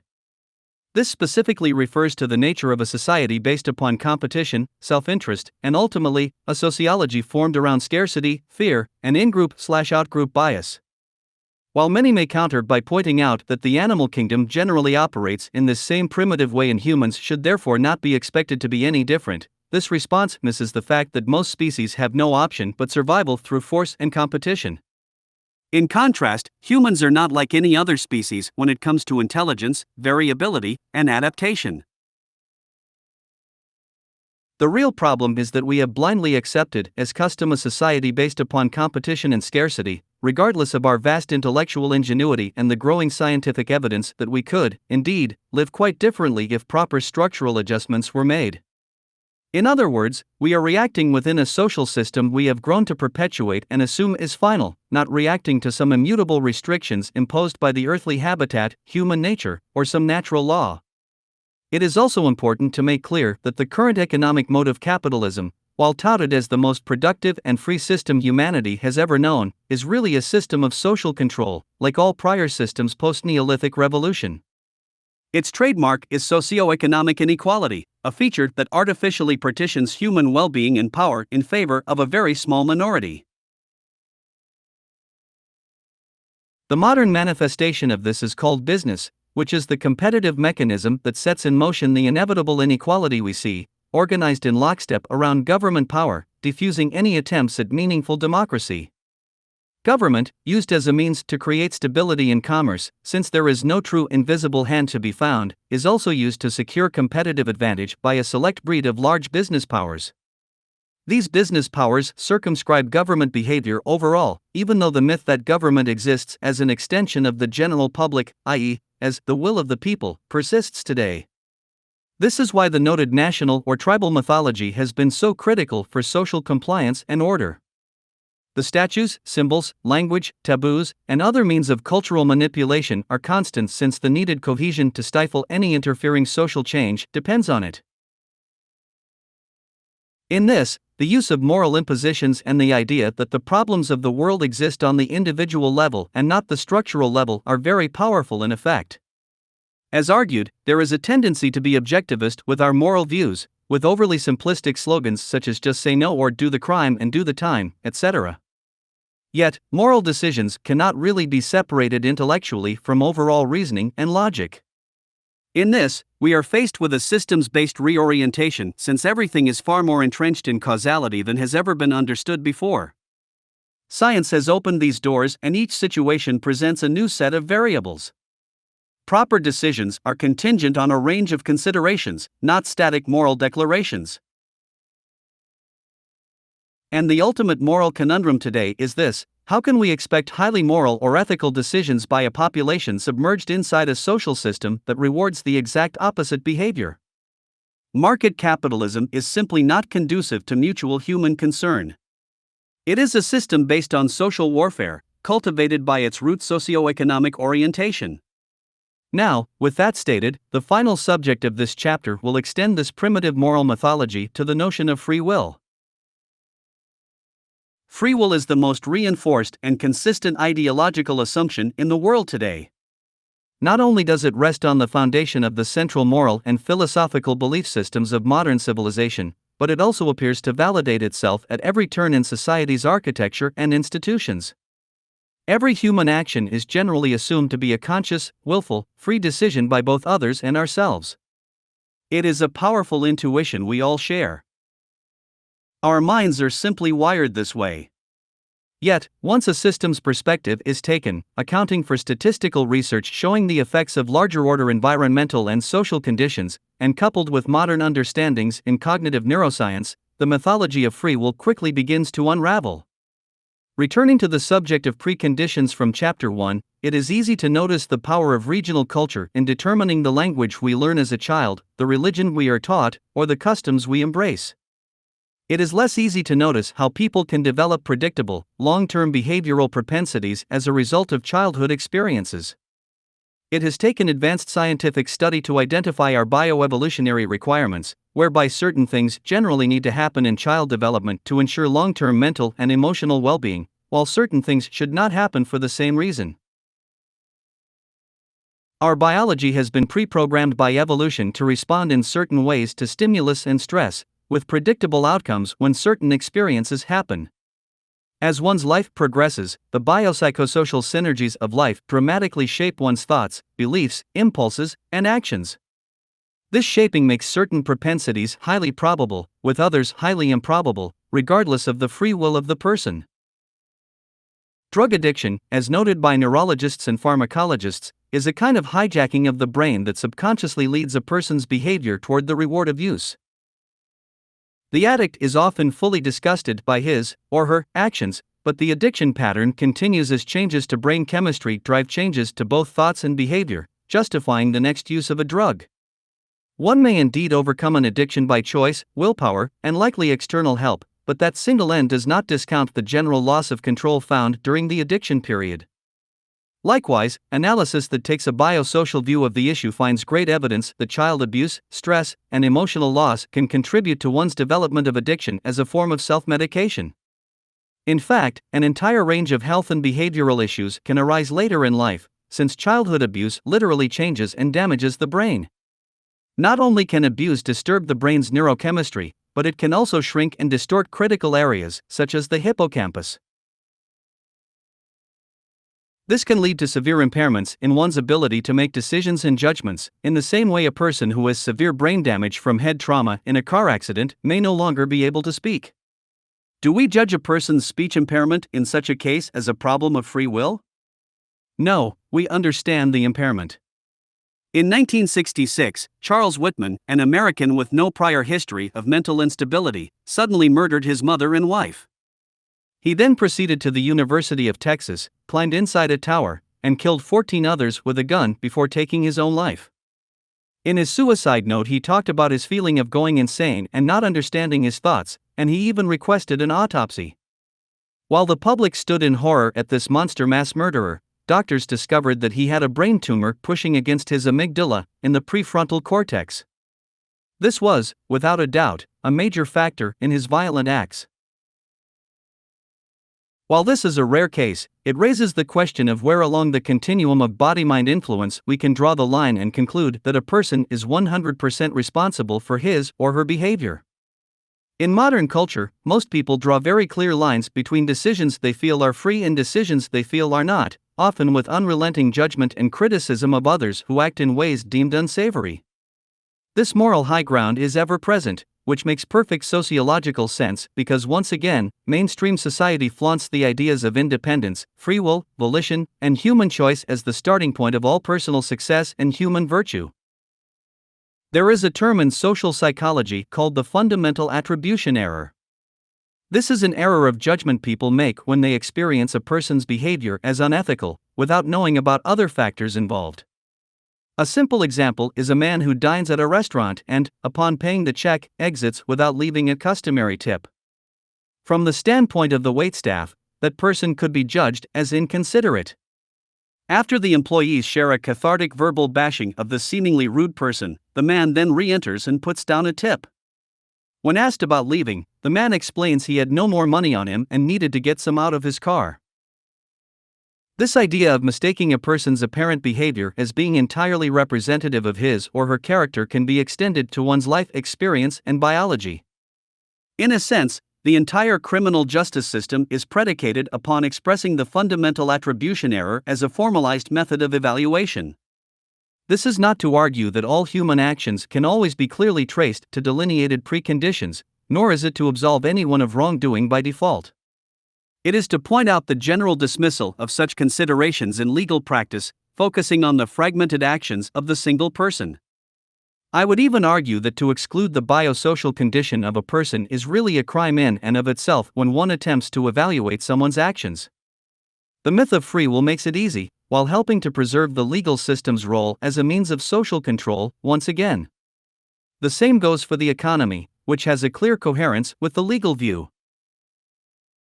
If you happen to believe that every human being has absolute freedom in thought and decision-making, with no biological or environmental preconditions that can influence behavior to make it uncontrollable, then you would conclude that any action taken is a person's moral responsibility entirely.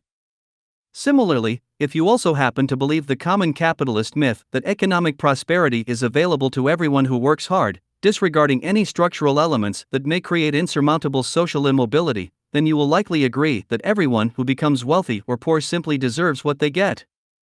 It also isn't difficult to see how such root assumptions can then form a basis to infer more extended beliefs. For example, from the "you get what you work for" dogma, one could reason support for more right-wing or conservative politics, also leading to support for more free trade or neoliberal policies. This could also mean finding little rational motivation for, say, increasing state-funded social welfare to help the poor. Likewise, if market virtue rests on free, democratic exchange and the maximization of utility for the greater good, then any intervention by government can only be sacrilegious. To throw one more coherent validation into the mix, if social dominance theory is assumed to be true, then the inequality and poverty in the world can really only be natural and even necessary to some degree to ensure the larger order stability of society. Such shared social characteristics derived from this free will foundation are enormous in modern culture. In the realm of philosophy, the assumption of human choice is a bedrock of discussion since philosophy is just as much about principles of proper behavior as it is about the investigation of knowledge and reality. Perhaps the most dominant moral philosophy today is utilitarianism. This is the view that the correct moral choice in any given situation is the one that produces the greatest utility, usefulness, in terms of generating happiness and reducing suffering. It is basically hedonistic, viewing the individual as interested in maximizing his or her own utility, benefit, at all times, while at the same time trying to maximize utility for the largest number of people, making them happy too. Sounds great, right? While poetically viable, the way this theory has unfolded in the context of market economics has deviated quite far from its original intentions. Basic economic utilitarianism says that all market behavior is to be reduced to rational, strategic attempts to maximize gain and avoid loss. This reasoning occurs in the purchase of a consumable good, the hiring of labor, or the process of capital investment. It is basically a form of game theory. In a way, it is the theory of how humans behave and how they ought to behave in the context of rational economic decisions. In this process of rational self-maximization, as per the ideal of Adam Smith's invisible hand, the greater good is to be achieved. While much could be said on the issue, what this theory effectively does is reduce human beings to mere gaming agents, shifting focus away from the actual nature of economic production and of real life and societal interaction. The theory focuses only on the abstraction of trade itself. In a way, it creates a false view of equality among everyone in the economy, reducing people to hedonistic exchangers. As such, it distracts attention from structural and imbalance problems, justifying the market's basis in competition and narrow self-interest. One important idea found within this school of utilitarianism is that of voluntarism. Quite popular in modern libertarian circles, voluntarism is about action based solely on free will, without any force. In market behavior, the act of voluntary trade is considered the ultimate moral priority. So, a woman has a ring. She goes into a pawnshop and sells it. From this perspective, the exchange is considered to be mutually beneficial to both parties since the woman willfully sold the ring and the shop willfully bought it. This simple idea of exchange is held up by microeconomic theorists to argue that a trade always serves the best interests of both parties, and even does so equally, since they are both just exchangers, maximizing their utility or personal benefit. The problem with this view is that it ignores all other pressures that distort the will of the individual making the trade. From a voluntary, utilitarianism perspective, it doesn't matter why the trade occurs, as long as it appears both parties are acting on free will in the exchange. But what if the ring being pawned was her dead husband's, who had recently been in a fatal accident, leaving his family with no income or means? In distress, with bills to pay and no social safety net, the wife sees no alternative but to sell off a highly sentimental personal item. Can we still call it voluntary? In abstraction, yes. But in reality, that circumstance cannot be dismissed as simply voluntary, just as we can't view as simply voluntary the choice of an impoverished, drug-addicted, and mentally handicapped prostitute to exchange sex for more drugs. Life is a sea of complex coercive pressures and external forces, occurring both consciously and subconsciously. The snapshot of a voluntary exchange is a dangerous free will illusion as it distorts social perception of causality, limiting more thorough understandings. At the same time, we are faced with the question of rationality itself. While we are naturally unaware of choices and factors outside of our education or experience, making those choices or factors unavailable for consideration, we also have common inhibitions that interfere with the information we do have. These are referred to as cognitive biases. Cognitive biases are errors and gravitations in thinking and judgment usually tied to our social condition. Being the social organisms we are, arguably defined by others and culture itself in terms of personal identity and self-worth, the power of our social nature often gets the best of us. A notable theoretical framework to understand this is called social identity theory. In short, people have a propensity to identify with groups, drawing their identity and sense of status from them in many ways.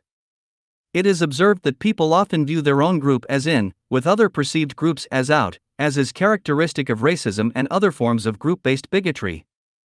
Consequently, this ubiquitous social tendency for inclusion and approval creates serious psychological problems when it comes to rational choice and critical thought. One such problem is the tendency towards social conformity, or the bandwagon effect. A herd mentality often arises such that people gravitate toward being consistent with their group's actions or beliefs, suspending critical thought. One famous study conducted in the 1950s entailed asking a group of people to make simple decisions about visual images, such as which line on a screen was the longest of a set. However, all but one test subject was in on the study. These other participants were fakes, planted to purposely agree on the wrong answer and encourage the test subject to go along with their group decision about the correct match. The controlled study proved a strong effect of peer pressure, with more than 75% of the participants in the total of 12 repeated tests conforming at least once. This is in contrast to the control group, no pressure to conform, where less than 1% conformed. It is not difficult to imagine how this same effect can occur in groups with shared values, such as political parties. People also seem to prefer being on the winning, majority side of a given situation, bypassing true critical thought. Bandwagon persuasion is everywhere in the world today and can rightfully be deemed a natural gravitation of our evolutionary psychology. From advertising slogans declaring millions of satisfied customers can't be wrong, to the self-fulfilling prophecy of stock market bubbles in which rising prices driven by buyers simply encourage more buyers in a euphoric trend. Political persuasion is also similar. The media need do little more than present the idea that a candidate, concept, or policy already enjoys popular approval, and the herd will usually follow blindly. There is also the tendency of group bias in general. This means the propensity to favor your group, in-group, while disfavoring others, out-group. This is most common when the groups have some relationship to each other, such as rival baseball teams, religions, or nations. The development of prejudice is predictable, with the history of bigotry largely a group-based phenomenon. An informal yet famous study on this phenomenon was done by an elementary school teacher named Jane Elliott, who divided her third-grade class into two groups based on whether the children had blue or brown eyes. She then explained to the kids that those with blue eyes were naturally smarter than those with brown eyes. Amazingly, this simple act rapidly created group tension and conflict, including name-calling, shaming, and discrimination against the brown-eyed kids. Now, I wish to clarify that this is not about absolute determinism. It is about a general propensity, linked to our evolutionary psychology, for humans to gravitate toward group identification and to develop biases based upon that identification. As Charles Mackay wrote in his famous text, Extraordinary Popular Delusions and the Madness of Crowds, men, it has been well said, think in herds, it will be seen that they go mad in herds, while they only recover their senses slowly, and one by one. Our social nature being what it is, this tendency clearly does not favor critical evaluation of information. It takes a great deal of self-awareness to notice the propensity when it is occurring. As for causality, our nervous system seems to reflexively want to remain part of a group identity, falling victim to the power of its social influence. Neurobiologist and researcher Vasily Klucharev writes that the deviation of individual opinion from the group behavior, opinions, is interpreted by the nervous system as behavioral error or reward prediction error, which starts the process of behavior change, based on the dopaminergic mechanism of reinforcement learning. In other words, our very brains are somewhat trapped between rational thinking and impulsive counter-reactions that seek to prefer in-group conclusions. These lower brain reactions make us vulnerable to numerous thoughtless behaviors triggered by brain chemistry and make us susceptible to external manipulation. The arenas of marketing and politics are perhaps where the greatest damage is done today. In general advertising, for example, much work has been executed in the field of subliminal effects that create unconscious bias. This has even led to making the practice, called subliminal advertising, illegal in many countries. However, more recent research has shown that the influence of general advertising has a similar subconscious effect. In a 2010 article published in the journal Science, psychologists Custers and Arts report how the unconscious will has a powerful role in decision-making, without us being aware. Custers and Arts write that people should be much more scared of commercials they can see, rather than those they can't see, for the effect of things like psychological positive reward cues can create bias. Using an example of a soda commercial, Custers and Arts write, if you are exposed to these advertisements over and over again, it does create an association in your mind, and your unconscious is more likely to suddenly decide you want a Coke.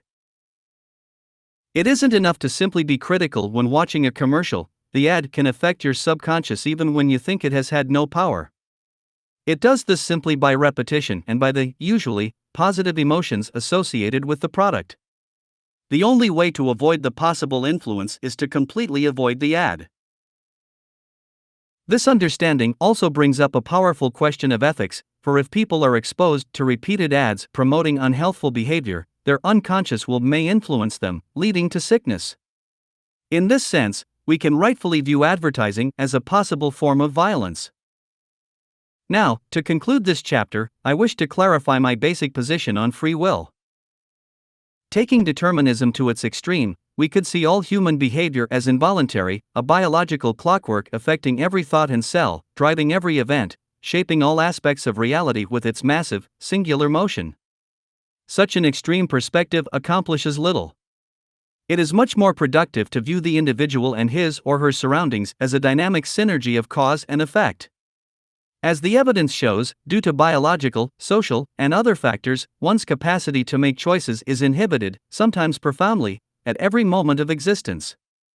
Grasping this gives us a more comprehensive understanding of not only human behavior, but of reality itself. After all, to view yourself and others as partly self-propelled and partly vulnerable to biological and cultural influences forces a very different sense of how and why the world is the way it is. It is also important to point out that no matter what the truth may be in terms of exactly how much free will we have, to believe we are in control is very important to our psychology. Research has shown that people who believe they have control over their lives are much happier and more motivated, which makes perfect sense. After all, who wants to feel like one has no control over anything he or she is doing? Yet the cold reality is that on a certain level we are not free and we are not rational. There is a surprising kind of automaticity to our existence, meaning we are doing many complex things automatically. In this, we are faced with a very uncomfortable sense of self and identity.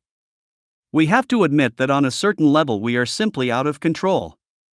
We are not in full control of our thoughts and behaviors, and neither are the people around us. Yet, in recognizing this, we are then able to better understand human limitations and weaknesses, allowing for more intelligent decisions on how to better adjust our society to improve well-being, public health, and social relations. This view, once again, rests on a system-based context of our existence. While having some purpose in supporting our required sense of identity and sanity, the highly propagated, dogmatic, and institutionalized idea of free will and morality is also what keeps us from better understanding the causal factors paralyzing the world, perpetuating the same destructive patterns in public health, civil injustice, and environmental destruction. We are constantly judging people and their individual actions, rather than factoring in the structural roles, cultural pressures, modulating stressors, incentivizing influences, dominance mechanisms of control, human vulnerability to submission, cognitive biases, and the litany of other system-based factors that keep the vicious cycles of human disorder in motion. When this higher view is taken, one that positions the individual in a network of factors, bypassing the illusion of singular will and autonomy, a more holistic and effective sense of problem-solving emerges. As such, social activism must become a social science in and of itself. The synergetic, biopsychosocial nature of the human condition needs to be not only understood but also used as a strategy for instigating needed social change. We also need a firm grasp of history and its effects, knowing that our society's root socioeconomic orientation, as derived from the geographical determinism of the post-Neolithic revolution, has evolved a condition based upon factors of competition, dominance, and scarcity. These factors have been fully absorbed into virtually every aspect of our lives, from the social system, to its institutions, to the prevailing psychology of the masses. Without these foundational understandings, very little progress can be expected in the realm of human justice and equality as we move further into the 21st century. The negative forces preserving the status quo today are not substantially affected by street protest, public outcry, media exposure of corruption, or other traditional methods. It is fruitless for us to demand idealized or more just behaviors from our existing institutions, since they have been built around a value and incentive system that thrives on the very behaviors we wish to change. Only deep system changes will prove to have long-standing effects, as will be argued in future chapters. Chapter 3. Structural Bigotry, the Economics of Oppression. Where justice is denied, where poverty is enforced, where ignorance prevails, and where any one class is made to feel that society is an organized conspiracy to oppress, rob and degrade them, neither persons nor property will be safe. Frederick Douglass. After high school, I moved to New York City to attend a music conservatory in pursuit of a degree in classical percussion performance. As passionate as I was about music, the financial reality of my student loans quickly polluted the circumstances. Combined with a growing disillusionment with having to monetize an art form I considered sacred, a tool for meditation and personal growth, I ended my college career at the age of 20 after a mere 2 years. Amazingly, the interest-bearing loan schedule for this short time projected values of over $40,000, a shocking sum for a young adult just entering the earn-a-living reality. Of course, watching my friends graduate with master's degrees from prestigious institutions such as the Juilliard School, only to moonlight in coffee shops thereafter as they struggled with low-paying gigs, wasn't very encouraging either. While I was disappointed at the time, the prudence of the decision is as clear to me today as it was then. As expressed in the previous chapter, economic deregulation and privatization are considered sacrosanct requirements of a supposedly free world. Ironically, the freedom of markets means effectively nothing should ever be free, and being $40,000 in debt certainly didn't give me a sense of liberation. I suspect I have not been alone in that feeling. As of 2015, American student loan debt was about $1.2 trillion, surpassing the GDP of Australia, New Zealand, and Ireland combined. One may rightfully wonder why a society that ostensibly seeks to educate and prepare young people to be intelligent problem solvers and creators would perpetuate a system that shackles them with immobilizing debt the moment they enter the post-education workforce. One may also wonder why many other countries that subsidize higher education through strategic taxation, making sure young people are not inhibited by financial limitation or debt, consistently outperform the United States in global test comparisons. Yet this is only curious if one is unaware of the dominant socio-economic philosophy of the United States, along with its position as a global empire. Today, the US leads the world in terms of both economic influence and military force, endlessly pushing the neoliberal values of free trade as a root priority.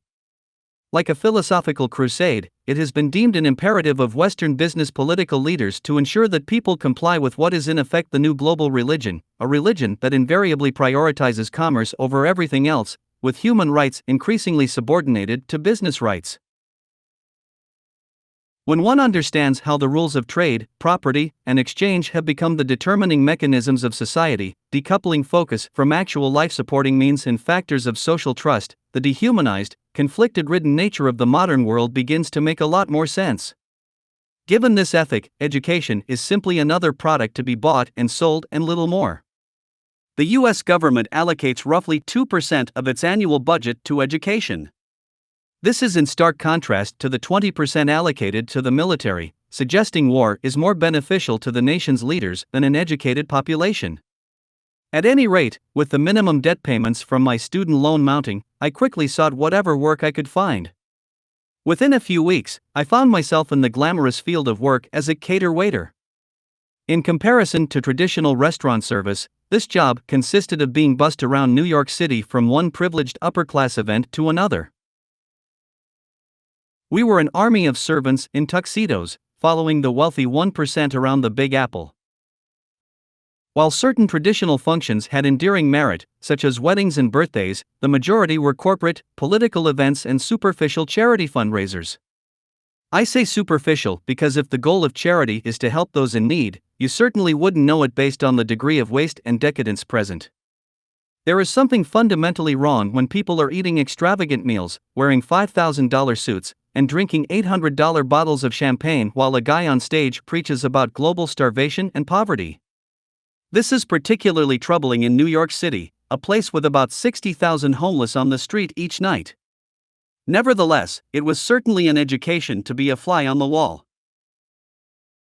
At one event, executives from the Walt Disney Corporation were being honored for both their apparent philanthropy and record profits, explaining how they were bringing needed jobs to impoverished people in Bangladesh and Haiti. It wasn't long after I saw Disney exposed on the news for facilitating some of the worst human rights abuses in sweatshop labor history, paying as little as 4 cents an hour, denying basic labor rights and benefits, tolerating the beating of workers for failing to meet quotas, sexual harassment, using children as labor, and more. It's a unique state of mind when a company moves operations to impoverished areas of the world, exploiting the vulnerable for cheap labor, only to then try to convince themselves and others they are doing the region a favor. In the end, during this time as a cater waiter, I was able to see a side of society I think most do not. Coming from a lower middle class upbringing, my father a postman and my mother a social worker, I had little exposure to such privilege. What I came to realize is that there is often a distinct detachment from reality in wealthy culture. It wasn't that these folks were overtly disrespectful or mean. Most were quite polite when dealing with the help. Sometimes, I would end up at mansions and exotic penthouse apartments serving as a family's personal servant for the evening. These were generally kind people and clearly caring when it came to their home life. Still, a clear disconnect from general society was obvious, a kind of cultural alienation, if you will.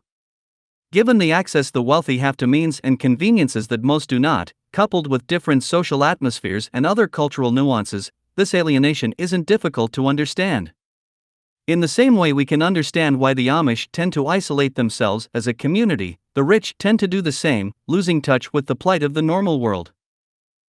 Rather than simply demonize the wealthy, it is important that we realize they are victims of circumstance and groomed into their characteristic worldviews and behaviors by larger order forces like everyone else. They are only partially responsible for their actions, as expressed in this chapter. This fact is important, for viewing society through this system-oriented lens is needed to better understand the true nature of class conflict. It is also needed to establish a new level of compassion toward others. There is little value in group versus group thinking, as the real problem is not the nature of any group but how that group manifested its values and biases to begin with. I view those whose values and worldview are distorted by power and wealth as little different from those suffering from any other biopsychosocial derangement of culture. In the same way that we can expect certain social preconditions to lead to problematic outcomes within the lower class such as street gangs, crime, and violence, similar sociological processes all too often lead the rich to develop selfish, apathetic, and power-hungry behaviors. Social psychology. As F. Scott Fitzgerald cogently wrote, "Let me tell you about the very rich. They are different from you and me, they think, deep in their hearts, that they are better than we are because we had to discover the compensations and refuges of life for ourselves.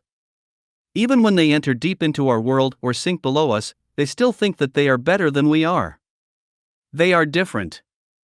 Social status is not just about material access and social privilege.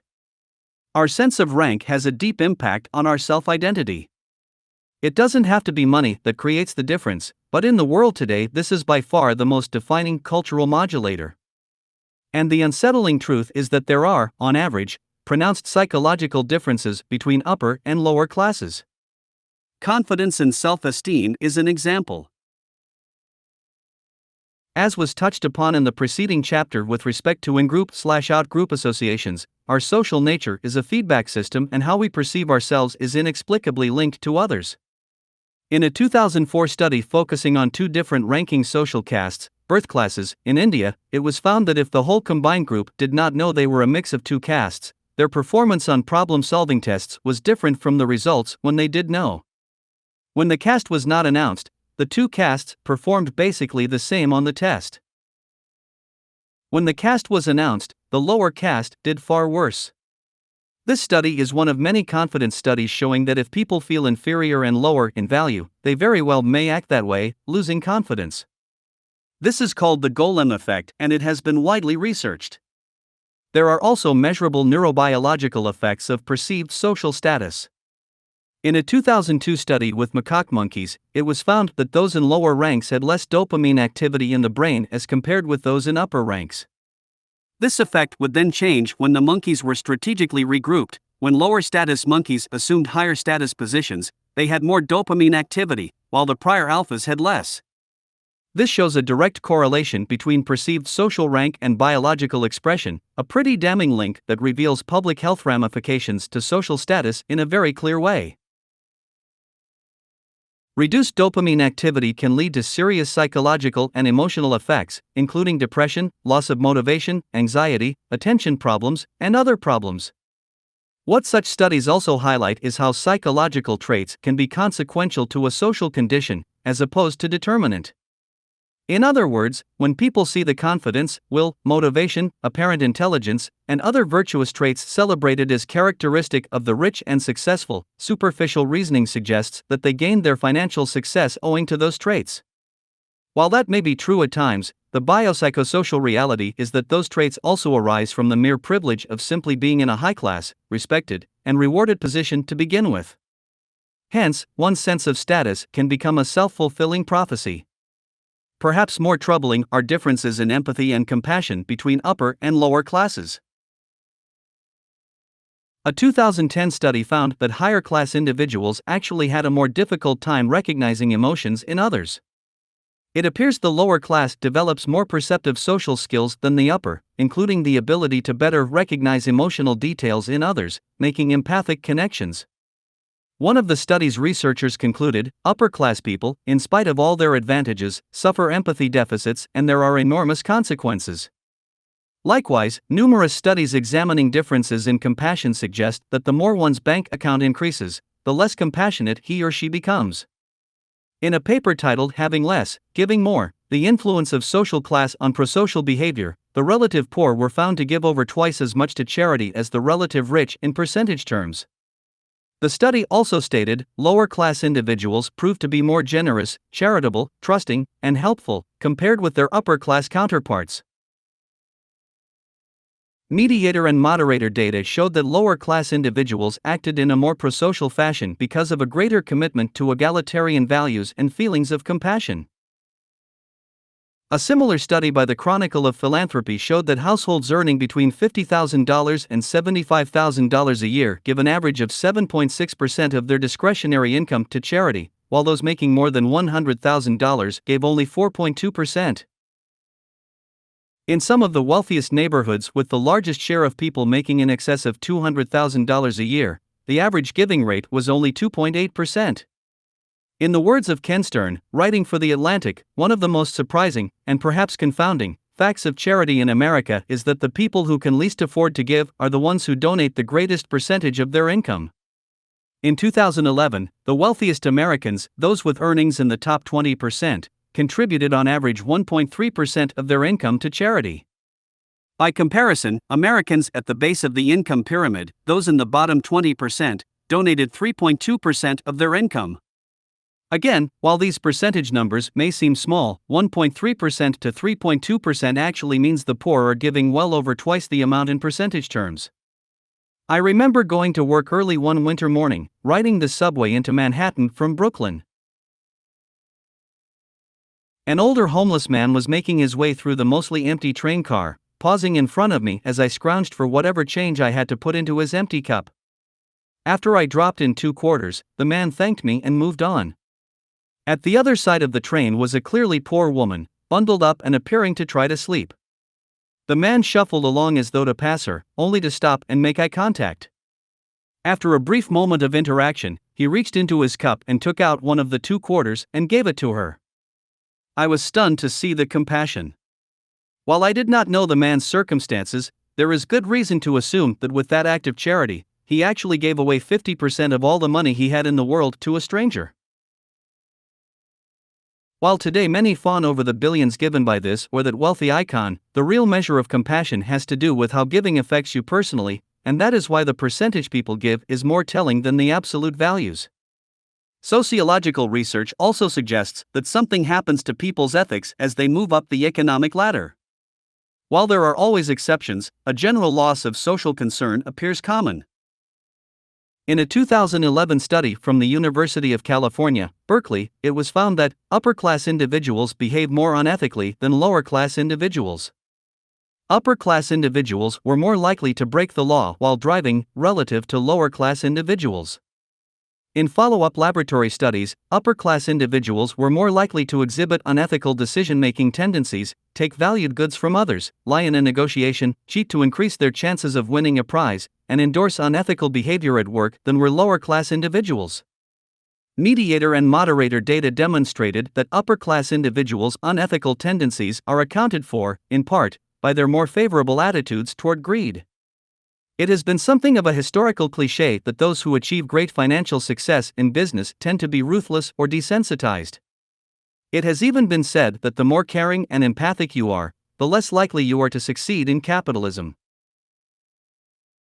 It appears the Ebenezer Scrooge phenomenon is not far off the mark as per modern social science. Given the self-interested focus required in economic competition, increasingly rewarded as one climbs the socio-economic ladder, it makes sense that such disassociated values become dominant. Detached from the plight of the lower class, the rich begin to think the padded world they experience is the world everyone else experiences. In other words, people in the lower classes are more attuned to the common suffering and hence more compassionate. Some call this the empathy gap, embracing both the lack of exposure the rich have to the plight of common folk and the psychological changes that reinforce social indifference. Needless to say, it doesn't bode well for general society when those of great wealth and resulting power tend to have a propensity to be indifferent and apathetic. Another feature of this phenomenon is the relationship between the degree of apathy and selfishness and the prevailing socio-economic climate. The United States is a unique case for observing this, given its status as a kind of forbidden experiment in class extremity and material culture. During the Great Recession, it was found that those who made more than $200,000 a year donated 5% less than in prior years, while those who made $25,000 or less a year actually increased giving by 17%. The proceedings of the National Academy of Sciences found that as income inequality increases, the wealthy tend to give less. The research suggests that elite wealth concentration tends to lead to the belief that one is more important and deserving than others and that resources rightly belong to them in an increased sense of entitlement. This tendency has also been verified by an extensive lab study led by psychologist Paul Piff, who found that in a rigged game of Monopoly, with one player given more turns, more initial money, and every advantage ensuring an inevitable win, those winning subjects actually acted as though it was their cunning and smarts that led to the outcome when interviewed afterward. This finding has a clear parallel with the real world, where the social system, as will be further discussed in this chapter, provides great structural advantages to a small minority. People simply want to believe they are getting what they deserve, ignoring the unearned advantages they happen to have over others. Put bluntly by Piff, while having money doesn't necessarily make anybody anything, the rich are way more likely to prioritize their own self-interests above the interests of other people. It makes them more likely to exhibit characteristics that we would stereotypically associate with, say, assholes. There is also a correlation found between wealth status and what charitable causes donated money goes to. Unsurprisingly, the rich tend to give to elite schools, museums, symphonies, and other more tasteful interests on average, bypassing social welfare programs such as homelessness or poverty. In 2012, not one of the top 50 individual charitable gifts went to a social service organization or to a charity that principally serves the poor and the dispossessed. While it is true that in monetary terms the upper class gives more than the lower, even though substantially less in percentage terms, the fact that their focus tends to avoid core social welfare interests, favoring more luxury interests such as higher education, arts, and research, is certainly troubling. It isn't that those interests are not important, but with almost 1 billion people failing to meet basic daily nutritional requirements, we need to question the sense of priority. Philanthropy. It is interesting how the term philanthropy, defined as the desire to promote the welfare of others, has become associated almost exclusively with the wealthy, a badge worn to show how they give back to the community. Yet, rarely is the question of why there is the need to give back considered from the standpoint of market dynamics itself. While there is indeed growing global concern about increasing inequality, existing poverty, and so on, little real effort is being made to counter the problem from the standpoint of altering the social structure to correct what are clearly systemic problems inherent in our society. In fact, philanthropy appears to be the only practice to redistribute wealth that isn't met head-on with great disdain by the prevailing intelligentsia, especially in America. Even quite basic traditional platforms, such as increased taxation of the rich, are routinely met with contempt by gatekeepers of the capitalist religion. In the words of conservative Forbes contributor Jeffrey Dorfman, once you admit that income redistribution is fair, there is no logical stopping point short of communism. By this, Dorfman essentially implies that there is no stopping point short of everyone simply getting the exact same distribution of income regardless of what job they perform. From there, of course, the gesture suggests this path can only lead to gulags, indifferent central planners, and the loss of individuality and liberty itself. This kind of anti-socialist dogma is nothing new, prominently set in motion in the early to mid-20th century when the threat of communism was putting capitalist hegemony at risk. The long-term consequence has been a reactionary Western culture that sees any direct government action toward economic equality, especially if it inconveniences the wealthy, as little more than a move toward bureaucratic tyranny. Not only does this bias vindicate the idea of philanthropy as the only acceptable solution to inequality and its consequences, but it also ignores the simple fact that the market economy is a process of wealth redistribution in and of itself. That is what the market does. It redistributes, literally, existing wealth and materials, whether raw, produced, recycled, financial, intellectual, or otherwise. As such, market dynamics cannot be merely assumed to be untouchable simply because its mechanics are seen as an objective process. In other words, it is deemed sacrilegious to impose equality targeting taxation since the market faith rests on the invisible hand of the market god to make everything okay. If this god is fallible, then the whole belief system becomes suspect. But there is nothing but evidence, formal and empirical, that the market god is horribly incompetent at best. Thomas Piketty, a French economist who became famous in 2014 for his treatment capital in the 21st century, makes a strong case, concluding that there is no way the growing global class divide can subside given the way capitalism is unfolding in its natural, financially liberalized state. The amount of money being made off existing wealth itself will continue to far exceed what normal people make through labor income. High-level capital investment in the form of financial instruments such as stocks and other means are producing returns far exceeding anything the public can generate without such existing levels of wealth to invest. The technical term is the wealth-to-income ratio, and the higher it is, the worse off the general population. A 2015 Oxfam study found that by 2016, 1% of the global population will own more than the other 99% combined, with dire implications for related social problems. Piketty's proposal to stop this trend is the most expected one, a large progressive annual tax on wealth. Yet, even with this practical, commonplace attempt at a solution, the wealthy community quickly and expectedly condemned the idea. Most notable was the response by Bill Gates, the founder of Microsoft, who is worth almost $80 billion and the richest person in the world as of 2015. He partly contested the idea of capital taxation since, in his view, philanthropy by the rich should be considered a viable institution in itself. He argues that those who choose to be philanthropic with their wealth should not be treated the same as wealthy folks who simply buy yachts and sports cars. While the gesture of this is respectable, given how Gates and his famous Bill and Melinda Gates Foundation have indeed performed positive charitable acts, we need to step back and examine what he, along with an entire culture of high-level, big-money charities, are actually saying. Naturally, the main focus of society should be to solve problems directly, addressing root origins. In fact, I would argue that a true philanthropic desire to promote the welfare of others could only seek to alter the preconditions creating social problems to begin with. The ongoing need for social welfare charities is really a response to an inefficient economic system. It is a supplemental action to help those who are not as fortunate. The idea of turning this supplemental act of charity into an established social institution, deemed inclusive to the system of capitalism itself, implies the society is no longer to view outcomes such as poverty and other interests common to philanthropy as a real problem. Rather, it is a tacit admission that the resulting deprivation must be necessary, expected, and effectively accepted as just the way it is. Forget trying to change the preconditions leading to these problems, let's just focus on giving back after the fact. That is the message, and it is a terrible one, as it avoids examining the structure of the economy itself. So, neither Piketty nor Gates offers actual solutions. Taxation, as suggested by Piketty, is only a patch, as it doesn't address the structural and systemic mechanisms that converge to create inequality. As with a car engine constantly leaking oil, you do not cover up the problem by continuing to refill the oil tank, pretending everything is fine. You fix the engine or replace it to stop the leaking.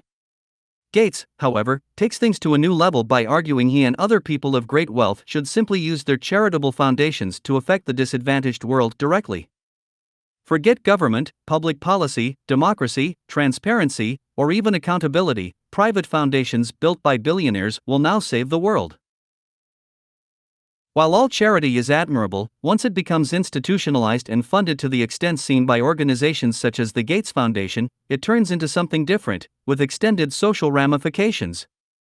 These elite charities are true, large-scale institutions with power, engaging in lobbying, transnational partnerships, political policy alignments, and so on. Where and how the George Soroses and Bill Gateses of the world mobilize money can have powerful effects on industry, politics, culture, academia, scientific research, national policy, and the like. In the case of Gates, his foundation is undeniably the most powerful and influential global health charity in history, in the words of health law professor Lawrence Gostin.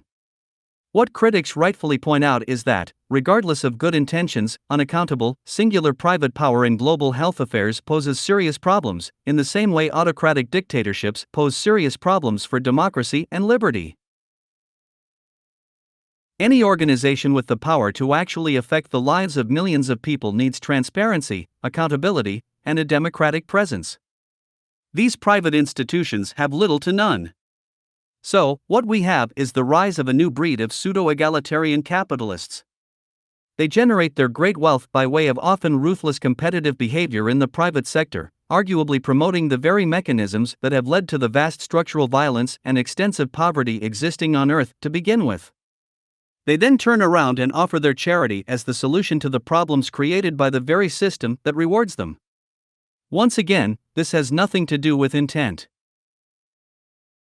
It is about an underlying hypocrisy that bypasses and obscures the real problem-solving focus desperately needed to further human rights justice. That focus can only be structural. At the same time, this institutionalization of philanthropy also serves to placate the public, giving a caring face to those who have often extracted such great wealth at the cost of others' well-being. In the words of activist Slavoj Zizek, charity is the humanitarian mask hiding the face of economic exploitation. As shown before with the research regarding how people tend to change as they gain more wealth and advantage, there is a deep psychological need in those of great wealth to feel that their exceptionalism is justified. They naturally wish not only to ensure everyone believes they deserve what they have, but also to justify it to themselves. An example of this is the Giving Pledge, wherein a group of more than 130 people, mostly billionaires, have promised to give half or more of their wealth to charity before or after their death. This now globally recognized project has been met with great humanitarian accolades in the media, especially given its timely creation as public outcry against inequality grows. Yet it's very difficult not to view the entire project as a PR stunt for the upper 0.1%. As the organization states, the pledge is a moral commitment to give, not a legal contract. It does not involve pooling money or supporting a particular set of causes or organizations. In other words, it is first and foremost a gesture, and no one signing the prestigious pledge has any obligation to do anything. There is also no transparency, so the public might never know whether a person gave or not. For those who do follow through, there are prominent tax incentives, specifically in the United States. Since donations to charity and philanthropic foundations allow for reduced tax liability for the rich, giving money away often becomes an act of strategic self-interest. Very often, the rich simply set up their own foundations and move money through them via tax loopholes. For example, the infamous Walton family, 5 people with a combined net wealth of over $139 billion as of 2014, more than what the bottom 40% of Americans have combined, do some fantastic tax gymnastics through their foundation. An independent audit of the Walton Family Foundation found that not only did only 0.04% of its wealth make it to charity in its generation's lifetime, but it also stated, the Walmart heirs have built one of the largest and most powerful private foundations in the country, at almost no cost to themselves. In addition, the Waltons are exploiting complex loopholes in the tax code in order to avoid billions of dollars in estate taxes by funding their foundation with special trusts. Estate taxes are interesting as they relate to the rich only. In the US, when people with more than $5.43 million die, the tax is 40% as of 2015. The rich work around this tax in various ways, with charitable foundations forming the most common means. Billionaire Albert Uelchi signed the Giving Pledge in 2012 and died later that year. It was reported that in his will, he made the condition that nothing would go to charity if there was no U.S. estate tax. Since there was one, he followed through, moving that money to his own charities. This is also interesting as a general correlation. A study done by the Tax Policy Center in 2003 found that the estate tax encourages charitable giving at death by allowing a deduction for charitable bequests and also encourages giving during life. The center calculated that if the estate tax was removed, there would be a reduction of charitable giving upon death of up to 37%, while the Congressional Budget Office corroborated this finding and added that during life, the same class would also reduce giving by up to 11%. What this means first of all is that the giving doesn't appear to be entirely genuine. We can understand a poor family donating to a charity, knowing they can write the donation off their taxes if the deduction is itemized. They might not be able to afford the donation otherwise. The wealthy have no such excuse, and sociologically, that is quite interesting. What they are really doing is bypassing state funding in favor of their own interests.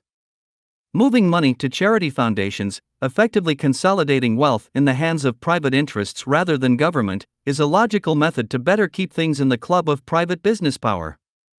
Keep in mind the state is deeply flawed, as noted previously.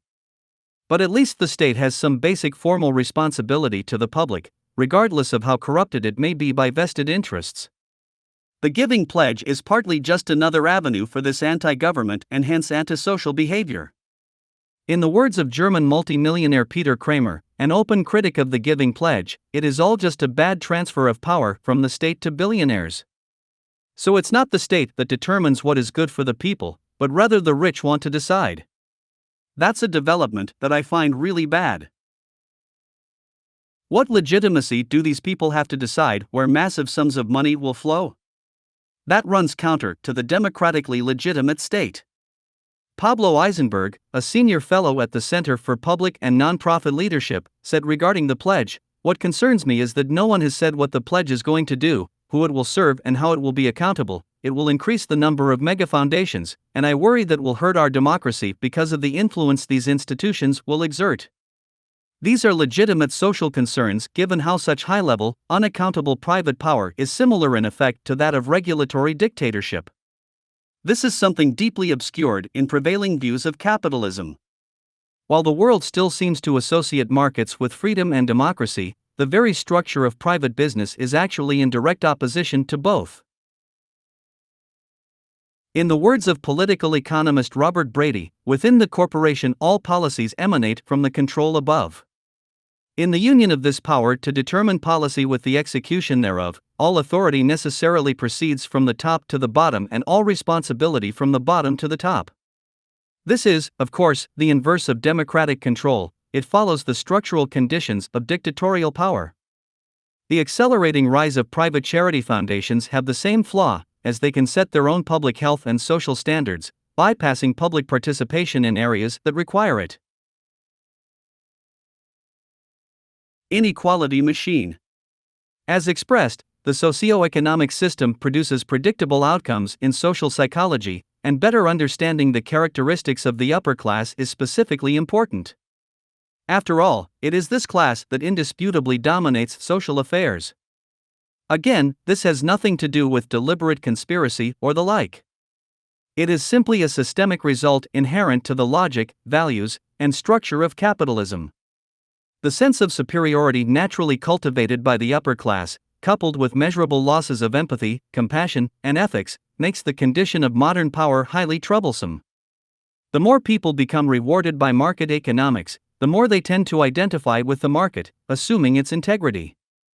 Hence, the rewarded wealthy are naturally the last to be critical of the very system that allowed for their flourishing, and they are certainly hesitant to change it. Such is the historical nature of class conflict itself.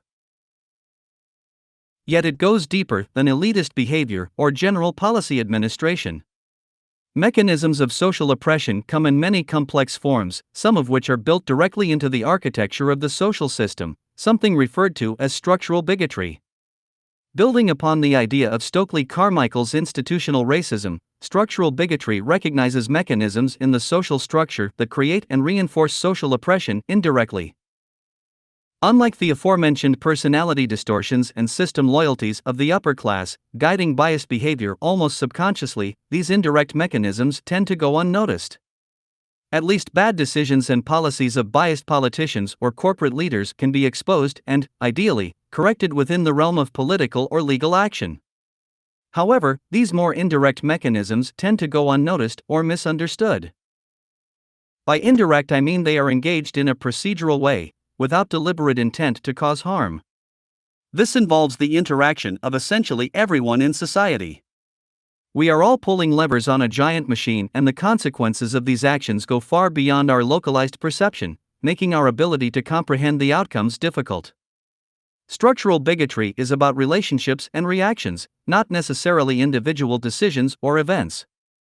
While one may argue that a government's tax policies are structurally oppressive if they favor the rich by allowing loopholes, reduced maximum rates, and so on, it isn't exactly structural by my definition, as tax policy is actually designed to change and commonly does. What I am referring to goes deeper, and I will focus on two mechanisms. The first has to do with the incentive psychology inherent in market behavior itself and the structural interplay that naturally leads to highly unequal outcomes and ultimately injustice. The second mechanism is slightly more obvious than the first, addressing the nature of the monetary system itself, specifically the existence of and dynamics related to debt. These are both structural in that they are interactive frameworks engaged by everyone, with very little objection. You will likely not see voter referendums related to them, protests in the street, or official governmental meetings about altering them in root form.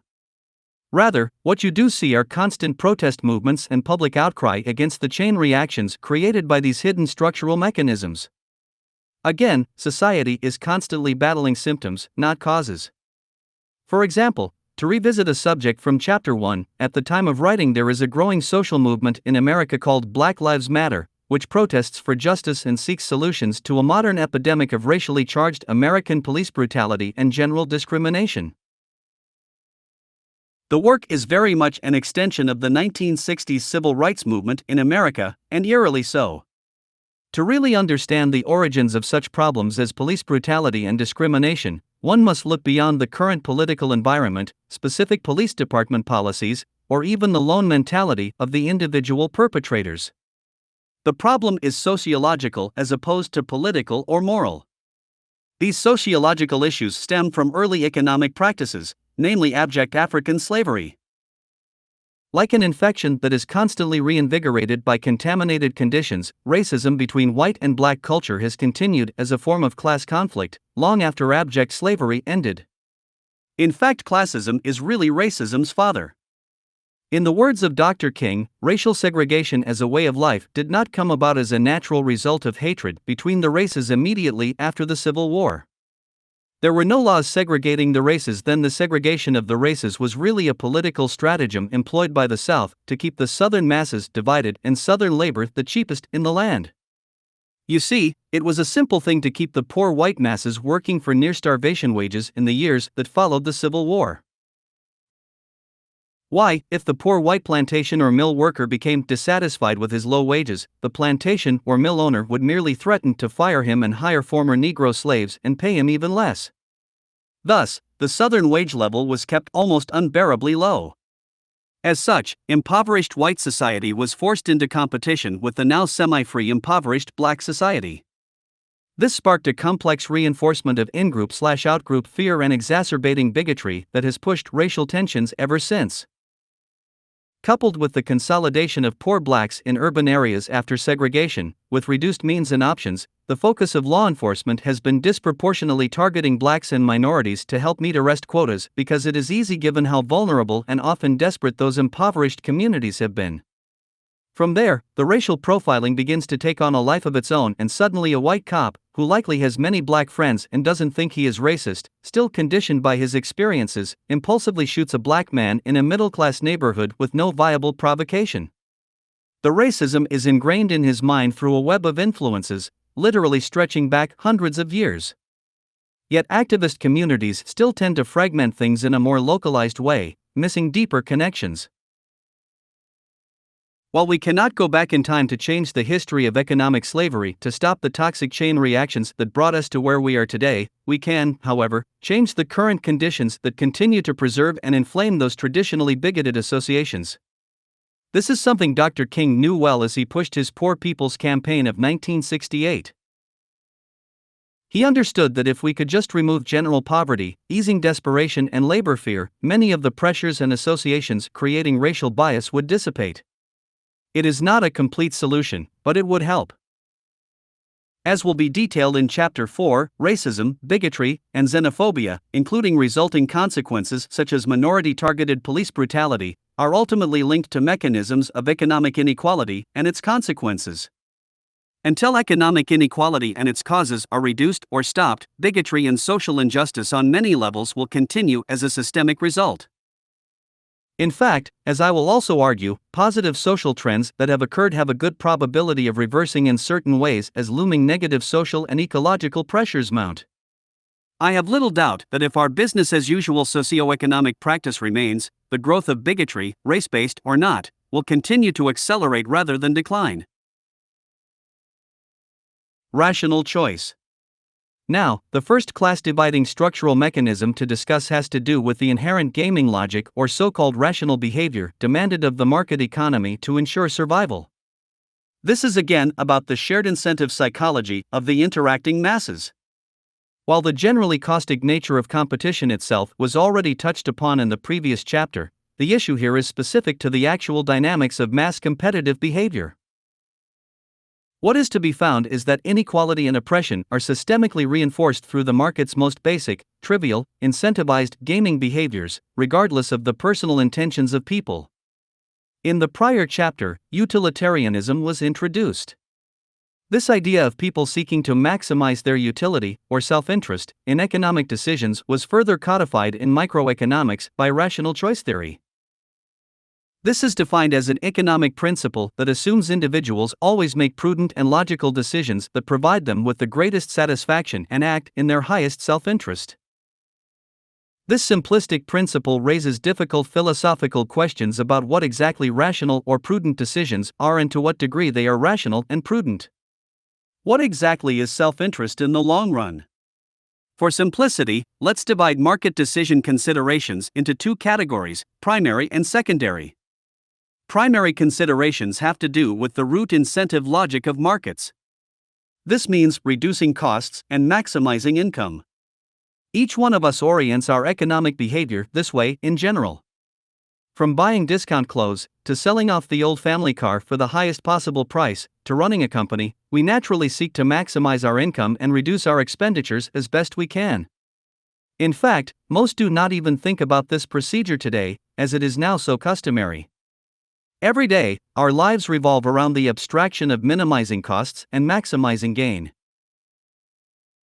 Secondary considerations are actual real-life considerations, such as gauging how your actions may tangibly affect the well-being of others and the environment. These decisions enter the realm of morality or ethics. Do you buy slave-harvested chocolate or clothes made by children in sweatshop conditions because they are less expensive, even though your purchase is maintaining abusive labor demand? Should your company use a cheaper part in a product to save money and increase profits, even though it will prematurely break and contribute to waste and pollution? Should your company maximize the price of a scarce resource in a poor region to ensure optimized profits, even though it may further impoverish the locals? Primary considerations are abstract considerations, made irrespective of real-world conditions. They are morally or ethically life-blind, which is why secondary considerations are needed. For example, a company could dump toxic waste into a local water supply to save money on disposal, while also cornering their market through cartel power to sell their product at many times the market value, exploiting consumer vulnerability. While considered unethical, the logic is in perfect accord with primary market rationalization. When the Bayer Pharmaceutical Company willfully and knowingly sold HIV-tainted drugs across the world in the 1980s, killing thousands, simply because the financial investment in the product was considered too high to destroy the inventory, basic moral integrity was no doubt in question. But where do we draw lines in more subtle cases, where people succumb to undertaking negative behaviors not because they are malicious, but because the pressures of their circumstances require acting for market survival?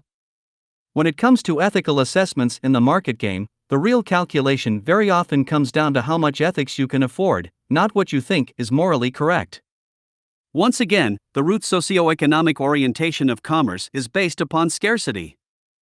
This means that regardless of the reality of the human condition, the market system looks for deficiency and seeks to capitalize off of it. This is built directly into the logic of every business decision by way of the primary incentive framework of reducing costs and maximizing income.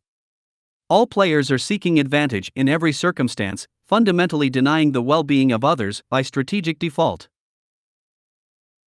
Therefore, the moral continuum resulting from primary market logic is already structurally biased in an inhumane, or at best indifferent, way. This makes whatever extreme of perceived moral violation merely a matter of degree. In other words, when it comes to primary rationale, there is no difference in principle between selling people HIV-tainted drugs to save money and increase profits and knowingly selling people cheap processed foods that contain sickness-causing additives to reduce production costs and make the product more affordable in the competitive marketplace.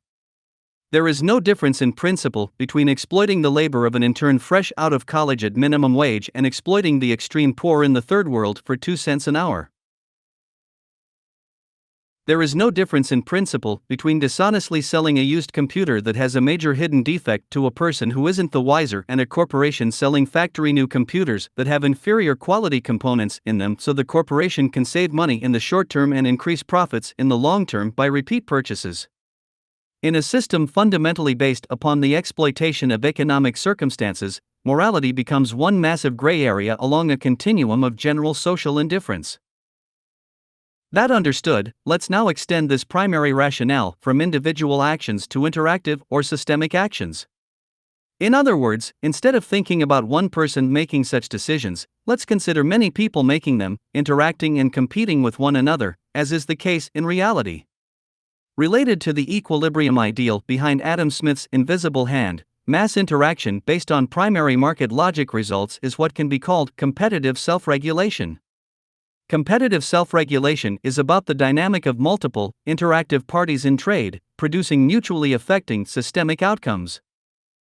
It can be considered a sub-mechanism of market self-regulation, focusing specifically on competitive dynamics between agents. A simplified example is a store owner who buys goods wholesale and sells them retail. The prices he ends up selling his goods for are not randomly decided at whim. They are semi-determined based upon market factors, such as the cost of inventory and the prices set by his competitors. This economic interaction helps determine the market price of his goods, based upon competitive self-regulation. This was already touched upon in Chapter 2. However, determining prices is just one of many consequential outcomes of competitive self-regulation. Returning to the foundation of systems theory from Chapter 1, by definition systems produce consequences undetermined by the sum of their parts. The dynamics of competitive self-regulation are what link and turn individual human actions into collectively generated system-level outcomes. And these outcomes can arise with no direct intention on the part of the players. Again, this is very important to understand, as our world has been obsessed with ethical arguments to improve things, missing the system-level outcomes that have little to do with an individual's moral compass. The specific outcomes I would like to focus on here can be categorized as negative externalities. An externality is generally defined as a consequence of economic activity that is experienced by unrelated third parties, positive or negative. A common negative example is pollution. Oil businesses that pump, refine, and distribute oil products factor in only their internal financial costs of operation, generally basing their prices only on supply and demand. If pollution occurs, the costs associated with that problem, such as cleanup, are usually not factored in. They are external costs, and they will need to be paid by someone. Yet, while from an economic standpoint external costs are to be measured in financial terms, these costs also far exceed something one could put a price tag on. In many cases, damage caused is irreversible, posing serious threats to entire ecosystems and to public health. And while certain industries or even specific companies can be sourced to certain problems, with legal actions taken to get them to change their behavior or cover costs, the deeper problems are those that cannot be easily linked to any single company or industry. They are system-level problems, and just about everyone is to blame to some extent for participating in the market economy itself. When we consider overall pollution, inequality, poverty, resource depletion, species extinction, loss of biodiversity, reductions in public health, civil conflict, behavioral violence, overall structural violence, and other pervasive social and ecological problems, we are looking at consequences not of one person, one institution, or one industry. We are looking at problems literally produced by market behavior itself, like an old combustion engine constantly spewing caustic exhaust. These problems are really categories of problems, with one externality triggering many others. For example, imagine a company that over the course of years pollutes a water source to save money on proper disposal. That polluted water is linked to a town's water supply, leading some people to get cancer, not knowing why. In one family, this pollution leads to the sickness and death of a father. Since the father was the breadwinner, the widow is now trying to afford to take care of 2 kids. This financial strain increases their debt, with the oldest child then unable to attend college, as he needs to help support the family, etc. You can see how chain reactions spread in complexity and are difficult to track due to unforeseen consequences linked to negative externalities. A defining characteristic of externalities is that they require actions outside of the market's primary logic for resolution. This is another reason why mainstream economists take such a positive view of charity. Since those who are homeless and poverty-stricken clearly have no money to buy things, charity is the only real option as a workaround. In fact, these system-level externalities explain why there are so many non-governmental organizations, NGOs, charities, activist groups, and non-profits in the world today. These groups are mostly trying to help clean up the constant mess the market leaves in its wake. In essence, these organizations represent the secondary considerations mentioned previously, trying to correct the real-world consequences constantly created by the primary ones. Unfortunately, as will be detailed, no matter what such groups do within the existing socio-economic system to help, problems resulting from these negative external forces will remain to one degree or another.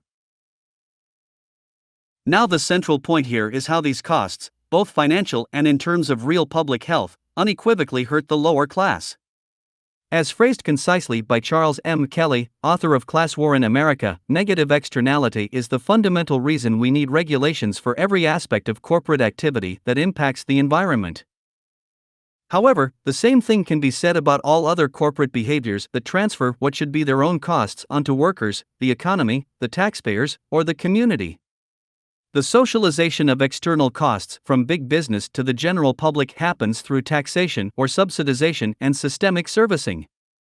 By systemic servicing, I mean each related consequence has to be dealt with on a per-case basis, connected to a complex chain reaction, such as the example above with the father getting cancer. There is the financial cost of cleaning up the water source, medically treating the cancer, possible government income subsidization to help the family after the father's death, etc. These are difficult costs to track as they blend into the normal, everyday world of problems. However, they are not normal, and the literal costs of these externalities reach into the many trillions each year. For example, a 2015 economic report by the International Monetary Fund put the external costs of fossil fuel alone at $5.3 trillion a year, 6.5% of global GDP. This report attempts to account for extended health and environmental costs associated with fossil fuel use both on the side of the producer and the consumer, but not factored into its price. The economist stated, the fiscal implications are mammoth. At $5.3 trillion, energy subsidies exceed the estimated public health spending for the entire globe. Their general use of the term subsidies is not to be confused with direct government subsidizing of fossil fuels, which is about $500 billion a year. Rather, it is about the collective costs, including systemic servicing, that have to be paid in general, distributed across the population. More dramatically, in a 2013 report on behalf of the Economics of Ecosystems and Biodiversity (TEB) program sponsored by United Nations Environmental Program, it was found that, in effect, no major industries in the world could be considered profitable from the standpoint of external costs. In other words, if our core industries actually had to pay for fixing the external problems they create, they simply would not be profitable. The major profits gained are occurring without regard for the long-term destruction they are creating. How all this affects the poor disproportionately is twofold. The first is the direct financial burden. The direct tax subsidies come from public coffers that could be used to better help the poor, improve education, and expand other social welfare programs. While one can argue the lower prices obtained by subsidization help the poor as well, such that in some regions an increase of 25 cents per liter in fuel would reduce the purchasing power of a poor household by more than 5%, poor households actually account for only a small portion of total fuel use. The stark reality is that households with incomes in the top 20% get the majority of the financial benefits. At the same time, real-world public health and ecological problems fall predominantly upon the lower class. The most notable example is climate change, which is already affecting the poor across the world disproportionately.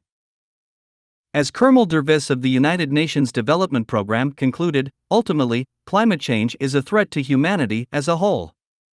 But it is the poor, a constituency with no responsibility for the ecological debt we are running up, who face the immediate and most severe human costs.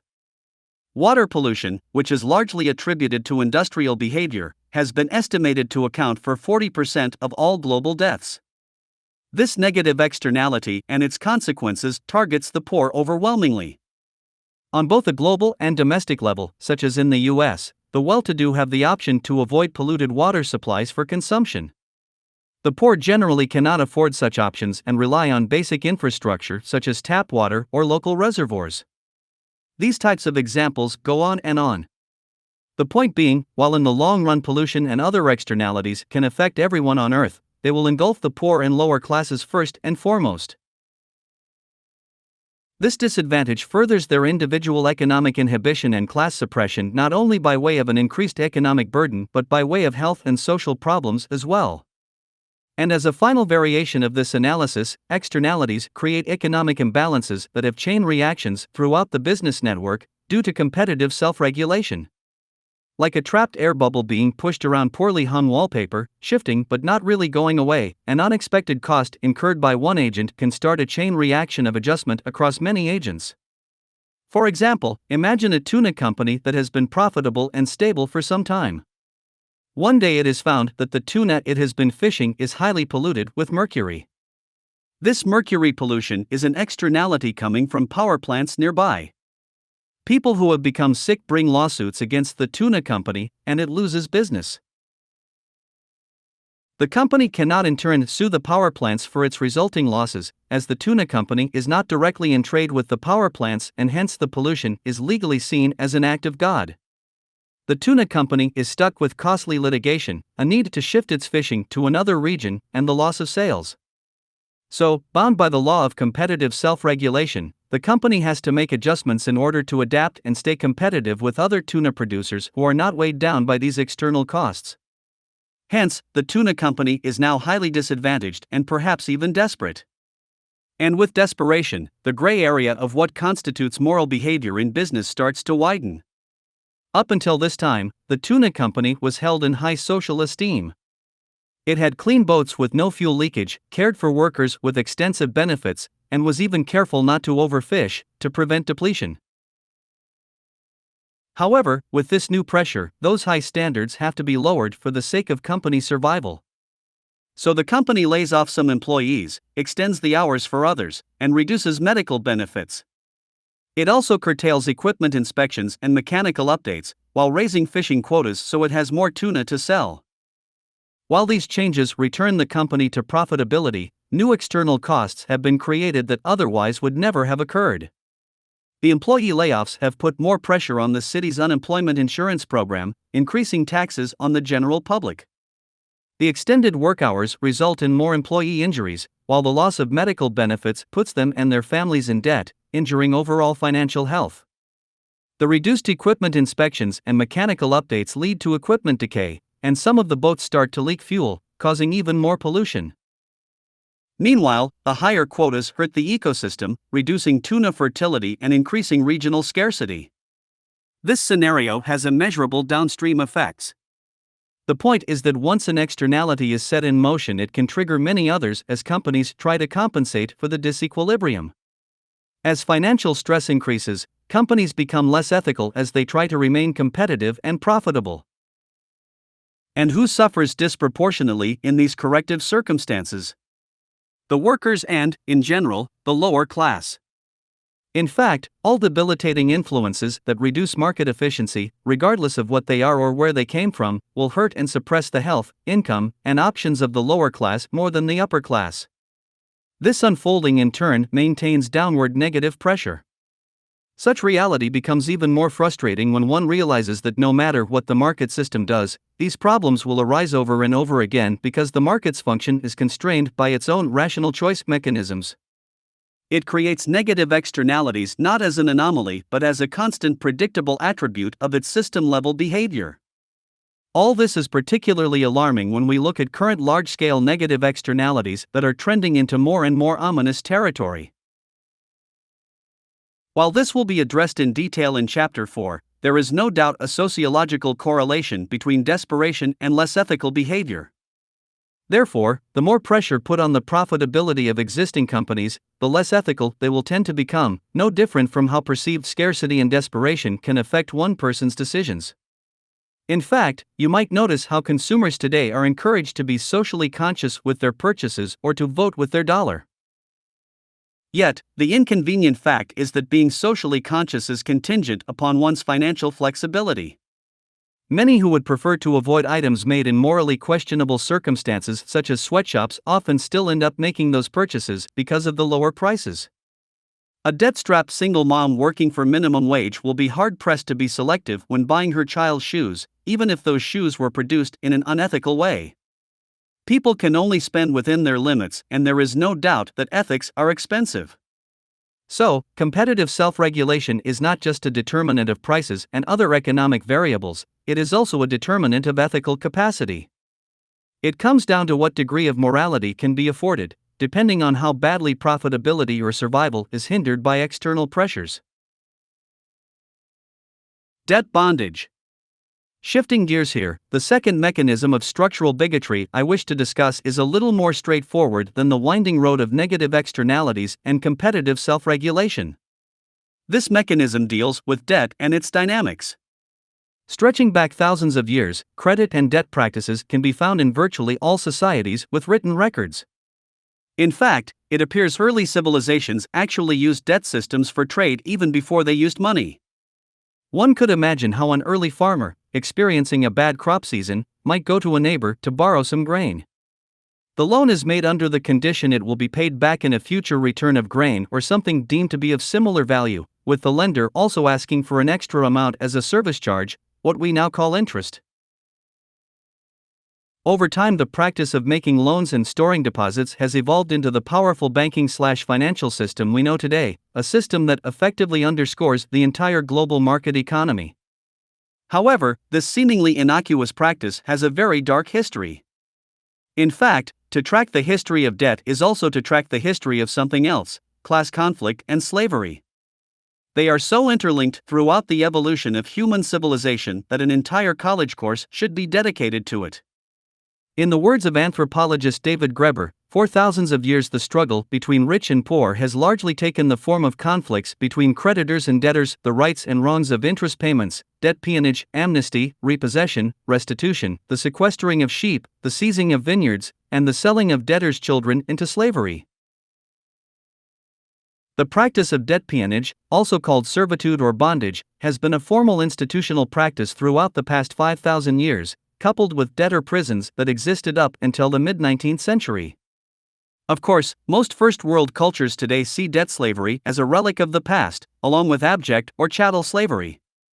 Unfortunately, the obscured reality is quite different. First, I would argue that the only real reason we do not have debtor prisons anymore is that people in prison are not generating any value. Unless it is a slave labor prison, there is no real point since the creditors gain nothing. And the reason we have very little abject slavery anymore, meaning the complete ownership and control of people, is that time has eroded its feasibility and necessity. During the post-Neolithic Malthusian trap, abject slavery became justified partly because labor and survival were highly arduous. This climate led to serfdom and slavery as a social dominance reaction by those who could assume such power and control, embracing the competitive nature of survival. However, once the Malthusian trap broke upon the Industrial Revolution, things started to change rapidly. Most countries moved to abolish chattel slavery in the early 19th century, starting with the British in 1833 and the United States in 1863. There is a seldom talked about correlation between applied mechanization in production and the reduction of abject slavery. With the rise of technology in farming and the slow shift from land to factory work, the nature of labor itself has changed, becoming more and more interactive with efficiency-improving technology. As generalized by the Abolition Project, as the Industrial Revolution took hold in the 18th century, Britain no longer needed slave-based goods. The country was more able to prosper from new systems. From there, the ever-looming moral quandary grew more compelling to resolve, with each country further incorporating low-wage free labor upon the rise of modern industrial capitalism. Well, at least to a degree. European countries still specifically traded for America's slave-made cotton long after their abolitions since it was still the cheapest on earth. By 1860, 80% of the cotton grown was exported across the Atlantic, much of it to Britain. In fact, the American South's cotton production of the 19th century dominated global markets and was the cornerstone of the Industrial Revolution. There is a long-standing economic myth that free labor proved to be more efficient than slave labor and the transition away was economically practical. This is untrue and appears to be mere hopeful dogma. Essentially, it's an attempt to avoid the reality that slavery is inherent in the true roots of capitalism. There is no empirical or statistical evidence that paid labor on its own was or is more profitable or productive than slave labor. U.S. cotton production had reached a staggering 4 million bales a year in 1860, up 22 times the rate from 1790, meeting enormous global demand. Cotton was the oil of the world in economic force, setting the stage for the emerging U.S. empire. In Edward Baptist's work The Half Has Never Been Told, he explains how the real driving force that increased productive output by slaves was not just more slaves being brought over through the slave trade, but strategic torture. What enslavers used was a system of measurement and negative incentive. Actually, one should avoid such euphemism. Enslavers used measurement to calibrate torture in order to force cotton pickers to figure out how to increase their own productivity. While it may superficially seem that free labor was more efficient than slave labor due to the increase in productivity, once the Malthusian trap broke, it was actually the cultivation of technology that set this trend. This trend very slowly eased stress on low-status labor roles, as machines assisted tasks, increasing efficiency. That being noted, the main evolutionary link between modern capitalism and abject slavery rests with the practice of debt slavery, something still with us to this day. After the American Civil War, millions of slaves were suddenly free in the South. Quickly, a troubling yet not unexpected practice termed convict leasing arose. With the white Southern population in economic disarray, a very deliberate method of arresting and charging former black slaves with bogus crimes became common. Vague vagrancy laws and other fraudulent means to conduct an arrest sent enormous numbers into the courts. When inevitably found guilty, they would usually be charged a fine. They could either pay that fine, get a bondsman to pay the fine, or go to jail, except it wasn't jail. It was forced labor, then still legally allowed for criminal punishment by the Constitution. So, if the person could pay the fine, which was rarely the case, then he would be free, at least until the next bogus arrest. If he couldn't pay, he would be sent off to forced labor by private contract to pay off the debt. Or, the person could get a bondsman, who was usually a former slave plantation owner sitting in the corner of the courtroom. The bondsman would pay the debt for the person, then force him to sign a contract to work until the new debt was paid off. Since literacy was almost non-existent for former slaves, rarely did they know what they were signing. Many were multi-year contracts, effectively putting them right back where they were before emancipation. The practice was so popular that by 1898 convict leasing constituted 73% of the state of Alabama's total revenue. This brutal practice, which caused immense suffering and death since convict workers were considered easily replaceable, was very slowly shut down by the federal government over many decades. It really wasn't until 1951 that the government finally created comprehensive statutes against any form of involuntary servitude, including such debt peonage. As an aside, what this convict leasing version of debt slavery also reveals is a feature buried deep inside the American criminal justice system. The general practice of imprisoning people who cannot pay fines while employing private prisons that use prisoners to create goods for corporations is alive and well in the United States and elsewhere. In fact, just like convict leasing in the late 19th century, in which corrupt arrests were made based upon meeting labor demand quotas, today private prisons actually have contracts with state and local governments that effectively encourage the same thing. These contractual agreements require a certain number of occupants to be sent by the courts to the prison. The state complies, agreeing to meet a prison occupancy quota, and if the state doesn't, then it, or the taxpayers, must pay for the empty cells. One may argue that this quota stipulation is a simple technicality for the service offered by the private prisons, but it actually encourages maximum occupancy of the prisons, regardless of the level of crime in a region. In fact, this incentive has manifested in predictable associated corruption, including the 2008 scandal known as Kids for Cash, in which 2 judges in Pennsylvania were caught taking millions in bribes from a for-profit prison company to increase the number of inmates. As far as labor goes, numerous corporations exploit prison populations today. Earning as little as 23 cents an hour in some cases, modern prisoners make things for the U.S. military, McDonald's, Microsoft, and Starbucks, along with furniture, car parts, solar panels, and a host of other goods. The facade is that convicts are learning a trade so they can be better prepared when they get out of prison. Convict leasing, which was an extremely violent, racially targeted practice to enrich the corporations of the postbellum South, is just a variation on the common theme of labor exploitation by whatever means businesses can get away with. Modern private prisons making money off of inmates, along with prisoners working for corporations, are principally the same thing. This pursuit of cost efficiency is what notably defines market efficiency and hence profitability. This is simply the nature of capitalist logic, and the still common idea that the rise of capitalism was somehow instrumental in the general ending of abject slavery on the structural level is little more than denialism. That noted, what I find most interesting about debt slavery as a through-line of labor exploitation and coercion is how almost all the prior forms of its use, going back 5,000 years, still exist on Earth to one degree or another. As recognized by the United Nations, for 2 decades now, it has been estimated that there are roughly 27 million slaves in the world, more in absolute terms than ever before in human history. However, these numbers have recently been challenged.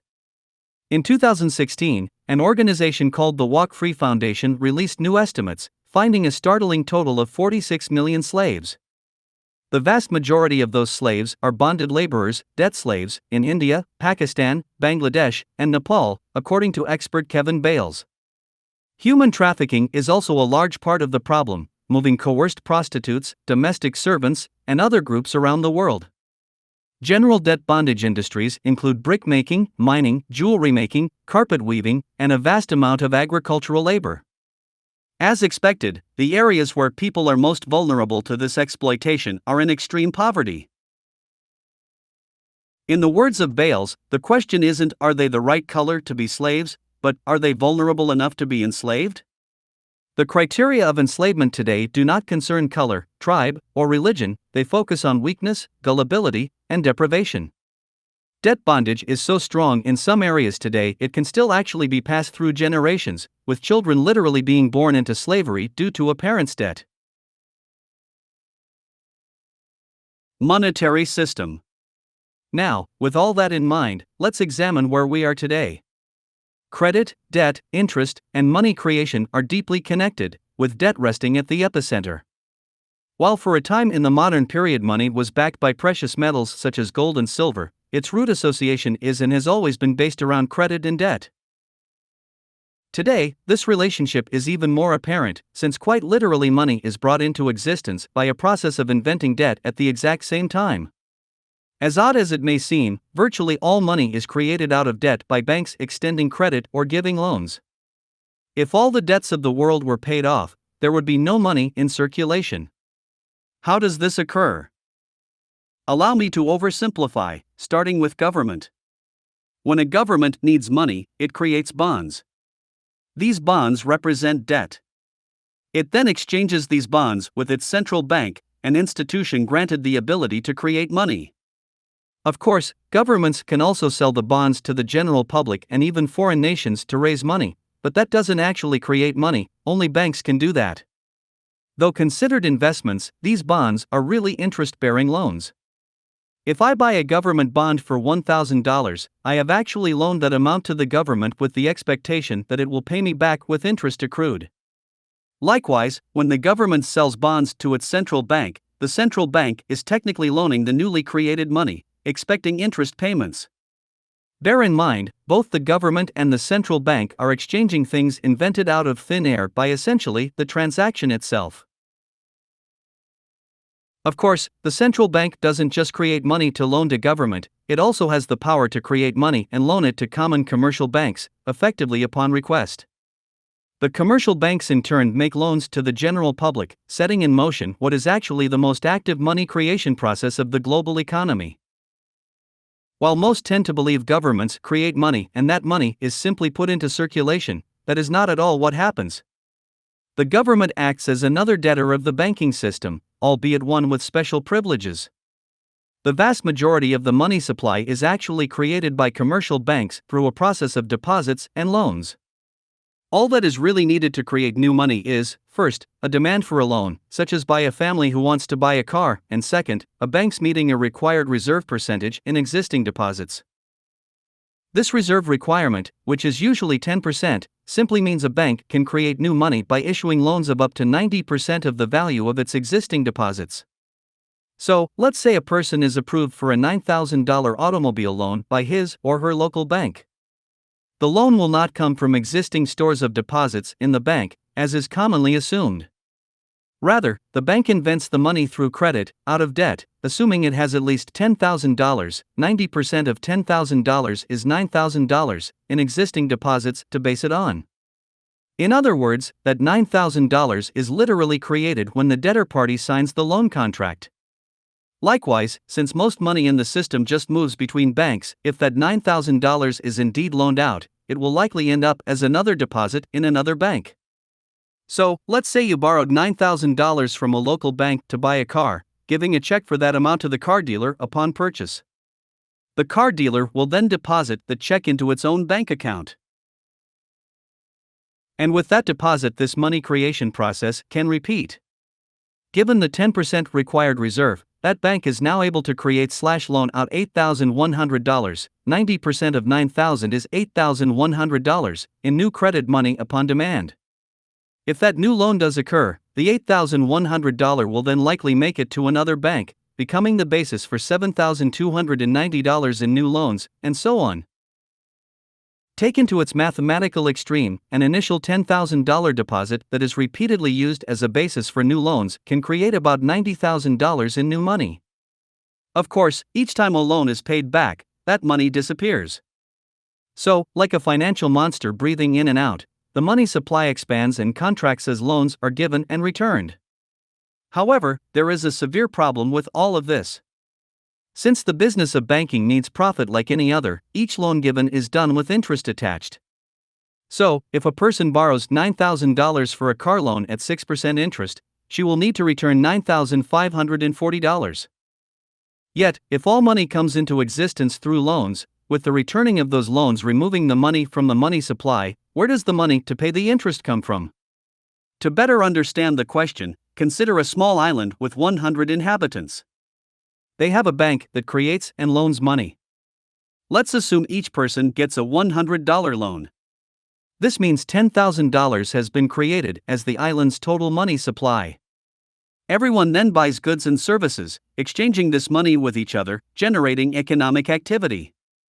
This $10,000 in loans could then technically be returned to the bank, fulfilling the society's loan obligations, removing all money from existence. However, if interest is charged, more money needs to be returned than actually exists. If each of those $100 loans required has a 10% interest fee, then while the total money supply is still $10,000, the actual value owed back to the bank is actually $11,000. So where does that extra $1,000 come from? In modern society, with its enormous amount of economic activity, it is very easy to miss this reality. In theory, if the velocity or rate of money changing hands is quick enough, then society, paying back and loaning money at a certain simultaneous pace, could theoretically operate without experiencing shortages. But that is far from the case in reality. Rather, the entire world is producing debt by way of interest charges that are mathematically impossible to repay, and there are severe consequences. The proof of this is in plain sight. As of early 2015, there was $199 trillion in debt in the global economy, 286% of GDP. So just how much money is in our global economy, you ask? About $81 trillion is valued in US dollars, well under half the amount of debt outstanding. See the problem? The only outcomes that reconcile it are bankruptcy, defaults, property repossession, or more loans to extend the day of reckoning. It is like a game of musical chairs. At some point, certain people somewhere are not going to have the money to pay back their loans. As the world witnessed to an extreme in the 2007 U.S. housing crisis, when defaults occur, the most common step is repossession. In this, the same banking system that created money out of nothing and loaned it at interest can now take ownership of physical assets, such as houses or cars. It is bad enough that debtors can pay off 99% of a debt and still have 100% of the property repossessed if the final 1% isn't paid. But often the failure to repay is not even an issue of responsibility or personal choice, it is a mathematically inevitable result due to the amount of debt in the system. In this scenario, what we really have is a structurally induced transfer of wealth from the lower class to the upper class, for guess who owns the banks? The lucrative financial sector, including lending institutions, is the realm of the wealthy 1%.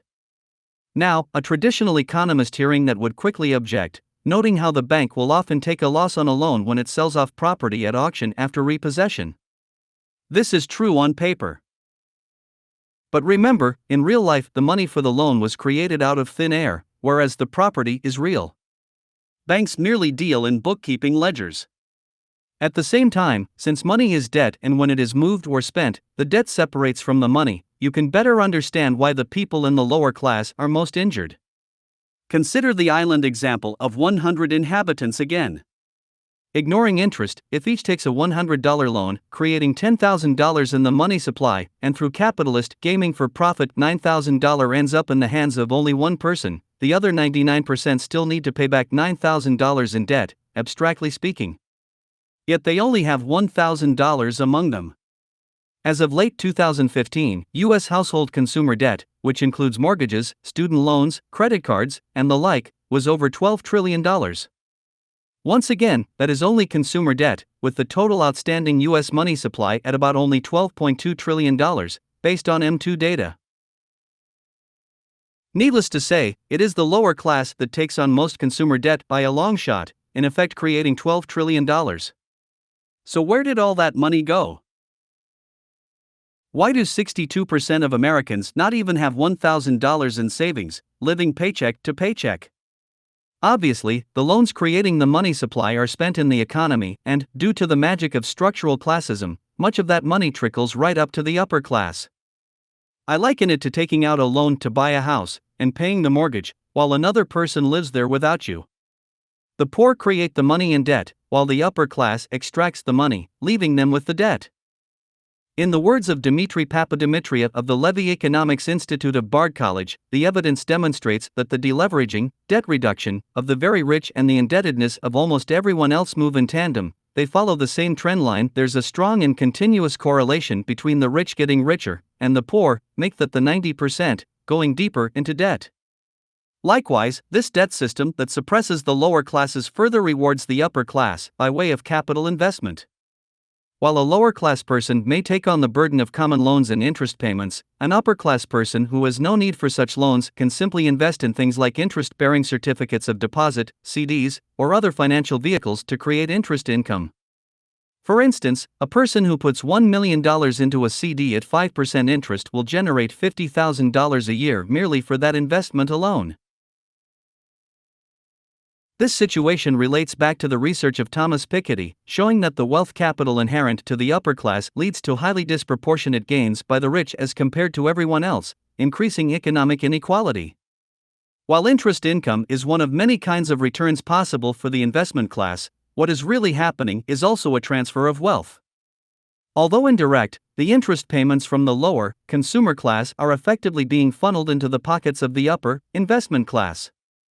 Then we have inflation. Inflation is generally defined as the rate at which the general level of prices for goods and services is rising, and, subsequently, purchasing power is falling. While the causes of inflation are nuanced, devaluation of a currency by way of money supply increases is the most powerful.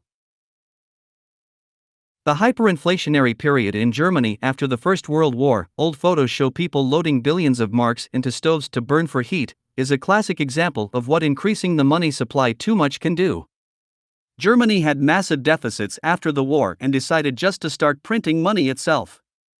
By 1923, it took 200 billion marks just to buy a loaf of bread. With respect to debt, there is naturally a correlation since money is created out of debt. The more money and the more inflation, generally speaking. In the US, $100 in 1950 is equivalent to almost $1,000 today in its power to purchase things, an almost 900% cumulative increase in 65 years. So a $50 dinner today would have cost you $5 in 1950.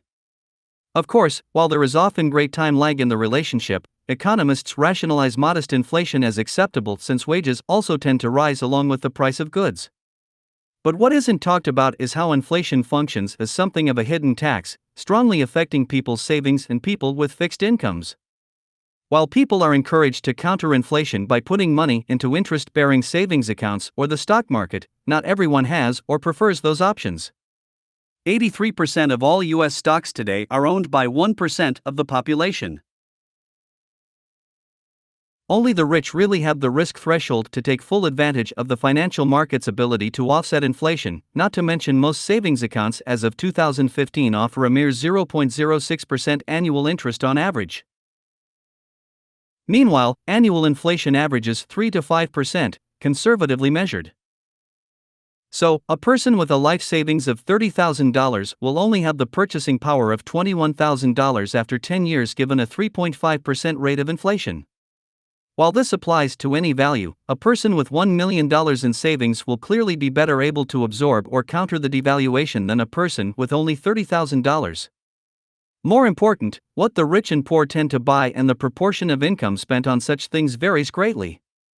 In other words, different income groups tend to have different consumption habits. For example, the poor generally spend a much higher percentage of their income on food.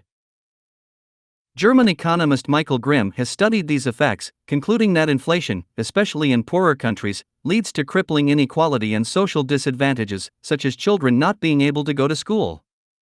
In a global study titled Inflation, Growth, and Income Distribution, a cross-country study, it was found that inflation worsens income distribution, increases the income share of the rich and reduces the rate of economic growth. Now, short-term inflation and deflation usually relate to expansion and contraction in the economy, something commonly referred to as the boom and bust cycle.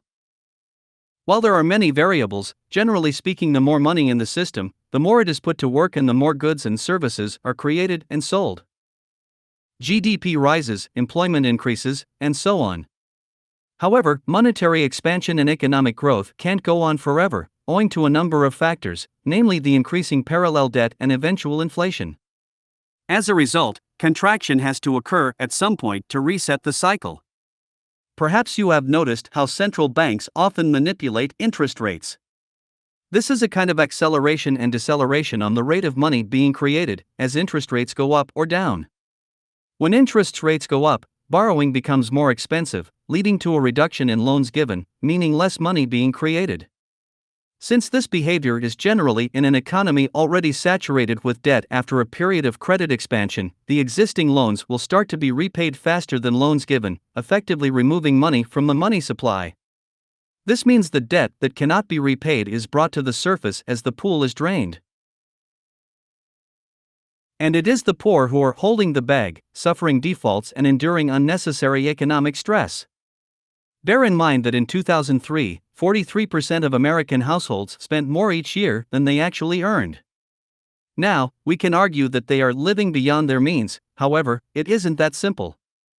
The debt burden of mortgages, student loans, and credit cards, supported by average paying jobs, often means that taking on more credit is the only option to keep up.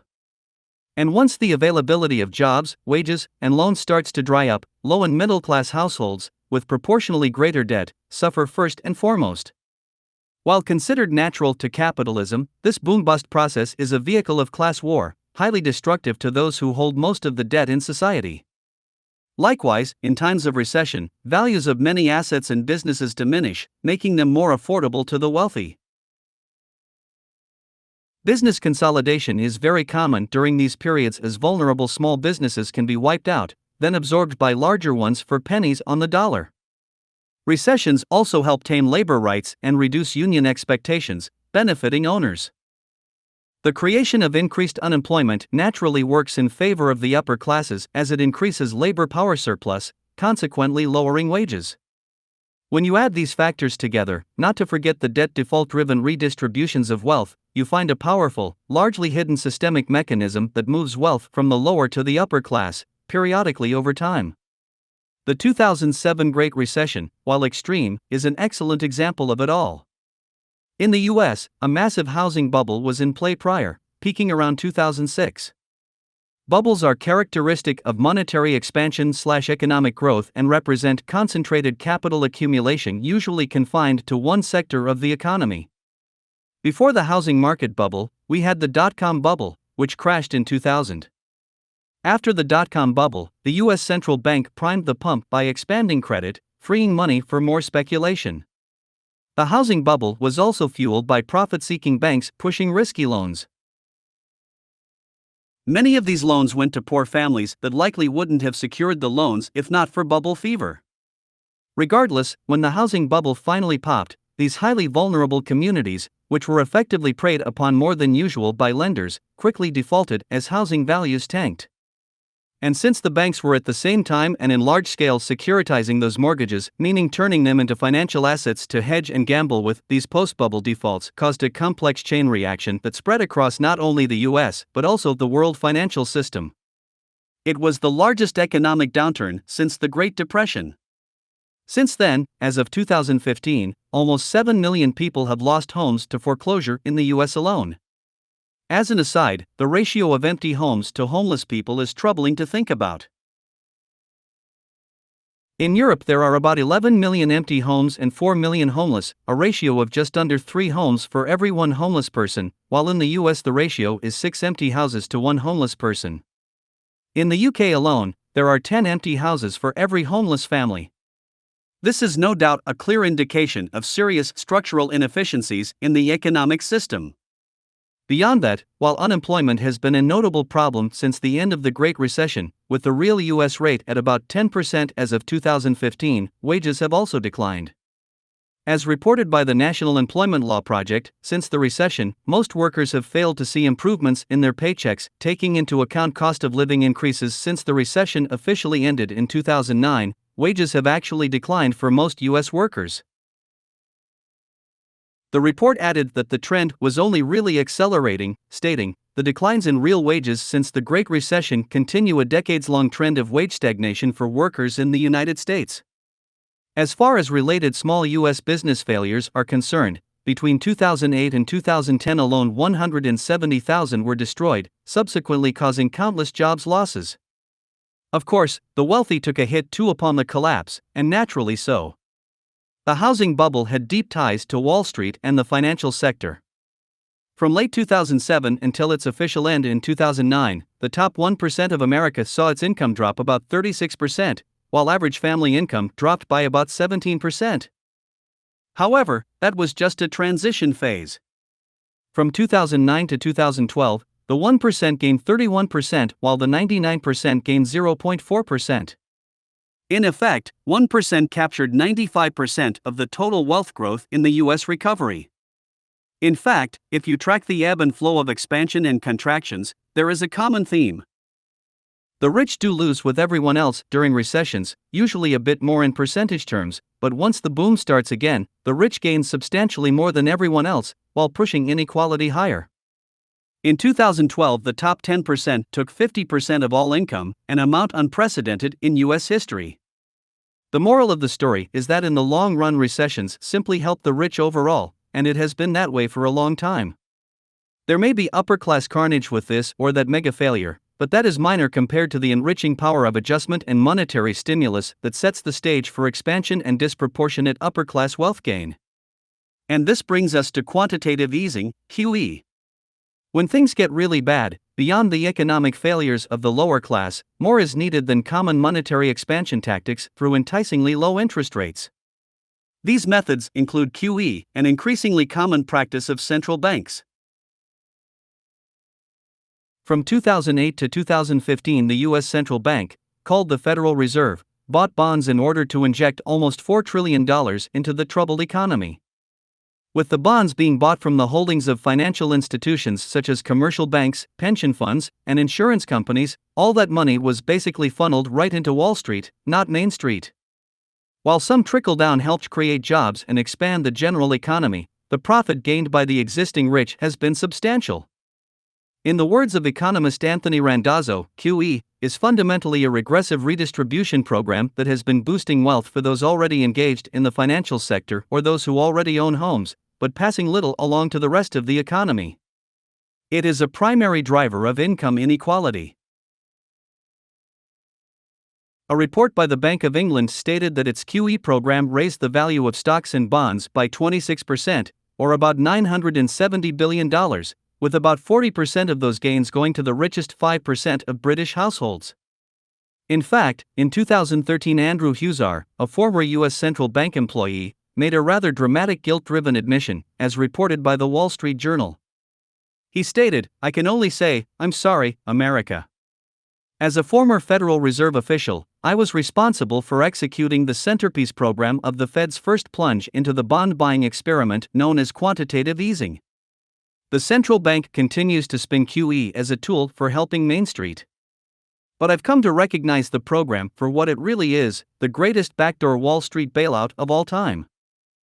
It is troubling to realize that the institutions most responsible for creating economic crises are actually the ones to gain disproportionately by attempts to fix them." Now, very often in public talks and conversations on these issues, the idea of simply removing debt and interest from the economy is brought up. But these features are predominantly structural. Debt goes back thousands of years and forms the root of capitalist exchange, since exchange is about mutual values being traded. In cases where a need is required but equal exchange cannot be satisfied at the moment, debt is created.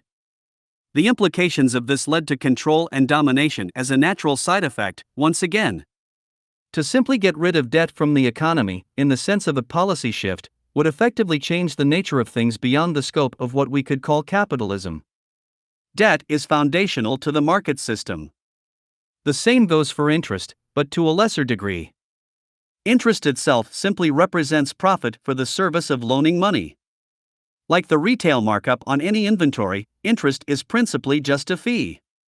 Could it be removed from the equation? Yes, it is possible. But it would first require that the entire banking system be turned into a non-profit agency, funded directly by other means. However, as will be explained in the next section, the financial sector itself has now become the epicenter of the super-rich. As such, it is also the epicenter of political lobbying power and hence the cornerstone of the revolving door of plutocracy. Bank nationalization and other dramatic changes, therefore, would be met with fantastic resistance. Financialization. As discussed, the Neolithic Revolution gave birth to the slowly evolving organism we know as market economics today.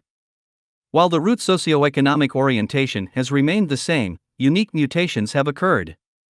If Adam Smith were alive today, he would likely be baffled at the incredible rate of technical advancement and how what was once a world marked by great scarcity and endless strife has transformed to one where machines are replacing jobs entirely, increasing technical efficiency exponentially. And while he might not be too surprised by how the colonialism of his day has merely morphed into a higher-tech version now termed globalization, he would still be shocked by how powerful transnational corporations have become. These operate with larger GDPs than many countries, have little loyalty to specific nations, have built global trade agreements that act like their own legislative authority, and effectively have transcended national sovereignty through a kind of financial deterritorialization. In effect, big transnational businesses have been slowly morphing into a kind of sovereign entity network in and of themselves, making their own rules. However, I think the most shocking thing Smith would notice is the financial system, with its trillions in stocks, bonds, derivatives, and other assets, and how it increasingly overshadows in performance the tangible productive market. In effect, gambling and service fees are replacing real production, with the financial sector becoming proportionally the most profitable sector on the planet. Yet, it creates nothing of any tangible relevance and, in point of fact, has no true structural importance to meaningful economic production. I state that, of course, not from the standpoint of capitalist operations, but from the perspective of pure technical economic reality.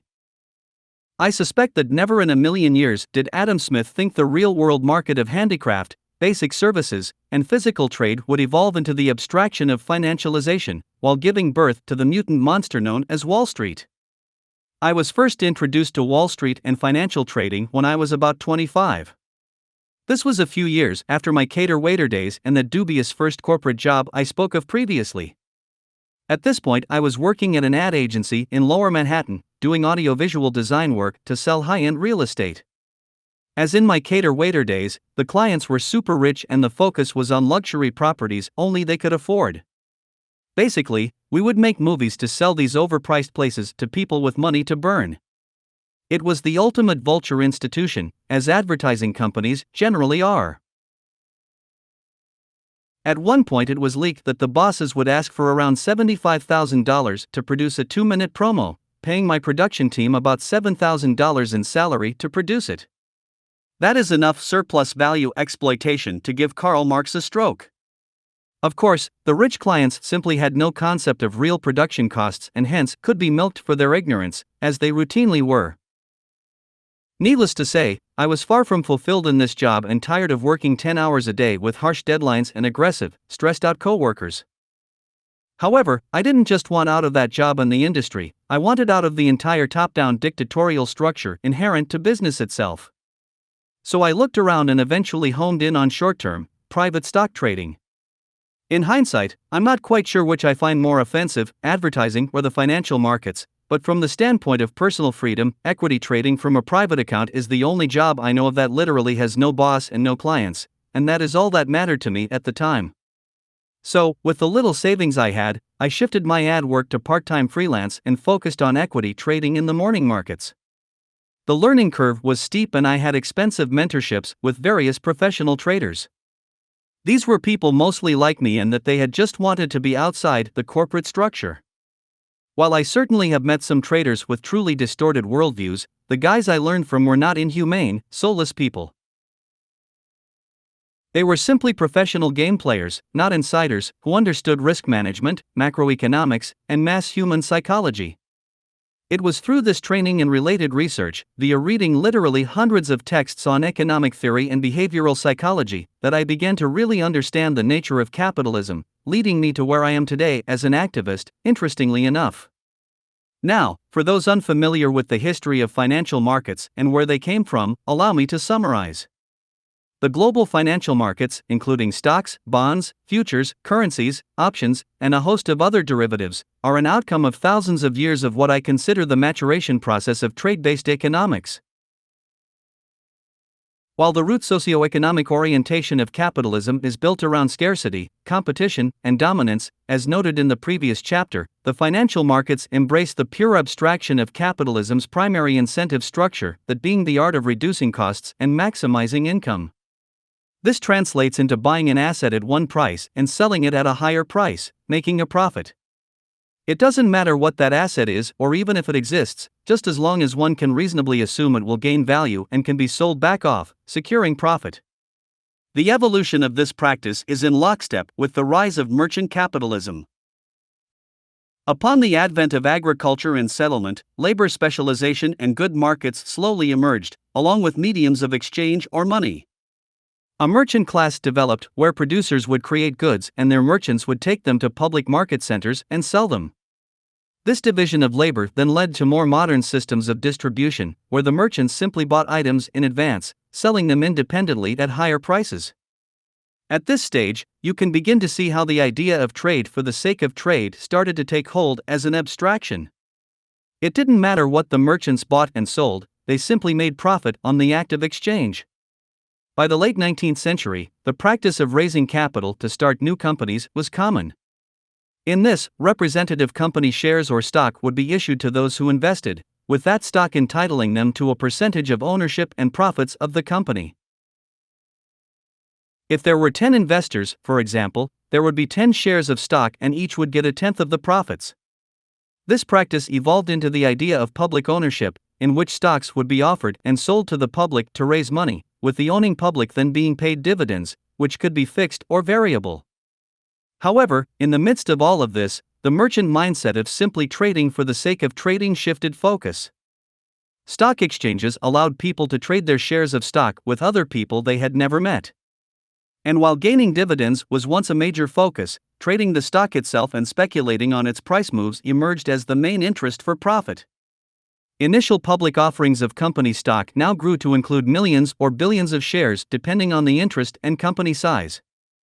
Likewise, commodity markets, trading in staples such as wheat, cotton, steel, etc., went from finding value based on real material supply and demand, to prices being pushed around by speculative traders through commodity futures, the speculated future cost of a commodity. Currency exchange markets allowed people to literally make money off of money, gambling on how the value of one nation's currency would change relative to another's. Of course, this idea of speculation goes back hundreds of years, with the tulip mania of the 17th century a notable highlight. In Holland, people became obsessed with tulip bulbs and the bulbs skyrocketed in price as people paid more and more for them. Some even sold off their homes to buy the flowers, assuming the value would keep rising.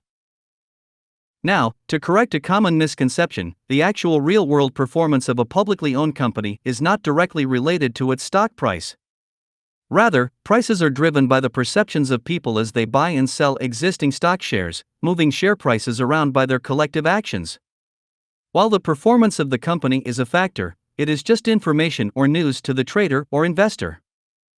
There is a predictable psychology that tends to move prices in certain ways on the basis of different performance metrics released by a company, but these metrics are still superficial. For example, it could very well be that the CEO of a company gets caught cheating on his wife, sending his company's stock lower because of emotional public reactions. Just as easily, a company could lie about record profits, sending the stock price upward. As one of my trading mentors used to always say, we don't trade stocks. We trade people. So, what we have is a kind of financial parallel universe. There are real producing companies and resources in one universe and these proxy, avatar-like financial representations of them in the other. A company such as Apple has a market capitalization of about $700 billion as of 2015. This number represents the total value of its more than 5 billion stock shares outstanding. Does this mean Apple is worth $700 billion as a wealth creation industry, turning raw materials and information into tools for people to improve their lives? No, the value is derived from mass speculation after an initial public offering of the stock, IPO, and little more.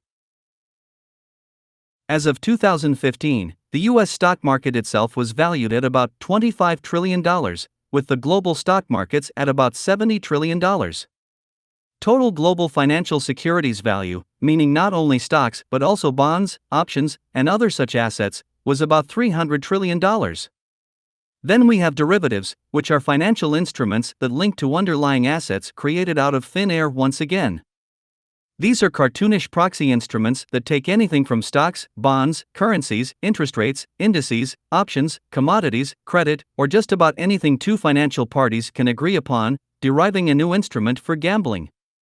Of course, if you read mainstream views of derivatives, they are defended as hedging or a means of lowering risk for some party. While this may be true in the fantasyland of abstract investment, the argument defends nothing as to their root absurdity. Today, the total value of these derivatives has reached epic levels, with conservative estimates being about $700 trillion in notional value. If we add common securities, we get an estimated global market value of more than $1 quadrillion. This number, which is about 1,300% of global 2015 GDP, would be almost funny if it didn't have such serious real-world implications, such as the 2007 global financial crisis that destroyed 45% of the entire planet's financial wealth in one swoop. Now, this abstract trading reality is only part of a larger trend termed financialization. Financialization can broadly be defined as a pattern of accumulation in which profit-making occurs increasingly through financial channels rather than through trade and commodity production. Generally, it has to do with the increase in the scope, power, and range of application of the world economy's financial sector. The financial sector is composed of financial services. These deal with the management and administration of whatever financial activities are in play, usually based around bank loans, stocks, investment services, insurance, and so on. Financialization is an evolutionary outcome of market capitalism, prevalent in economically mature nations. It appears to be part of an increasingly common developmental path as countries' true productivity declines, pushing non-producing mechanisms for income. Now emerging as, indeed, the most profitable industry on the planet, this economic mutation from merchant capitalism into financial capitalism is further expanding the already problematic inequality and oppression-producing tendency inherent to the system. Like the growth of cancer in an organism, the global market economy is becoming increasingly more lifeline and polarized as financialization takes over and abstraction becomes reality. From the broad view, given trends over the past 40 years, it is difficult not to view the growing financial sector as little more than an upper-class money machine that does little for the normal economy. Its growth and profitability has eclipsed other sectors' growth, even though there is little evidence this disproportionate income has had any benefit for anyone in the world but the investment banks, brokers, and other financial players. In fact, if you compare the profit trends from the manufacturing sector to the financial sector, you will notice they are now inversely related. The production of goods is becoming less profitable while immaterial financial services are becoming more so. This is particularly bothersome since the number of people employed in the financial sector has virtually stayed the same, while the amount of profit they extract has skyrocketed. According to economist Michael Conchal, between 1980 and 2006, while U.S. GDP increased 5 times, financial sector profits increased 16 times over. While financial and non-financial profits grew at roughly the same rate before 1980, between 1980 and 2006 non-financial profits grew 7 times while financial profits grew, again, 16 times. In 1950, the U.S. financial sector accounted for about 2% of GDP, growing to 9% by 2013. In the 1980s, profits in this sector were about 10% of GDP, while 30 years later they are more than 30%. Yet, the number of people employed in this U.S. sector has been less than 5% since 1950. That is a ton of money going to very few people. Again, we are talking about an industry that deals with intangible financial assets and fees, not true production. This radical income growth has been occurring during a time when wages for the rest of the American and global economy have been stagnating for decades. In fact, research conducted on countries with large financial sectors has found that this trend is actually detrimental to overall economic expansion and prosperity. Admittedly, it is difficult to imagine how the growth of any given sector of a country's economy could be a negative pressure in general, but that is exactly what has been found. In fact, the correlation of financialization to inequality, counterproductive effects on general economic expansion, wage stagnation, and periodic crises such as the staggering 2007 derivative-triggered economic collapse invites the question of what this institution and phenomenon really means and why it is tolerated at all.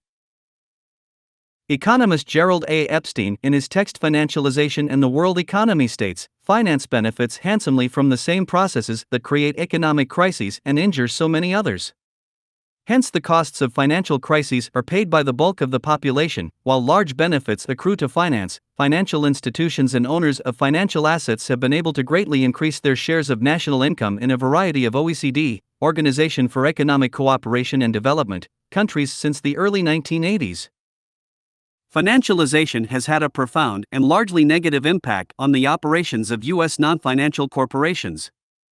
Epstein's research also explores how the growth of financial power is deeply related to globalization and neoliberalism. With globalization being the expansion of market networks across the world and neoliberalism being the view that deregulated free trade is the proper mode of markets, financialization is well argued to be a natural development in this supposed liberalization of the world economy. To complete this section, I would like to pause and consider the sociological ramifications of all this on the cultural level with regard to how we view ourselves. The rise of financialization is the rise of an economic abstraction that exacerbates the already dehumanizing, commoditizing nature of market capitalism. Like a large, suffocating tumor spawned from a long-existing underlying cancer, the lifeline nature of this development reveals where global society is heading. While financialization is contextualized here as a structural development furthering class separation and oppression, there is a deeper sickness in play, one of enormous moral hazard. I extend this definition of moral hazard to anything that encourages the disregard or injury of others, including apathy to other people's suffering. What we have is a kind of sociopathology born from commercial enterprise, compounded by the now ever-expanding financialization of the world. From the creation of securitized slave mortgages in the early 19th century American South that allowed many anti-slavery countries to invest in slave labor while hedging financial risk on the part of slave owners, to the modern practice of dead peasants' life insurance, in which companies take out policies on their employees, wagering on their lives and making money when they die, the sickness is palpable. This moral hazard is in lockstep with the reality that the financial industry is constructed around making money in both directions. In the stock market, one can execute what is called a short sale. This is the practice of selling before you buy, which simply means you are gambling on the decline of a company's stock. This type of bet exists in virtually all financial trades, including complex hedging derivatives like credit default swaps. In the case of mortgage swaps, investors are basically betting on whether people will lose their homes or not. And someone will make money if they do. Also, high-energy mass speculation in commodity markets can artificially raise the real exchange price of things like food and energy, deeply affecting the lower classes that rely on affordability. In fact, since the repeal of the Glass-Steagall Act and other adjustments, speculation in the commodity markets went from 12% to 60%, with a great deal of detrimental volatility ever since. While more extreme, let's not forget that financialization and the ability to profit directly off of social failure and human suffering is really just a variation on a long-standing theme. While Wall Street incentivizes human indifference in a more direct way, commoditizing destruction, Main Street also structurally requires general disregard for competitors, employees, and even consumers. When a competing business fails, it is in the best interest of other competitors. When employees are vulnerable and desperate, it is in the best interest of employers. When people are unsatisfied and even sick, it is in the best interest of industries catering to those needs, such as the medical community. However, at least on Main Street, everyone is frequently reminded that we are all human beings, usually bringing out some basic moral, empathic sense. On Wall Street, however, the human aspect is removed, replaced by abstractions that are utterly detached from any sense of humanity. I call it drone warfare economics. The military people today who command remote-controlled drones into distant territories to kill others do so in the abstraction of a video game, losing a sense of reality. I consider the rise of financialization as a means for capital accumulation a cogent parallel.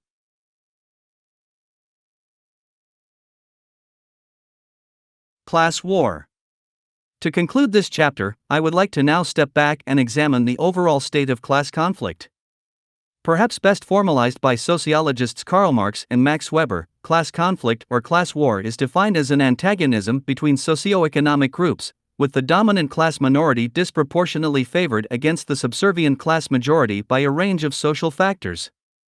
There are many intersecting mechanisms in play, including class-biased psychology, sociology, politics, legislation, economic policies, and so on. Culturally, we have what historian Carl Becker called the climate of opinion. Commenting with respect to recorded history, Becker wrote, "The facts which historians include or omit, the interconnections between the facts given which they stress, depend in no small part upon the approach which seems to them a meaningful one, and that approach which at any time will seem significant to the historian depends in no small part upon the social situation in which he finds himself, in short, upon the preconceptions and value judgments of the age in which he lives." In the age in which we live today, with all the media power to remind us of what we are supposed to agree with or not, the climate of opinion still overwhelmingly favors materialism, competition, selfishness, dissatisfaction, war, and elitism.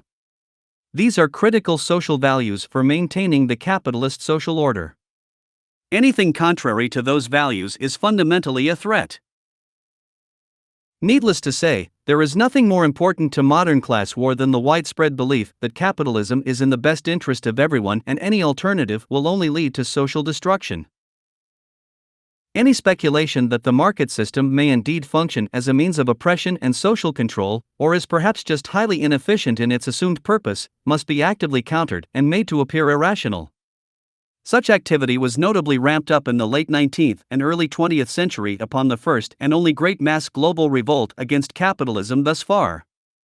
Fearful corporate and political power centers in the United States responded by unleashing an unprecedented public relations campaign. It was not only a reaction to the growing spread of anti-capitalist ideas and socialism, it also directly targeted emerging labor unions that were demanding better circumstances. The tactic was to associate organized labor with communism and tyranny, portraying it as un-American. Before this, American labor was literally embroiled in a bloody class war, resulting in a great deal of violence against workers trying to strike or formally organize. From the machine gunning of striking coal miners in Pennsylvania in 1897, to the Colorado labor wars of 1903, to the Ludlow massacre of 1914, to the 1917 lynching of prominent American labor leader Frank H. Little, to the far-reaching union-busting espionage and sabotage activities that became formalized near mid-century, the rise of free labor was far from free. However, once the Wagner Act of the 1930s was passed as part of Roosevelt's New Deal, legally protecting union formation and collective bargaining, business owners realized force wasn't the best route. It was time for pro-capitalist psychological warfare. The National Association of Manufacturers, NAM, conducted a massive media blitz, painting unions as anti-American and communistic, the New Deal as slavery, public ownership as totalitarian, and free market capitalism as the only true savior of humanity. This propaganda was incorporated in schools, social events, and every major form of media. According to the Hagley Archive, a museum and library of business material, the NAM public relations team circulated 2 million copies of cartoons, 4.5 million copies of newspaper columns written by pro-business economists, 2.4 million foreign language newspieces, and 11 million employee leaflets. It also displayed 45,000 billboards, which were seen by an estimated 65 million Americans daily, while its film series was viewed by approximately 18 million.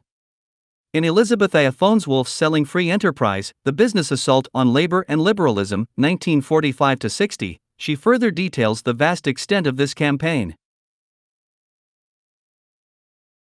She writes, sourcing primary materials, the NAM was joined by several trade associations, including the American Petroleum Institute, the National Association of Electric Power Companies, and the American Medical Association, in an effort to derail fair deal programs on such issues as natural resources, public power, and healthcare. J. Warren Kinsman, chairman of the NAM's Public Relations Advisory Committee and vice president of DuPont, reminded businessmen that, in the everlasting battle for the minds of men, the tools of public relations are the only weapons powerful enough to arouse public opinion sufficiently to check the steady, insidious, and current drift towards socialism.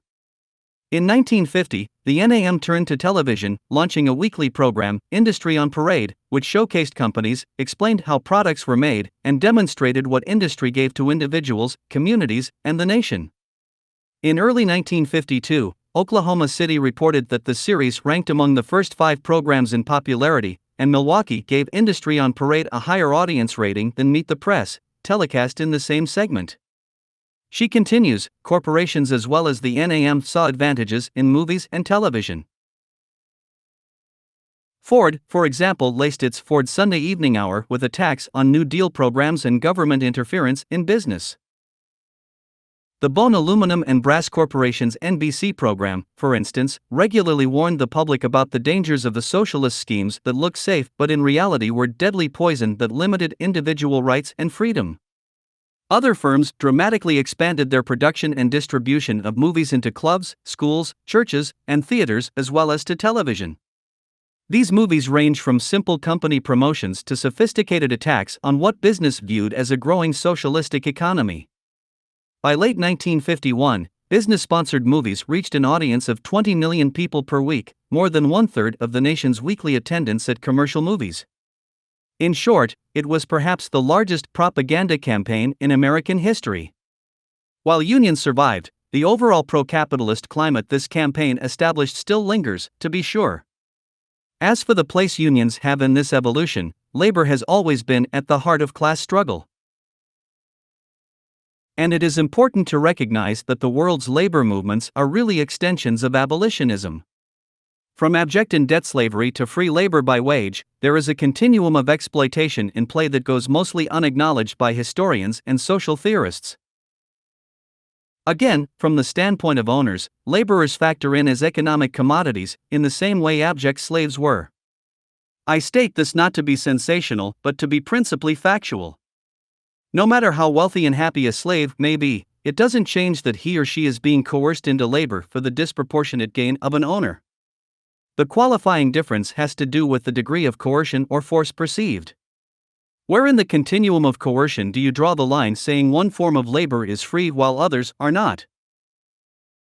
In today's modern era, most would agree that chattel slavery, meaning direct human ownership through violent force, is incomprehensibly inhumane. But what about debt bondage? While humans are not technically owned, they are bound to contracts to work off debts, often in extremely inhumane circumstances. Again, tens of millions of people in the world today exist in this condition, and even the UN refers to it as slavery. Then we have wage slavery. In this case, the coercion comes from various unrelated pressures that appear to exist outside of the labor role itself. There is no gun held to one's head and no debt contract looming.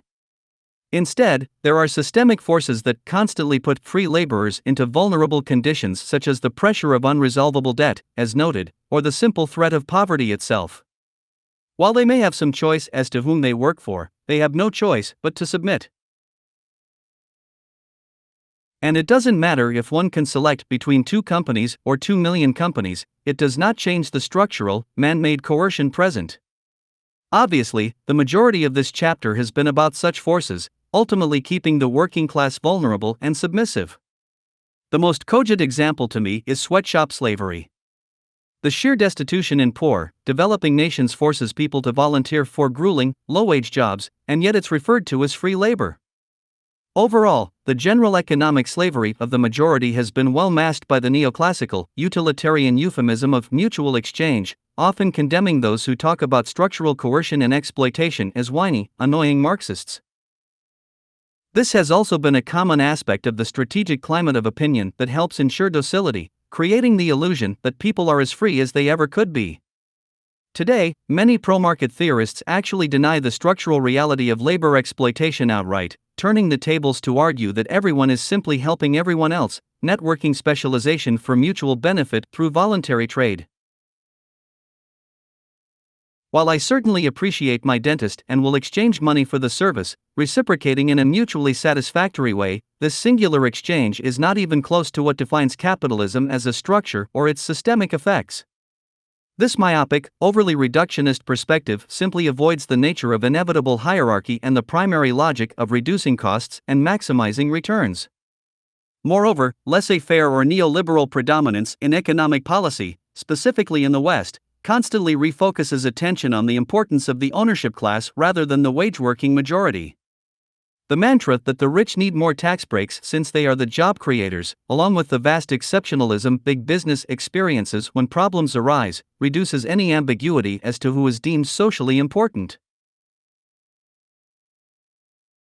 These laissez-faire views were reinvigorated in the 1980s during the Reagan and Thatcher era, when further tax cuts for the rich, deregulation, and a move from public provision to private provision were seen as the only solutions to social woes. The long-term result has been an exacerbation of inequality and further loss of public and environmental health. At the same time, the free trade or market discipline hypocrisy is palpable, as it most certainly doesn't apply to the rich and powerful. From too big to fail bailouts, to massive corporate subsidies and general international protections, the truth is that big business and the rich elite operate with direct, non-market, socialized, top-down controls. As put succinctly by Dr. King with respect to America, this country has socialism for the rich, rugged individualism for the poor. It seems the lower class can battle it out in the free market, fighting, failing, and suffering, while the rich tend to enjoy a general exceptionalism, unsusceptible to market forces when things get bad. Of course, as expressed in Chapter 2, I say hypocrisy only in gesture. It is only hypocritical if you were to believe the current system was actually supposed to respect true laissez-faire principles, applied to everyone regardless. The truth, as I hope this text demonstrates, is that capitalism is a system of structural class oppression and social control, with only the naive illusion that these pure free market principles are universal, effective, or even possible. One example is low-wage labor subsidization. At the time of this writing, there are U.S. protests demanding higher wages for lower-class jobs. Since the minimum wage is far from livable for many, welfare support from the state is needed for millions of people. Some of the most profitable companies such as McDonald's and Walmart are able to keep these low wages because the state is filling in the gap. In other words, the state is subsidizing the wages, effectively saving these big corporations responsibility and money by taking tax dollars from the public. One estimate put the value of this subsidization at $153 billion a year, as of 2015. Meanwhile, while wages generally stagnate, CEO pay continues to grow globally. Naturally, the US leads the way, with CEOs earning about 354 times more than their average employee, while often deemed socialist candidate trails with a modest 206 to 1 as of 2014. In fact, in a study conducted by the Canadian Centre for Policy Alternatives, it was found that Canada's top CEOs make an average worker's yearly salary in just 3 hours. Meanwhile, general corporate welfare practice is found throughout the industrialized world and in various forms, working in concert with strategic tax avoidance.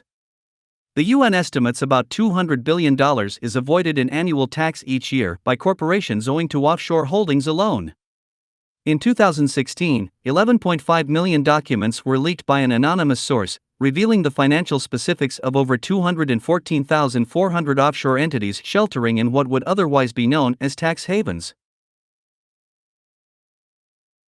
Now called the Panama Papers, this leak revealed the enormous amount of tax avoidance and other schemes practiced in the world today by the super-rich, with reportedly an estimated $21 trillion to $32 trillion invested virtually tax-free as of 2010. We also can't ignore the legal exceptionalism inherent. As common to all historical royalty, those in power generally make the rules, not follow them. Of course, to ensure the appearance of democracy, examples must be made, and every now and again a very powerful, rich figure will be prosecuted, with great fanfare, in lieu of addressing the modern epidemic of corporate crime. But generally, as author Glenn Greenwald would put it, most are too big to jail.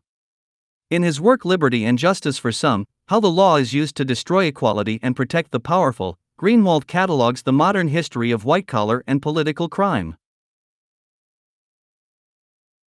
From hedge fund managers getting away with hit and runs to banks absolved of rampant fraud, Greenwald concludes in regard to the U.S. financial elite, worse still, the scope of these financial crimes is so vast, and the suffering they have caused so deep and enduring, that the refusal to impose any consequences on the culprits proves the near-absolute nature of this elite law-breaking license. It is now clear that there are virtually no limits on the magnitude of the crimes that the nation's most powerful private actors can commit with impunity. At the same time, as touched upon in Chapter 1, the general U.S. population experiences a legal punitiveness unmatched in the industrialized world, with much higher levels of incarceration, longer sentences, worse prison conditions, and other draconian attributes. While most politicians give lip service to an ideal society without crime or insurrection, a looming sense of public fear and a certain amount of crime actually assists the preservation of the ruling class. On the most basic level, criminal behavior consequential to the precondition of socioeconomic inequality within the lower class allows for a systemic targeting by legal forces. Again, it is within this lower class demographic that society can expect the majority of common crime, along with political or economic disapproval. In other words, the subculture most likely motivated to change society, to alleviate their plight, are also these poor or lower class demographics. So, keeping highly punitive attitudes in legal justice proceedings is a straightforward act of social oppression of this demographic, helping to keep sources of insurrection fragmented and at bay. Again, this is a systemic consequence, like a feedback loop that structurally favors the preservation of existing power.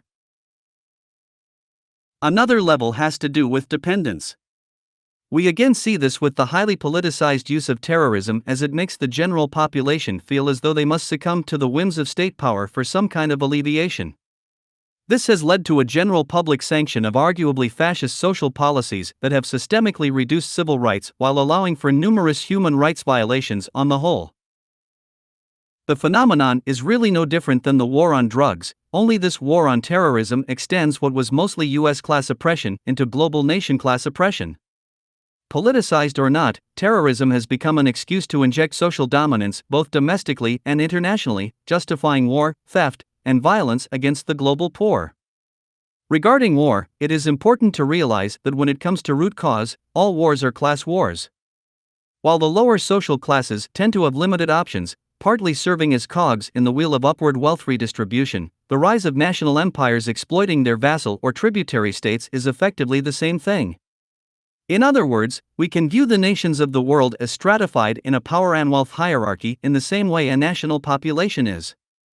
The United States Empire, like Britain and many before them, has great geopolitical and economic power over the affairs of much of the world. With nearly 800 military bases across 70 countries, the US casts a wide shadow. Through what is the new colonialism, by way of globalization, neoliberalism, and financialization, the US and its parallel Western interests have been pulling the world into a tight web of international financial and transnational trade agreements that favor Western imperial business interests. Over the past century, highly privatized, deregulated economic policies have spread globally, often by force. Many wars have resulted in the overthrow of old national regimes, giving way to this expansion, while the growth and power of international finance institutions has increased. These dominant global trade and banking institutions, the World Bank, World Trade Organization, and the International Monetary Fund, which are Western in origin, blatantly subscribe to these neoliberal views, constantly imposing welfare, removing austerity on poor countries in debt, leading policy shifts in favor of free trade, liberalization, and so forth.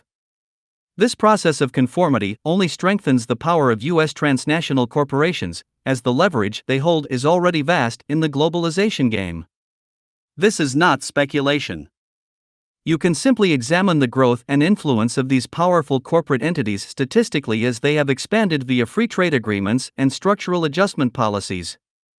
Even the smaller, socially democratic Scandinavian countries that are often praised as examples of what capitalism should be, since they have generally had less inequality and stronger social safeguards, are systemically being dismantled with the spread of financialization, globalization, and neoliberalism.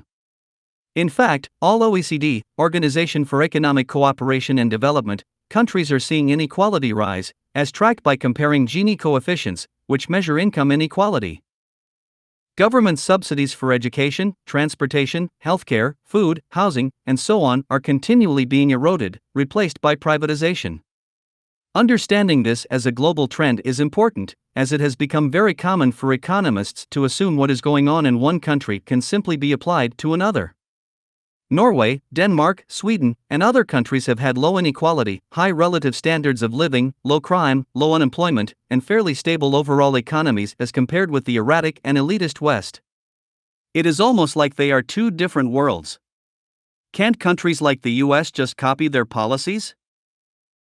While there is certainly good sociological information found in understanding how other nations are successful in specific ways, the mistake is to assume they are isolated from global dynamics, each existing in a vacuum. The rise of empires, a historical constant for thousands of years, reveals a systemic drive for dominance inherent in global affairs.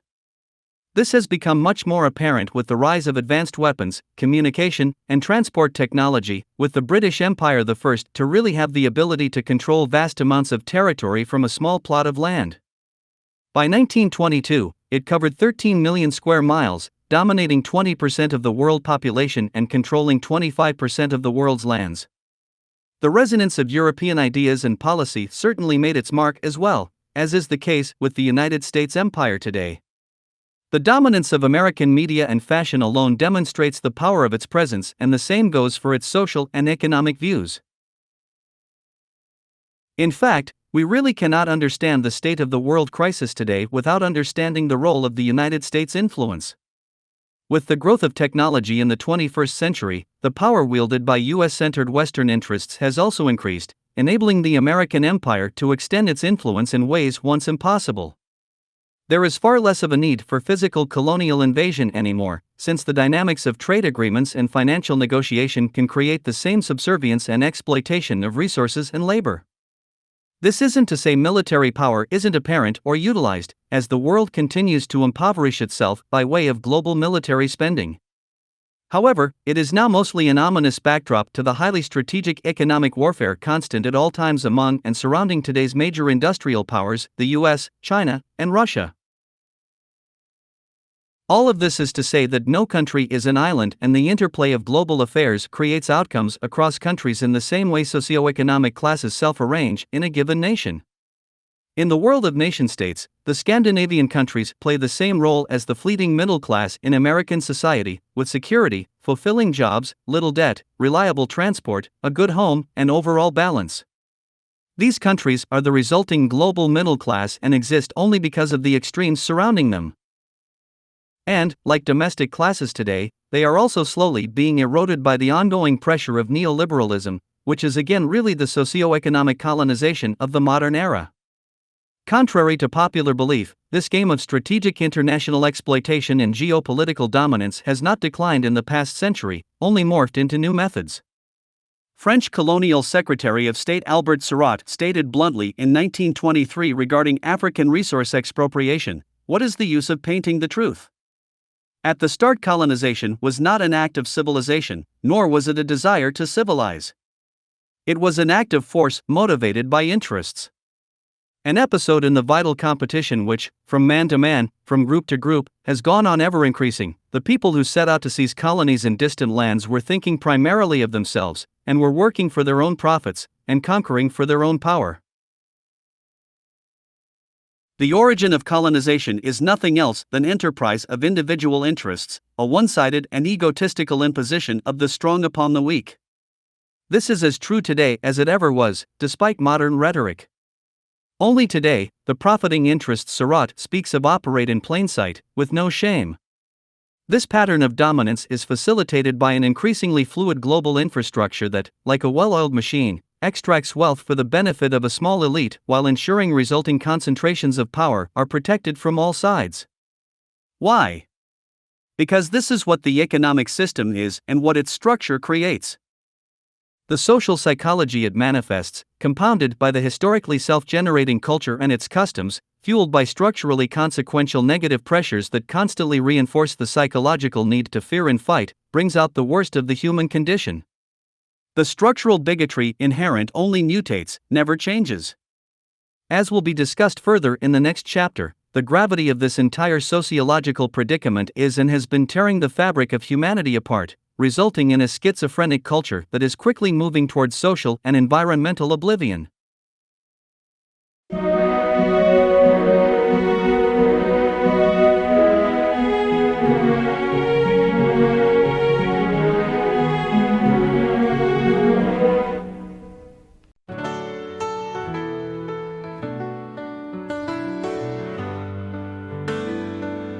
Imagine there's no heaven.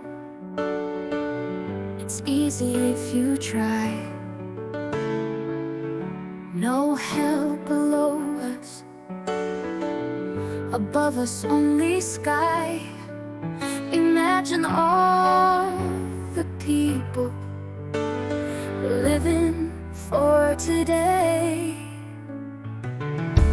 Imagine there's no countries. It isn't hard to do. Nothing to kill or die for, and no religion too.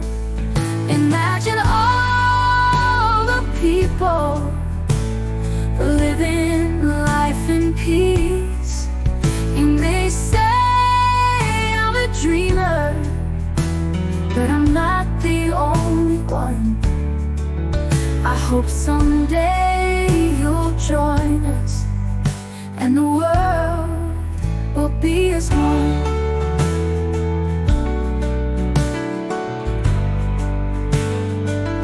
Imagine no possessions. I wonder if you can. No need for greed or hunger. A brotherhood of men. Imagine all the people living life in peace. You may say I'm a dreamer, but I'm not the only one. I hope someday you'll join us, and the world will be as one. Oh, we'll live as one.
Hello, political and corporate leaders of the world.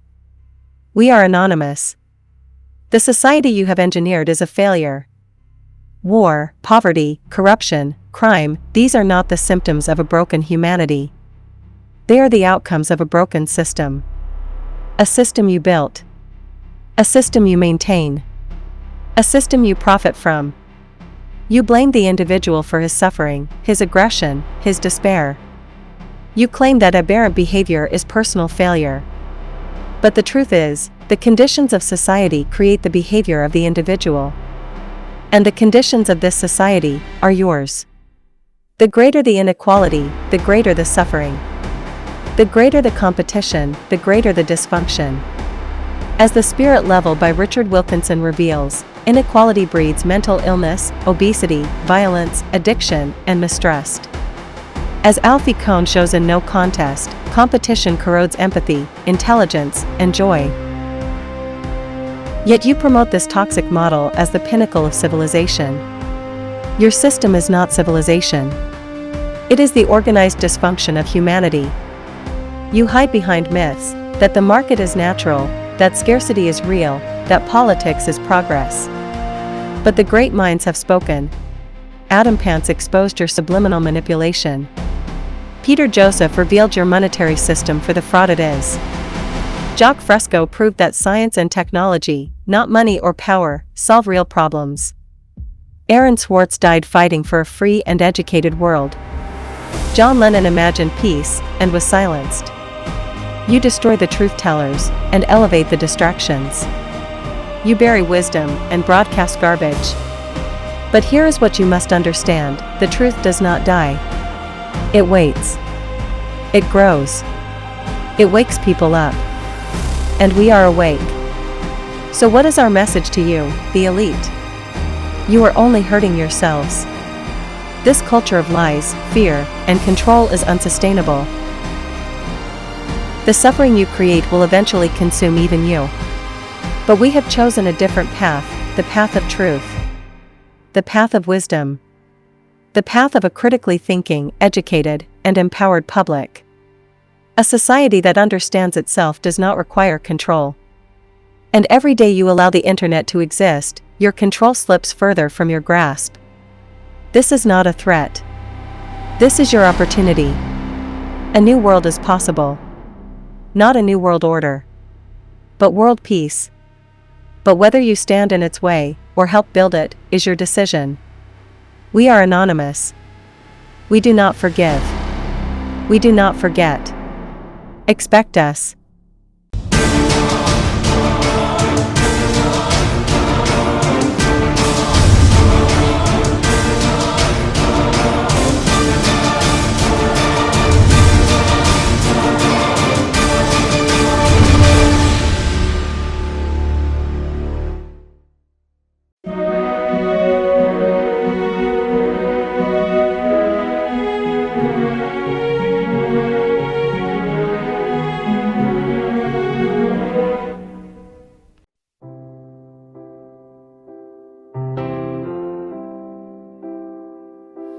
Imagine no money. We can have it if we want. No war or conflict, no power to flaunt. Imagine every single person living for the here and now.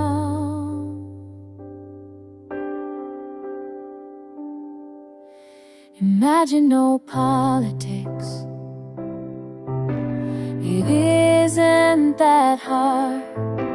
A world without belief, and no need for guards. Imagine every single person living a peaceful life. You might think I'm idealistic, but many think the same as me. Join us in building the future. All we want is world peace.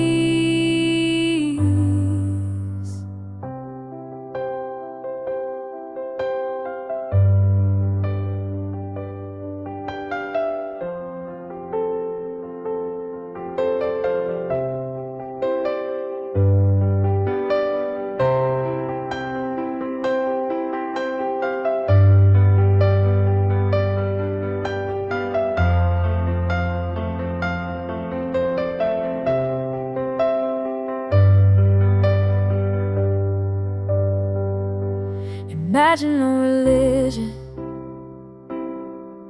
just try to think of it. No gap between rich and poor, a world where everyone benefits.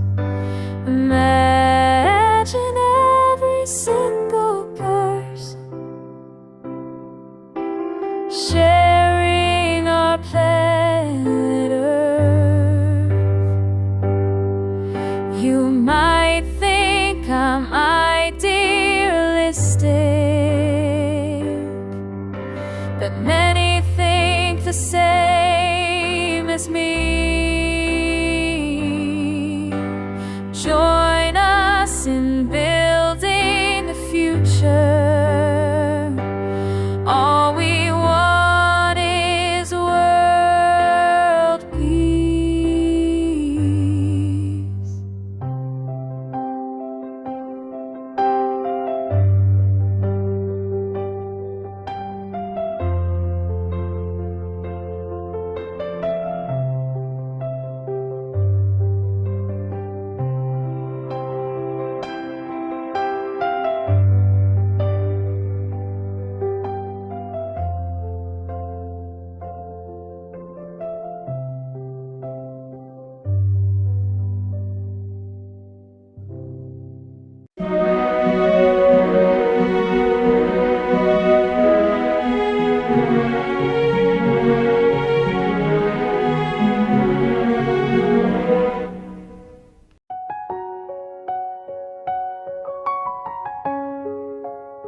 We really must take into account the totality. This isn't just a human experience on this planet. This is a total experience, and we know we can't survive without planimals. We know we can't survive without the 4 elements. When are we really gonna start taking that into account? Imagine if the Zeitgeist movement and the Venus Project succeeds in accomplishing a resource-based economy. Imagine a peaceful world without war, religion. It would be wonderful. A world where human needs are truly met. Once we understand the integrity of our personal existences are completely dependent on the integrity of everything else in our world, we have truly understood the meaning of unconditional love. For love is extensionality, and seeing everything as you and you as everything can have no conditionalities. For in fact, we are all everything at once, and therefore it's only me out there. So what is there to be afraid of? What is there that needs solace seeking? Nothing. There is nothing to be afraid of, because it's all us. Imagine if the Zeitgeist movement and the Venus Project succeeds in accomplishing a resource-based economy. Imagine a peaceful world without war or religion. It would be wonderful. A world where human needs are truly met. The fact is, society today is backwards, with politicians constantly talking about protection and security rather than creation, unity, and progress. Our true divinity is our ability to create, and armed with the understanding of the symbiotic connections of life, while being guided by the emergent nature of reality. There's nothing we cannot do or accomplish. Imagine if the Zeitgeist movement and the Venus Project succeeds in accomplishing a resource-based economy. Imagine a peaceful world without war or religion. It would be wonderful, a world where human needs are truly met. The circumstances of one's birth are irrelevant. It is what you do with the gift of life determining lore. I believe that unharmed truth and unconditional love will have the final word in reality. When the power of love overcomes the love of power, the world will know peace. The revolution is now.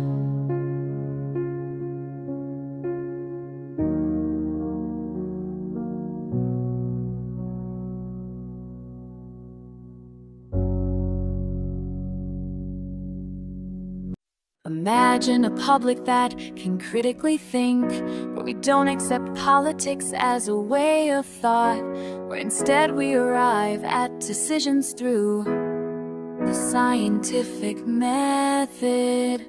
Imagine a world without war, a peaceful world with no conflicts or fights, a world where we work together to solve our problems. Imagine a world without scarcity. The market is a lie and it's not based on science. Science, which is too good, is actually counter to the market religion. Imagine a world without inequality. According to science, the greater the gap between rich and poor, the worse the health of society. Imagine a world without money. Debt and bills puts people under stress. Machines should be used to automate work, so employment is a thing of the past. Imagine a world without ugly art. Modern art is not beautiful at all. It conveys a message of purposelessness. Imagine a world without religion. There are no sincere believers in Jesus Christ. Anyone who believes in Jesus been tortured to believe in Him. Imagine a world without pollution. Science should be put at the forefront of society, so we make technology that does not impact our environment. Imagine a world without poverty, a world that cares about our fellow human beings. Our problems in life are technical, not political. Imagine if the Zeitgeist movement and the Venus Project succeeds in accomplishing a resource-based economy. A resource-based economy is the scientific method applied to social concern. Science can render politics obsolete forever. When the power of love overcomes the love of power, the world will know peace. Find out more at thevenusproject.com.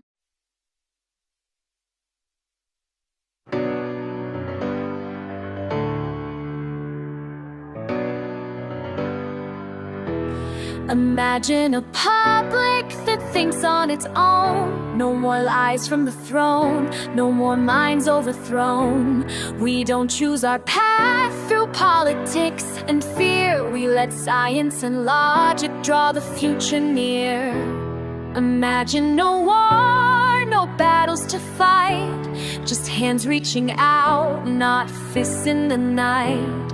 Working together, no enemy lines, just solving our problems one solution at a time.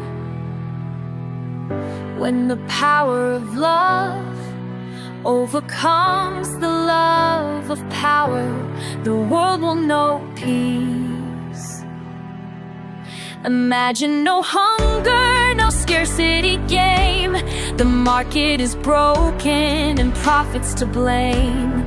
Science is truth, but it's chained by the lie that money must rule and hope must die. Imagine no rich and no poor on the street, where health and well-being are no longer elite. Inequality breaks us, that's what science found. So let's level the earth, not just the battleground. When the power of love overcomes the love of power, the world will know peace. No more modern art that echoes despair. Let's create beauty that shows we care. No more dogma, fear, or shame. No torture in a holy name.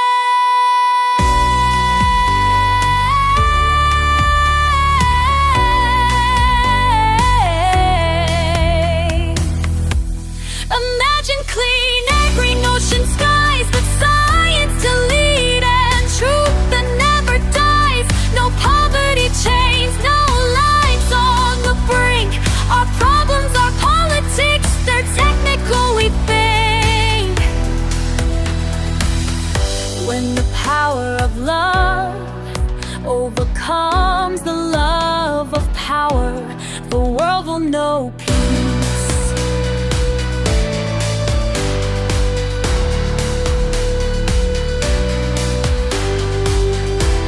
Imagine if the Zeitgeist movement dream came true, if the Venus Project showed us what to do.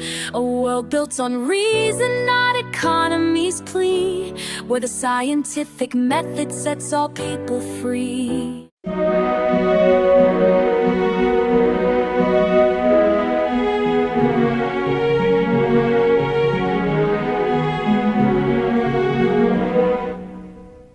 Okay, a resource-based economy, an economic model.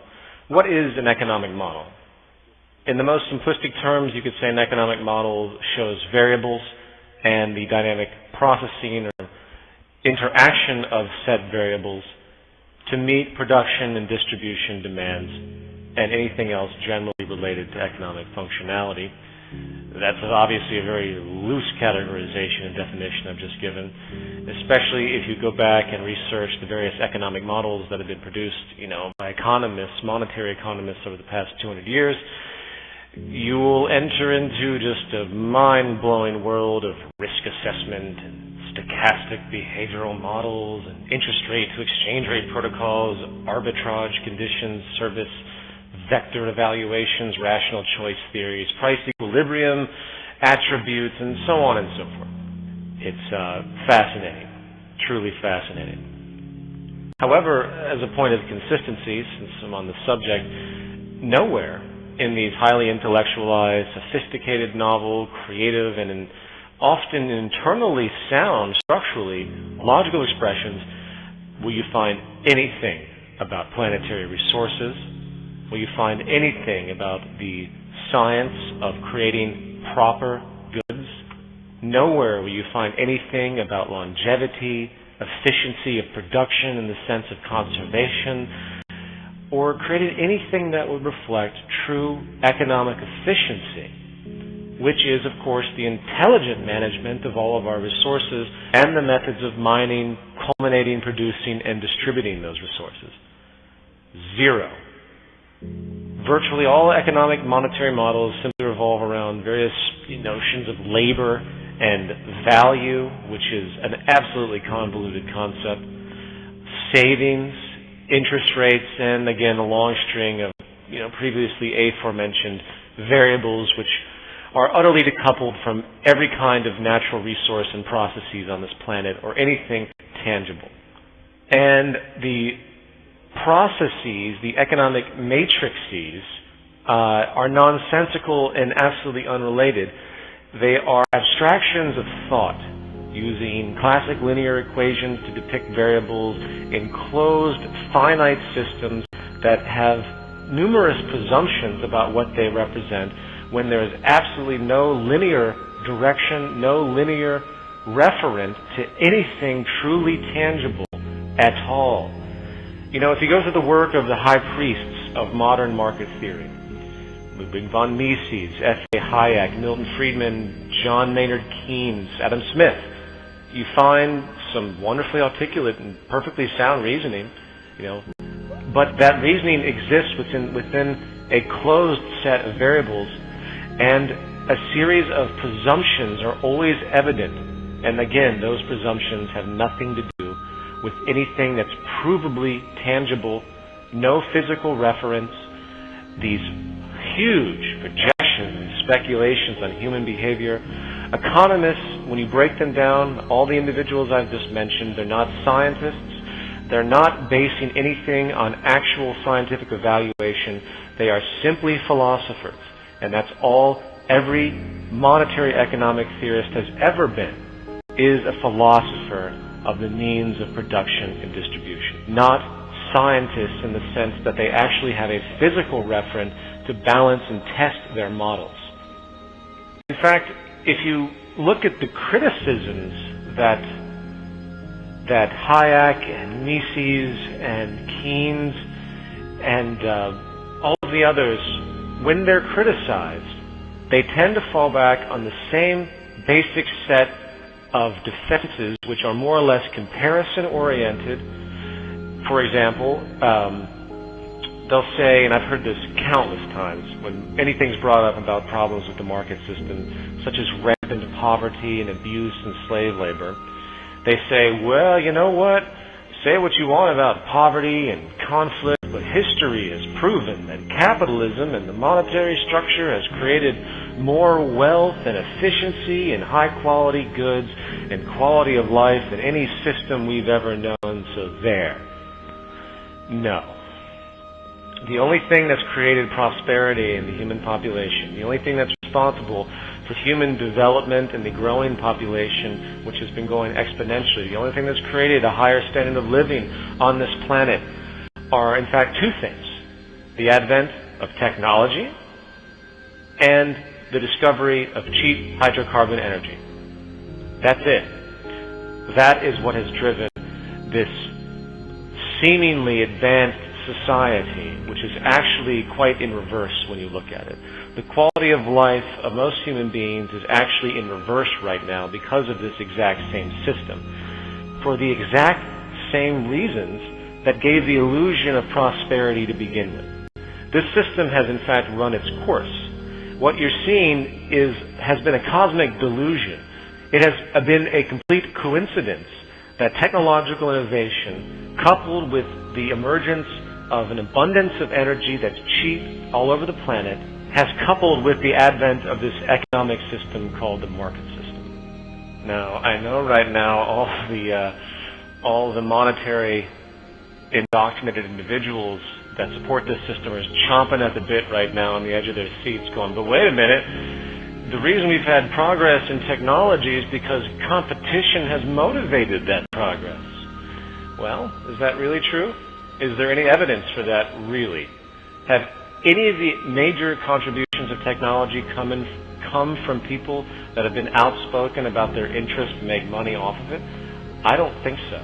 If you research Daniel Pink and his work on motivation, which is basically a compilation of numerous psychological studies about what it means to be creative, about versus what it means to be mechanical, you tend to find that creativity, hence technological innovation, is actually driven not by competition whatsoever.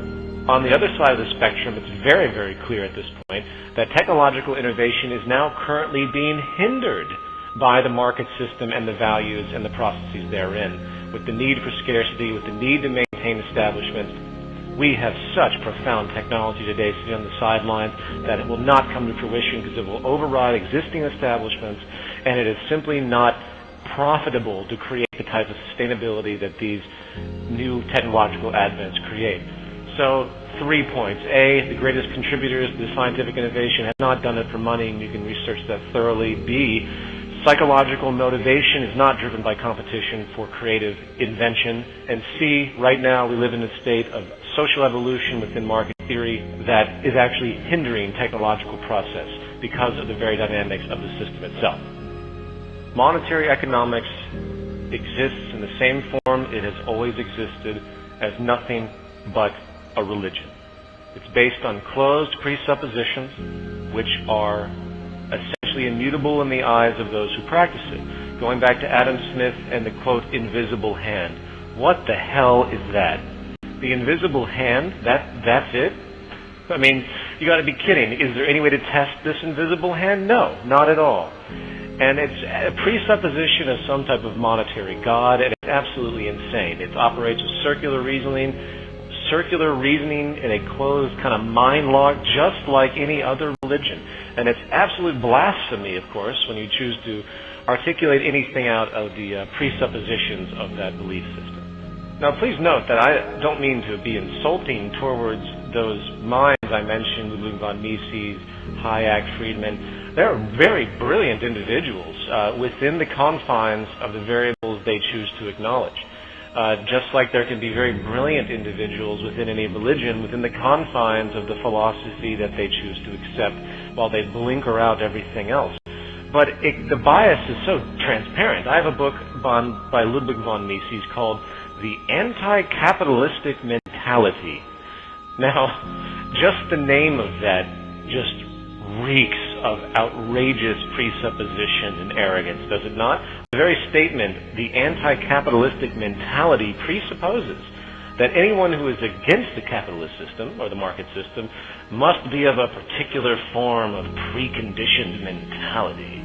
And therefore, any objective and tangible open conversation is immediately void because it's just a mentality. If that isn't religious stigma, I don't know what is.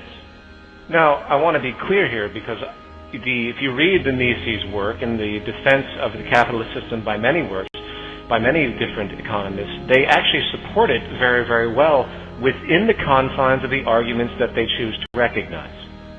I want to clearly point out that the Zeitgeist movement and the resource-based economy, what our angles are, what our problems are in fact very, very different from any other objections to the economic theories put forward.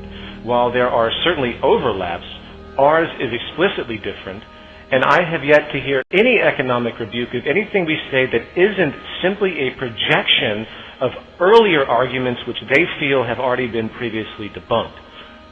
It is nothing more than a religion, and I want to make sure everyone thoroughly understands that. And when you approach people that believe in these ideas, you have to understand that very often your logic will be cut off because they will blinker out information in their own schemata, whether they're even conscious of it or not. That's the power of belief. And unfortunately, some people really will never understand rational associations because of their prior conditioning in life, but that's for another conversation. Okay, that's enough of that. I apologize for that tangent. Let me get back on track here and talk about a resource-based economy, because once you understand the ground-up approach of a resource-based economy, it immediately makes void all notions of prior economic monetary theory, because it simply doesn't make any sense otherwise. The difference between monetary economic theory and a resource-based economy is that we are actually taking account of what sustains life. We're actually taking account of raw materials. True economic theory can only manifest from the properties of all raw materials that exist on this planet, coupled with the processes that organize and navigate the mining, production, distribution, updating, waste recycling, and all other attributes required to maintain stasis, abundance, and hence sustainability.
time to be done. And so perpetuate a culture of cutthroat competition. But despite what you might think, we got everything we need to provide for each other. And wouldn't it be nice if no one had to fight just to get a bite to eat? Together we can build a better future for our project.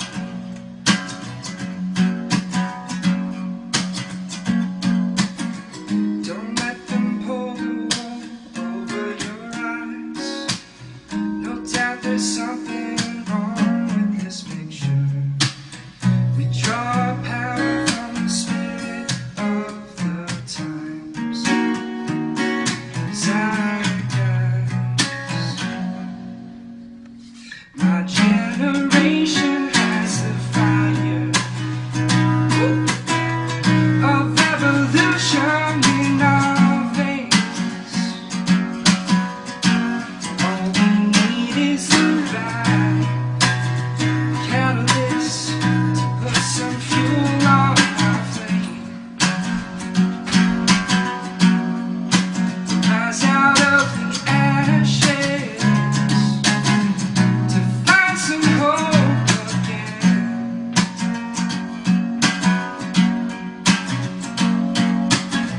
Don't let them pull the wool over your eyes. No doubt there's something wrong with this picture.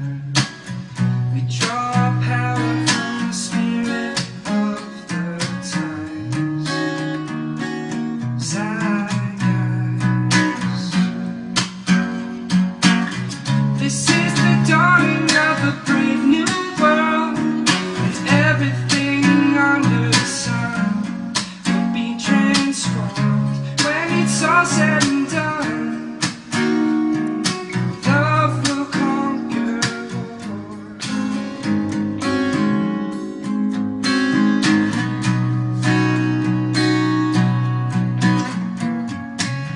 Don't let them pull the wool over your eyes. No doubt there's something wrong with this picture.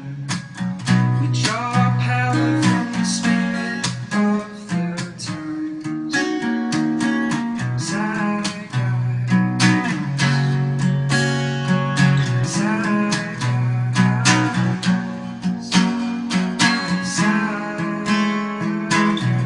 Zeitgeist.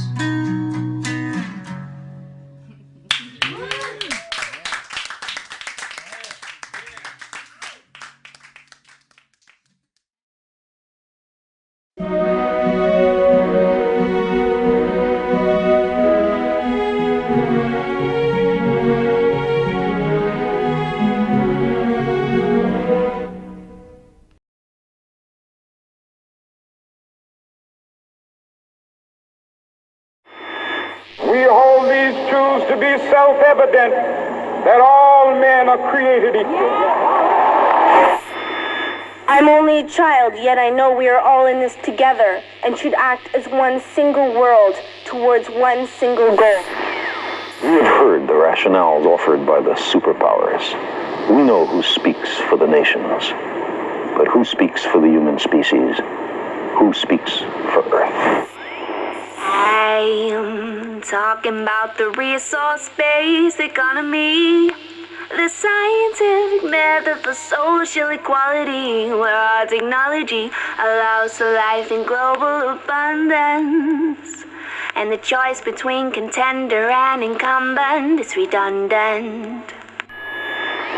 Welcome to this pale blue dot in our galaxy, where we fear the finality of our own mortality, and we worry about our salary and consumption of calories, while famine and war have caused another fatality. We live in a finite world, but our need for growth is infinite. Our relationship with money is so damn intimate. We can't slow down, we want more, oh we're so into it. Intermit, it would be a sin to quit. So now the whole planet's in debt. We owe quite a tall stack. but it's literally impossible to pay it all back because money is debt created with interest. You listening? There's actually more money owed than exists in the whole system. That's a pyramid scheme, not just mean individuals skimming the cream, not just smoke-filled rooms where the supremely powerful convene. It seems a systemic flaw is the theme to this meme.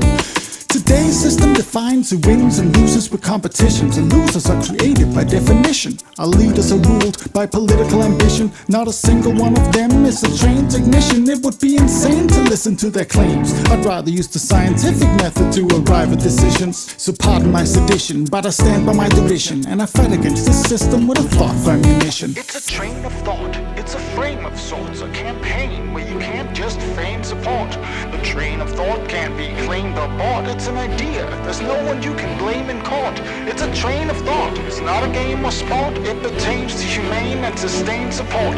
Like a chain is wrought, it can be trained and taught to anyone with a brain. Let me explain in short. I'm talking about the resource-based economy, the scientific method for social equality. No political borders, no one giving you orders. It's the wealth worth giving to our sons and daughters. I'm talking about the resource-based economy, the scientific method for social equality. Take care of the planet and meet everybody's need. Make the world debt-free, just live and let be. We can't control nature, we can only try to fit the mold. So instead of growth and jobs, let's set ourselves a new goal. A bold, high standard of living for the planet as a whole, in a sustainable way for every human soul, young and old. Let go of your borders, time to think worldwide. No more democracy and politics, all that's been tried. Instead, we use the scientific method as a guide to arrive at decisions on how technology is applied. And if we want to provide, we can't take a resource and abuse it. We need to keep track of what we have and how fast we use it. Systems theory tells us everything in nature's connected. When we cut down too many trees, the ecosystem is affected. So in production, it makes sense to build everything to last. Planned obsolescence should be a thing of the past. And if we design fast evolving technologies to be modular, we can replace old parts with the new and more popular. To distribute our goods, the shortest distance is preferred. To transfer from there, what we can make here is absurd. Then we evaluate demand for goods and build hubs to receive them. Like a library where you check things out for as long as you need them. All of this is doable with today's technology, as long as we apply the right methodology. Cause scarcity is technically outdated, you follow me? This way we can live in abundance and global equality. I'm talking about the resource-based economy, the scientific method for social equality, where technology allows a life in global abundance, and the choice between contender and incumbent is redundant. I'm talking about the resource-based economy, the scientific method for social equality. Every kind of transition is about damn time. The planet is shared by all of mankind. Incentive is the key to understanding volition. We don't act without it, it's behind any decision. There's no human nature to behavior, just predisposition that has to be supported by the surrounding conditions. So the mission is one we should all agree to pick. No police, no prisons, no referee to trick. Build a system with no incentive for harmful behavior, cause if you remove the carrot, you don't need the stick. There would be nothing to gain from trying to mislead, mistreat or deceive. No incentive to thieve, what could you hope to achieve? Anything you need, you can get for free, and it would always be available, so no reason for greed. 10% of the population makes the system run, so instead of working 9 to 5, live your life for fun. Travel the world, raise a family, read a book, build something beautifully useful, or learn to cook. It's this generation's defining challenge, extraordinaire. It's not complicated, just a comprehensive affair.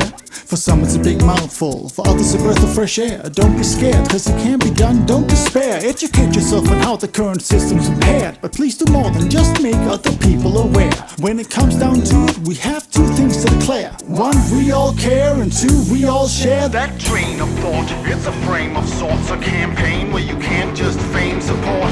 The train of thought can't be claimed or bought. It's an idea, there's no one you can blame in court. It's a train of thought, it's not a game or sport. It pertains to humane and sustained support. Like a chain is wrought, it can't be trained and taught to anyone with a brain. Let me explain in short. I'm talking about the resource-based economy, the scientific method for social equality.